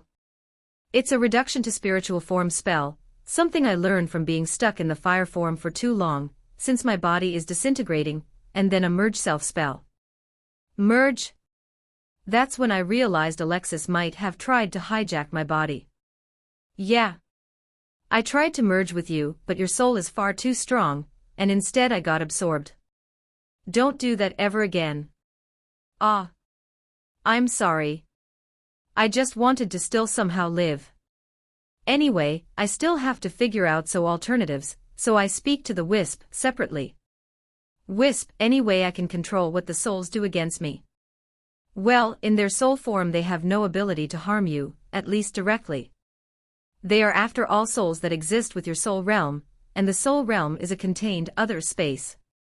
Once confined and merged into a vessel, their ability to harm you depends on the vessel. Lots to think about there. But there are safeguards you can perform, such as entering into a soul contract. Such act will constrain their actions for the next 1,000 years. Ah yes, I am an idiot, but I suppose I have to, if I ever want to give them a vessel. There's a vessel already developing inside the pod, which the Lady Alexis used. It seems to be a woman made out of wood, but will be some time before it is ready. How?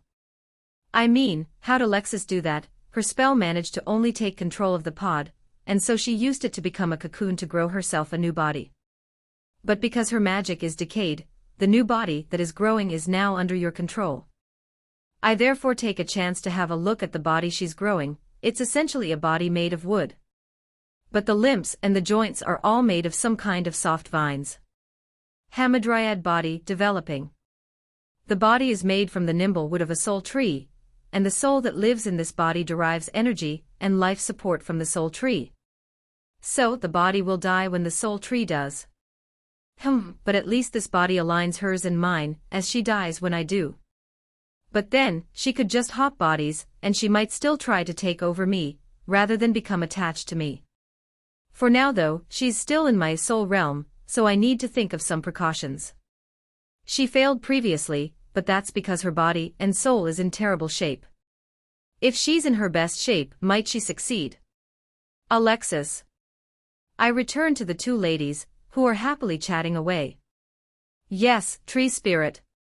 Do you plan to stay in this world? Or do you plan to move on? The soul realm is where souls prepare for their onward reincarnation after all. If she leaves, then my fears will be less. Ah, if what Mila tells me is right, I might see Nobuo in the next few weeks. They're a bit slow to catch up on such matters. I'll see what he says first, but I think I'll stay. Oh. That's a disappointment. Because the price of my failed attempt to merge with your body is that my soul is now subordinated and shackled to you for 1,000 years.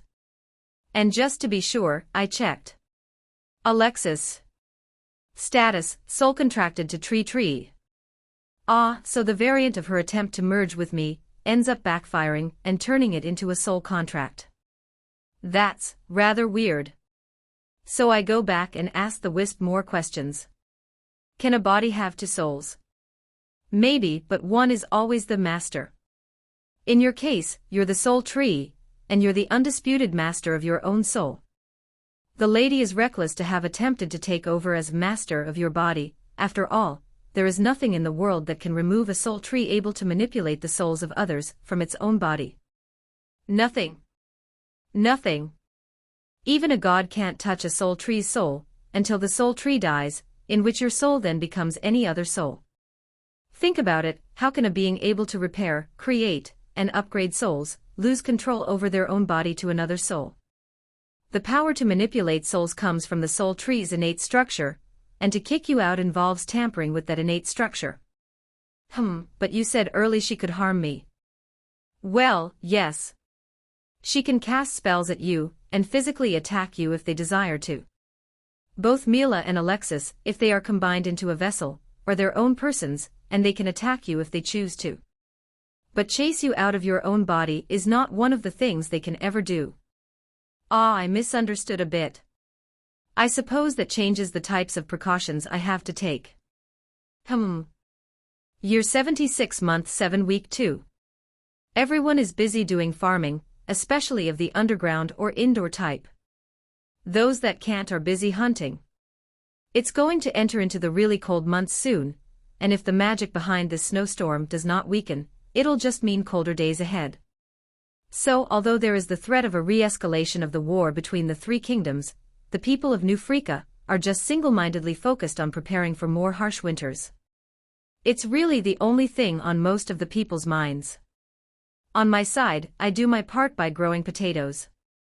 I mean, I can grow a lot of potatoes, so that's what I do.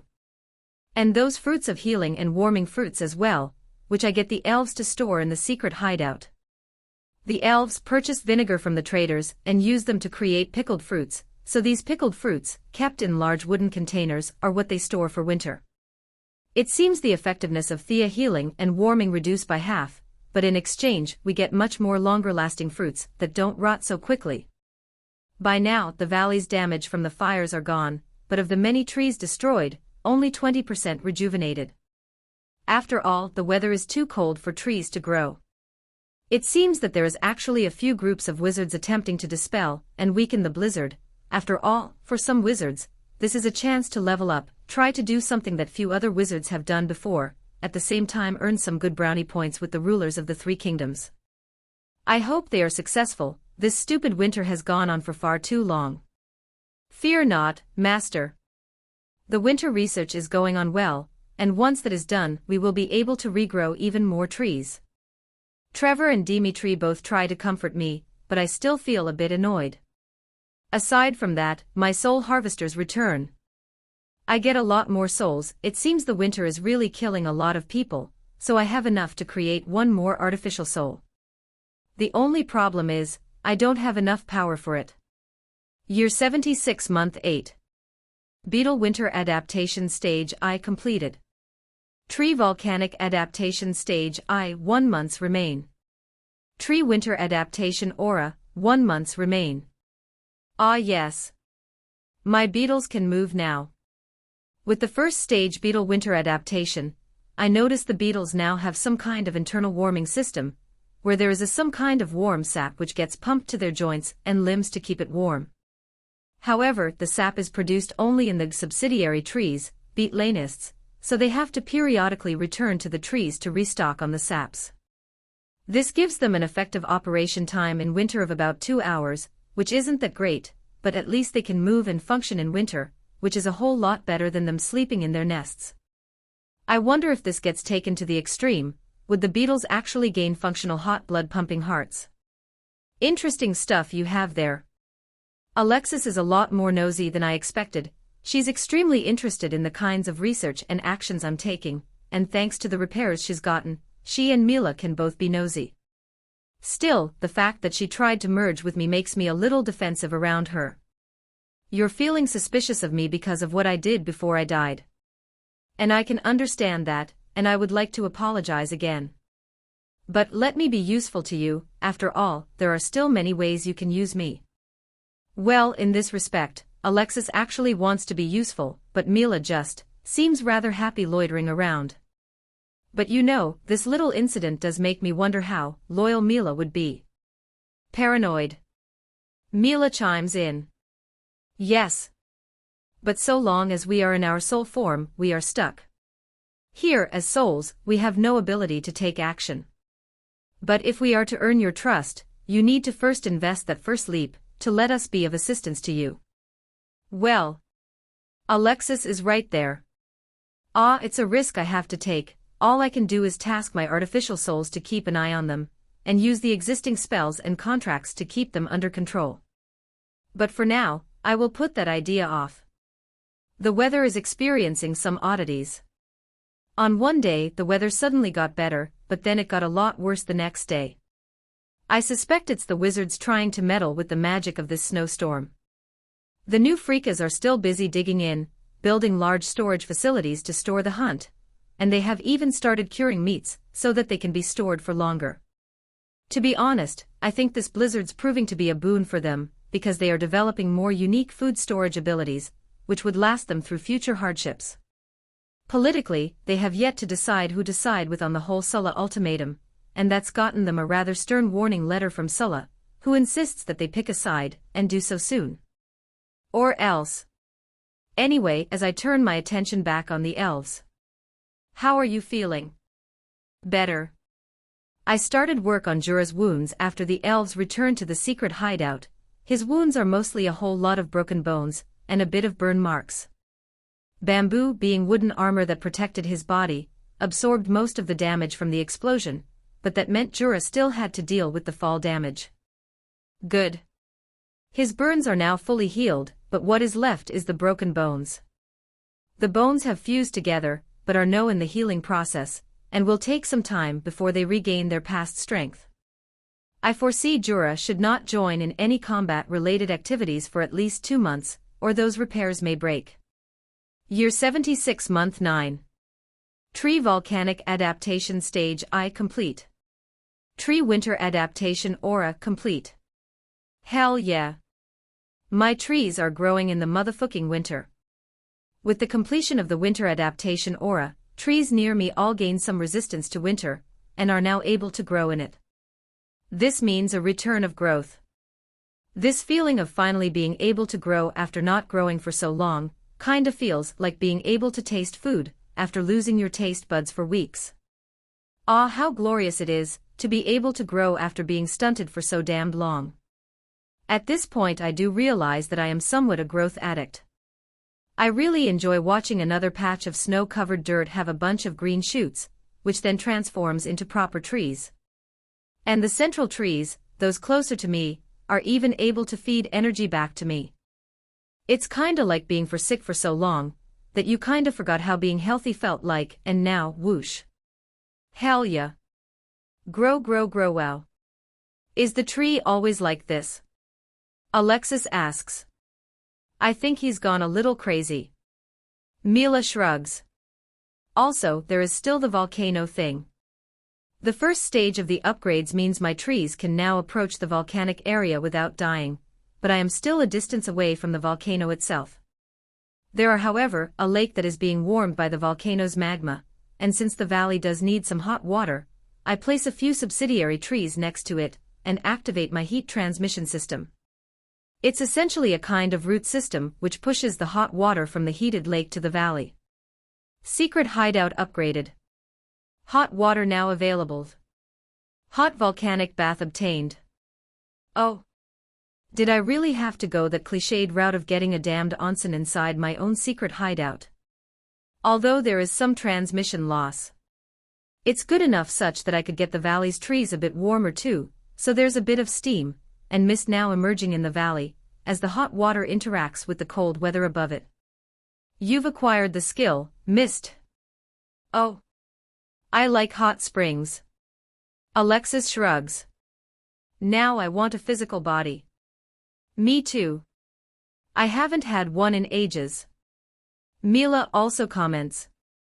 Which one, the hot springs or the body? Why not both? Are these two ladies going to commentate on all my actions and achievements? I find their banter amusing, master. Horns too finally recovered from his injuries, and he too shares a bit of the winter upgrades, so like the other beetles, he has a sap in his body that acts as a heater. Will they be useful? Anyway, the main volcano itself is still further in, and to get there I need to work on my next stage of the volcanic adaptation research, which also involves getting more materials from the volcano. Beetle Winter Adaptation Stage 2, 6 months remaining. Volcanic Adaptation Stage 2, 8 months remaining. Requires 200x sulfur. Tree Winter Adaptation Stage 2, 8 months remaining. Ugh, I think the higher stages are going to take more time, or so I'll need to increase the number of biolabs working on them in the future. Assign me. Alexis volunteers. I volunteer to do research. Her dryad body is fully developed by now, and if I'm not mistaken, is designed with herself as the template, and so it's going to be making her a dryad, which then undertakes research in the biolab. I'll think about it. Oh come on. You can cast spells on me if you want to keep watch. I won't do strange stuff, I swear. Alexis pleads. Year 76 month 10. Oh, more growth. I love growth. This resurgence in growth is most keenly felt by the new freakans, who are amazed to see the bigger trees sprout even in this snow, and it applies to the potatoes as well. Thanks to my newfound powers, the potatoes produced daily increased to 2,000. Double. All because of winter resistance. And I hide all my potatoes, using beetles as my carriers. There is really no need to let the new freakas know there is a huge stockpile of potatoes underground. This makes me think of the poor chap so many years ago, that asked me for a healing fruit, but I could not give him one, because I still didn't have winter adaptation back then. Ah, well. Speaking of which, when did the Demon King die again? About 3 years ago. Is there going to be a 10-year gap this time? Generally 10 years. Was not asking you. I know, but I want to answer it. I think she's a bit of a smart aleck and maybe a bit chunny. And I think it's important. When I was researching the ancient text, it seems the 10-year cycle is just a rule of thumb. There has been occasions where the demons choose to delay their invasion, although the supposed time is up. That's a whole lot more long-winded than I thought it would be. But I suppose it would be useful to know, somehow. I still don't know why though, and what exactly does the otherworldly demons want? Huh. What do the demons want? Don't they just behave on instinct and act out their directive to kill all lives? I mean, so far the demons from the other worlds can't be reasoned with, so we don't actually know what they want, unlike the local demons. Oh, there are factions in the demons too. Well, when I think about it, it figures creatures of evil are not equally evil or evil in the same way. Anyway, back to the growth thing, with the warm waters from the volcano, areas where the hot water is released turns into a bit of an oasis in the cold, and the area there is a bit more fertile. The hot water is also mineral rich, so I notice the potatoes I cultivate are a little bit larger and different in color. Actually, Master, if we use the minerals extracted by our roots and infuse them into the potatoes, we can achieve a similar effect. Yes, thanks for reminding me that I have a huge pile of minerals I did not use and indirectly hinting I am a dumbass. At the same time, maybe this is why I need all these assistants. I clearly am not making the most of my resources and abilities. Year 76 month 7. Mila. Alexis. The two girls jump happily when Alexis's damaged soul is finally received its first layer of repairs. I had to wait for the forge tree to recover, and some of my energies to return, before I could get to fixing her, and knocking her out of stasis. Like Mila, the damage her soul has taken is enormous, and it speaks of the incredible resilience of souls that after a layer of repairs, she is already able to speak. The kinds of damage is a mix between Mila's and that princess who experimented with void magic, so I am more than able to repair quite a bit of the damage her soul suffered, but there's still some which needs different colored soul forges to fix. I'll hug you if I could. Alexis shrugs, her soul now appearing in my soul realm after the repairs. Mila laughs, I don't think ethereal spirits can have hugs. Yeah. I feel a lot better after the tree fixed me. None of that crazy demon voice anymore. Mila's soul bobs. The demons have been reading my mind. Well, that's a bombshell that came from nowhere. That means they know what I know. Of gods, of our technology, of home. Oh. Nothing worse than the magics of this world has to offer. I doubt it's their first time. Mila shrugs. Heroes has been summoned to this world time and time again, pretty sure a few times demons have captured heroes before. Alexis sighs, well, that's out. Feels good to finally say it. Seems to be a sigh of relief, of a weight finally released from her shoulders. Having my brain read all the time isn't a pleasant feeling. Well, you're sort of dead, so I doubt that's any better. I'd rather be dead, honestly. I'm really relieved that the tree spirit is able to defeat me. I initially fear being the vehicle for more of the demon's destruction. Well, luckily, I have just the set of abilities to counter you. I jump in. Yes. Interesting set of operations you're starting here. Alexis muses. You like it? It's not bad. Alexis's spirit bobs around. See, someone appreciates it for a change. Mila shrugs. Anyway, what spell did you use in the end? Oh. It's a reduction to spiritual form spell, something I learned from being stuck in the fire form for too long, since my body is disintegrating, and then a merge self spell. Merge? That's when I realized Alexis might have tried to hijack my body. Yeah. I tried to merge with you, but your soul is far too strong, and instead I got absorbed. Don't do that ever again. Ah. I'm sorry.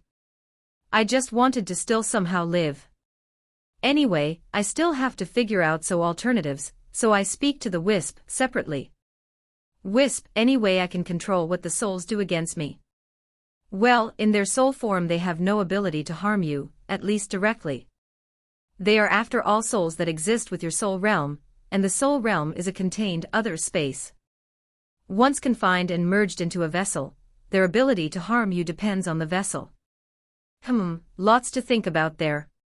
But there are safeguards you can perform, such as entering into a soul contract. Such act will constrain their actions for the next 1,000 years. Ah yes, I am an idiot, but I suppose I have to, if I ever want to give them a vessel. There's a vessel already developing inside the pod, which the Lady Alexis used. It seems to be a woman made out of wood, but will be some time before it is ready. How? I mean, how'd Alexis do that? Her spell managed to only take control of the pod, and so she used it to become a cocoon to grow herself a new body. But because her magic is decayed, the new body that is growing is now under your control. I therefore take a chance to have a look at the body she's growing. It's essentially a body made of wood. But the limbs and the joints are all made of some kind of soft vines. Hamadryad body developing. The body is made from the nimble wood of a soul tree, and the soul that lives in this body derives energy and life support from the soul tree. So the body will die when the soul tree does. But at least this body aligns hers and mine, as she dies when I do. But then, she could just hop bodies, and she might still try to take over me, rather than become attached to me. For now though, she's still in my soul realm, so I need to think of some precautions. She failed previously, but that's because her body and soul is in terrible shape. If she's in her best shape, might she succeed? Alexis. I return to the two ladies, who are happily chatting away. Yes, tree spirit. Do you plan to stay in this world? Or do you plan to move on? The soul realm is where souls prepare for their onward reincarnation after all. If she leaves, then my fears will be less. Ah, if what Mila tells me is right, I might see Nobuo in the next few weeks. They're a bit slow to catch up on such matters. I'll see what he says first, but I think I'll stay. Oh. That's a disappointment. Because the price of my failed attempt to merge with your body is that my soul is now subordinated and shackled to you for 1,000 years. And just to be sure, I checked. Alexis. Status, soul contracted to TreeTree. Ah, so the variant of her attempt to merge with me ends up backfiring and turning it into a soul contract. That's rather weird. So I go back and ask the Wisp more questions. Can a body have two souls? Maybe, but one is always the master. In your case, you're the soul tree, and you're the undisputed master of your own soul.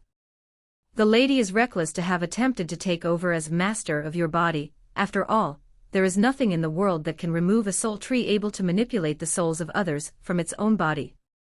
Nothing. Nothing. Even a god can't touch a soul tree's soul, until the soul tree dies, in which your soul then becomes any other soul. Think about it, how can a being able to repair, create, and upgrade souls, lose control over their own body to another soul? The power to manipulate souls comes from the soul tree's innate structure, and to kick you out involves tampering with that innate structure. But you said early she could harm me. Year 76 month 7. Mila. Alexis. The two girls jump happily when Alexis's damaged soul is finally received its first layer of repairs. I had to wait for the forge tree to recover, and some of my energies to return, before I could get to fixing her and knocking her out of stasis. Like Mila, the damage her soul has taken is enormous, and it speaks of the incredible resilience of souls that after a layer of repairs, she is already able to speak. The kinds of damage is a mix between Mila's and that princess who experimented with void magic, so I am more than able to repair quite a bit of the damage her soul suffered, but there's still some which needs different colored soul forges to fix. I'll hug you if I could. Alexis shrugs, her soul now appearing in my soul realm after the repairs. Mila laughs, I don't think ethereal spirits can have hugs. Yeah. I feel a lot better after the tree fixed me. None of that crazy demon voice anymore. Mila's soul bobs. The demons have been reading my mind. Well, that's a bombshell that came from nowhere. That means they know what I know. Of gods, of our technology, of home. Oh. Nothing worse than the magics of this world has to offer. I doubt it's their first time. Mila shrugs. Heroes has been summoned to this world time and time again, pretty sure a few times demons have captured heroes before. Alexis sighs, well, that's out. Feels good to finally say it. Seems to be a sigh of relief, of a weight finally released from her shoulders. Having my brain read all the time isn't a pleasant feeling. Well, you're sort of dead, so I doubt that's any better. I'd rather be dead, honestly. I'm really relieved that the tree spirit is able to defeat me. I initially fear being the vehicle for more of the demon's destruction. Well, luckily, I have just the set of abilities to counter you. I jump in. Yes. Interesting set of operations you're starting here. Alexis muses. You like it? It's not bad. Alexis's spirit bobs around. See, someone appreciates it for a change. Mila shrugs. Anyway, what spell did you use in the end? Oh. It's a reduction to spiritual form spell, something I learned from being stuck in the fire form for too long, since my body is disintegrating, and then a merge self spell. Merge? That's when I realized Alexis might have tried to hijack my body. Yeah. I tried to merge with you, but your soul is far too strong, and instead I got absorbed. Don't do that ever again. Ah. I'm sorry. I just wanted to still somehow live. Anyway, I still have to figure out alternatives, so I speak to the Wisp separately. Wisp, any way I can control what the souls do against me. Well, in their soul form they have no ability to harm you, at least directly. They are after all souls that exist with your soul realm, and the soul realm is a contained other space. Once confined and merged into a vessel, their ability to harm you depends on the vessel. Lots to think about there. But there are safeguards you can perform, such as entering into a soul contract. Such act will constrain their actions for the next 1,000 years. Ah yes, I am an idiot, but I suppose I have to, if I ever want to give them a vessel. There's a vessel already developing inside the pod, which the Lady Alexis used. It seems to be a woman made out of wood, but will be some time before it is ready. How? I mean, how'd Alexis do that? Her spell managed to only take control of the pod, and so she used it to become a cocoon to grow herself a new body. But because her magic is decayed, the new body that is growing is now under your control. I therefore take a chance to have a look at the body she's growing. It's essentially a body made of wood. But the limbs and the joints are all made of some kind of soft vines. Hamadryad body developing. The body is made from the nimble wood of a soul tree, and the soul that lives in this body derives energy and life support from the soul tree. So the body will die when the soul tree does. But at least this body aligns hers and mine, as she dies when I do. But then, she could just hop bodies, and she might still try to take over me, rather than become attached to me. For now though, she's still in my soul realm, so I need to think of some precautions. She failed previously, but that's because her body and soul is in terrible shape. If she's in her best shape, might she succeed? Alexis. I return to the two ladies, who are happily chatting away. Yes, tree spirit. Do you plan to stay in this world? Or do you plan to move on? The soul realm is where souls prepare for their onward reincarnation after all. If she leaves, then my fears will be less. If what Mila tells me is right, I might see Nobuo in the next few weeks. They're a bit slow to catch up on such matters. I'll see what he says first, but I think I'll stay. Oh. That's a disappointment. Because the price of my failed attempt to merge with your body is that my soul is now subordinated and shackled to you for 1,000 years. And just to be sure, I checked. Alexis. Status, soul contracted to TreeTree. So the variant of her attempt to merge with me ends up backfiring and turning it into a soul contract. That's rather weird. So I go back and ask the wisp more questions. Can a body have two souls? Maybe, but one is always the master. In your case, you're the soul tree, and you're the undisputed master of your own soul. The lady is reckless to have attempted to take over as master of your body. After all, there is nothing in the world that can remove a soul tree able to manipulate the souls of others from its own body. Nothing. Nothing. Even a god can't touch a soul tree's soul, until the soul tree dies, in which your soul then becomes any other soul. Think about it, how can a being able to repair, create, and upgrade souls, lose control over their own body to another soul? The power to manipulate souls comes from the soul tree's innate structure, and to kick you out involves tampering with that innate structure. But you said early she could harm me. Year 76 month 7. Mila. Alexis. The two girls jump happily when Alexis's damaged soul is finally received its first layer of repairs. I had to wait for the forged tree to recover, and some of my energies to return, before I could get to fixing her and knocking her out of stasis. Like Mila, the damage her soul has taken is enormous, and it speaks of the incredible resilience of souls that after a layer of repairs, she is already able to speak. The kinds of damage is a mix between Mila's and that princess who experimented with void magic, so I am more than able to repair quite a bit of the damage her soul suffered, but there's still some which needs different colored soul forges to fix. I'll hug you if I could. Alexis shrugs, her soul now appearing in my soul realm after the repairs.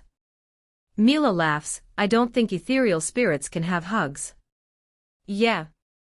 I feel a lot better after the tree fixed me.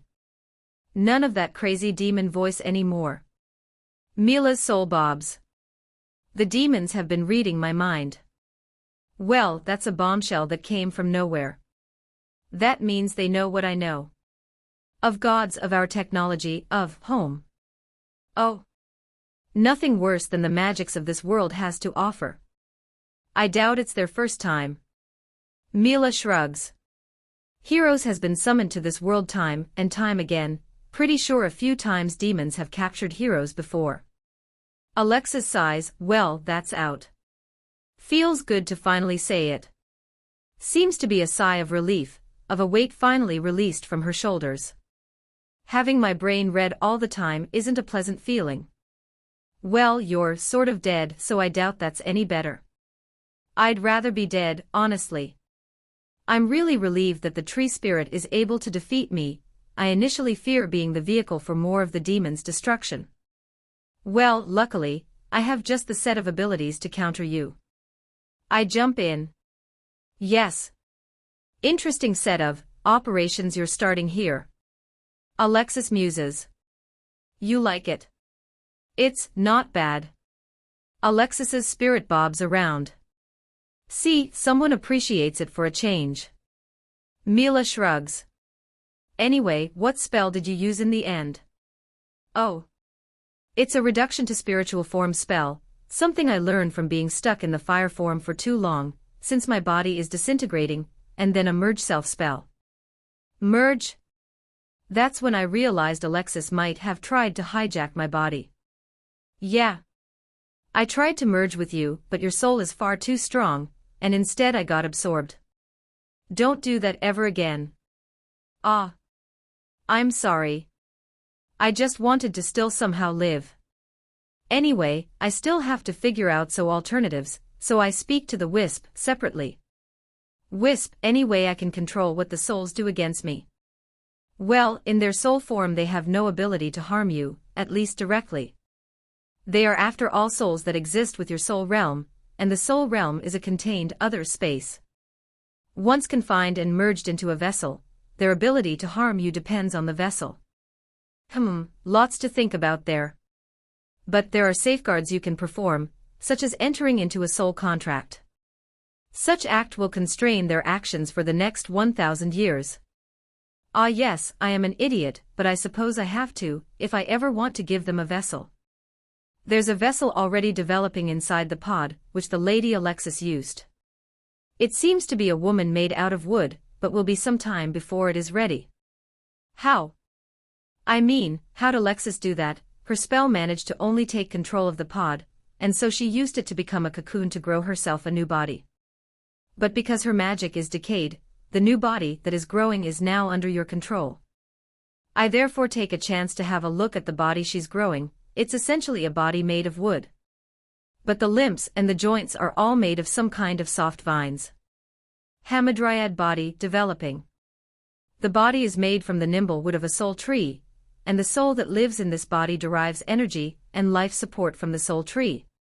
So the body will die when the soul tree does. But at least this body aligns hers and mine, as she dies when I do. But then, she could just hop bodies, and she might still try to take over me, rather than become attached to me. For now though, she's still in my soul realm, so I need to think of some precautions. She failed previously, but that's because her body and soul is in terrible shape. If she's in her best shape, might she succeed? Alexis. I return to the two ladies, who are happily chatting away. Yes, tree spirit. Do you plan to stay in this world? Or do you plan to move on? The soul realm is where souls prepare for their onward reincarnation after all. If she leaves, then my fears will be less. Ah, if what Mila tells me is right, I might see Nobuo in the next few weeks. They're a bit slow to catch up on such matters. I'll see what he says first, but I think I'll stay. Oh. That's a disappointment. Because the price of my failed attempt to merge with your body is that my soul is now subordinated and shackled to you for 1,000 years. And just to be sure, I checked. Alexis. Status, soul contracted to TreeTree. Ah, so the variant of her attempt to merge with me ends up backfiring and turning it into a soul contract. That's rather weird. So I go back and ask the wisp more questions. Can a body have two souls? Maybe, but one is always the master. In your case, you're the soul tree, and you're the undisputed master of your own soul. The lady is reckless to have attempted to take over as master of your body. After all, there is nothing in the world that can remove a soul tree able to manipulate the souls of others from its own body. Nothing. Nothing. Even a god can't touch a soul tree's soul, until the soul tree dies, in which your soul then becomes any other soul. Think about it, how can a being able to repair, create, and upgrade souls lose control over their own body to another soul? The power to manipulate souls comes from the soul tree's innate structure, and to kick you out involves tampering with that innate structure. But you said early she could harm me.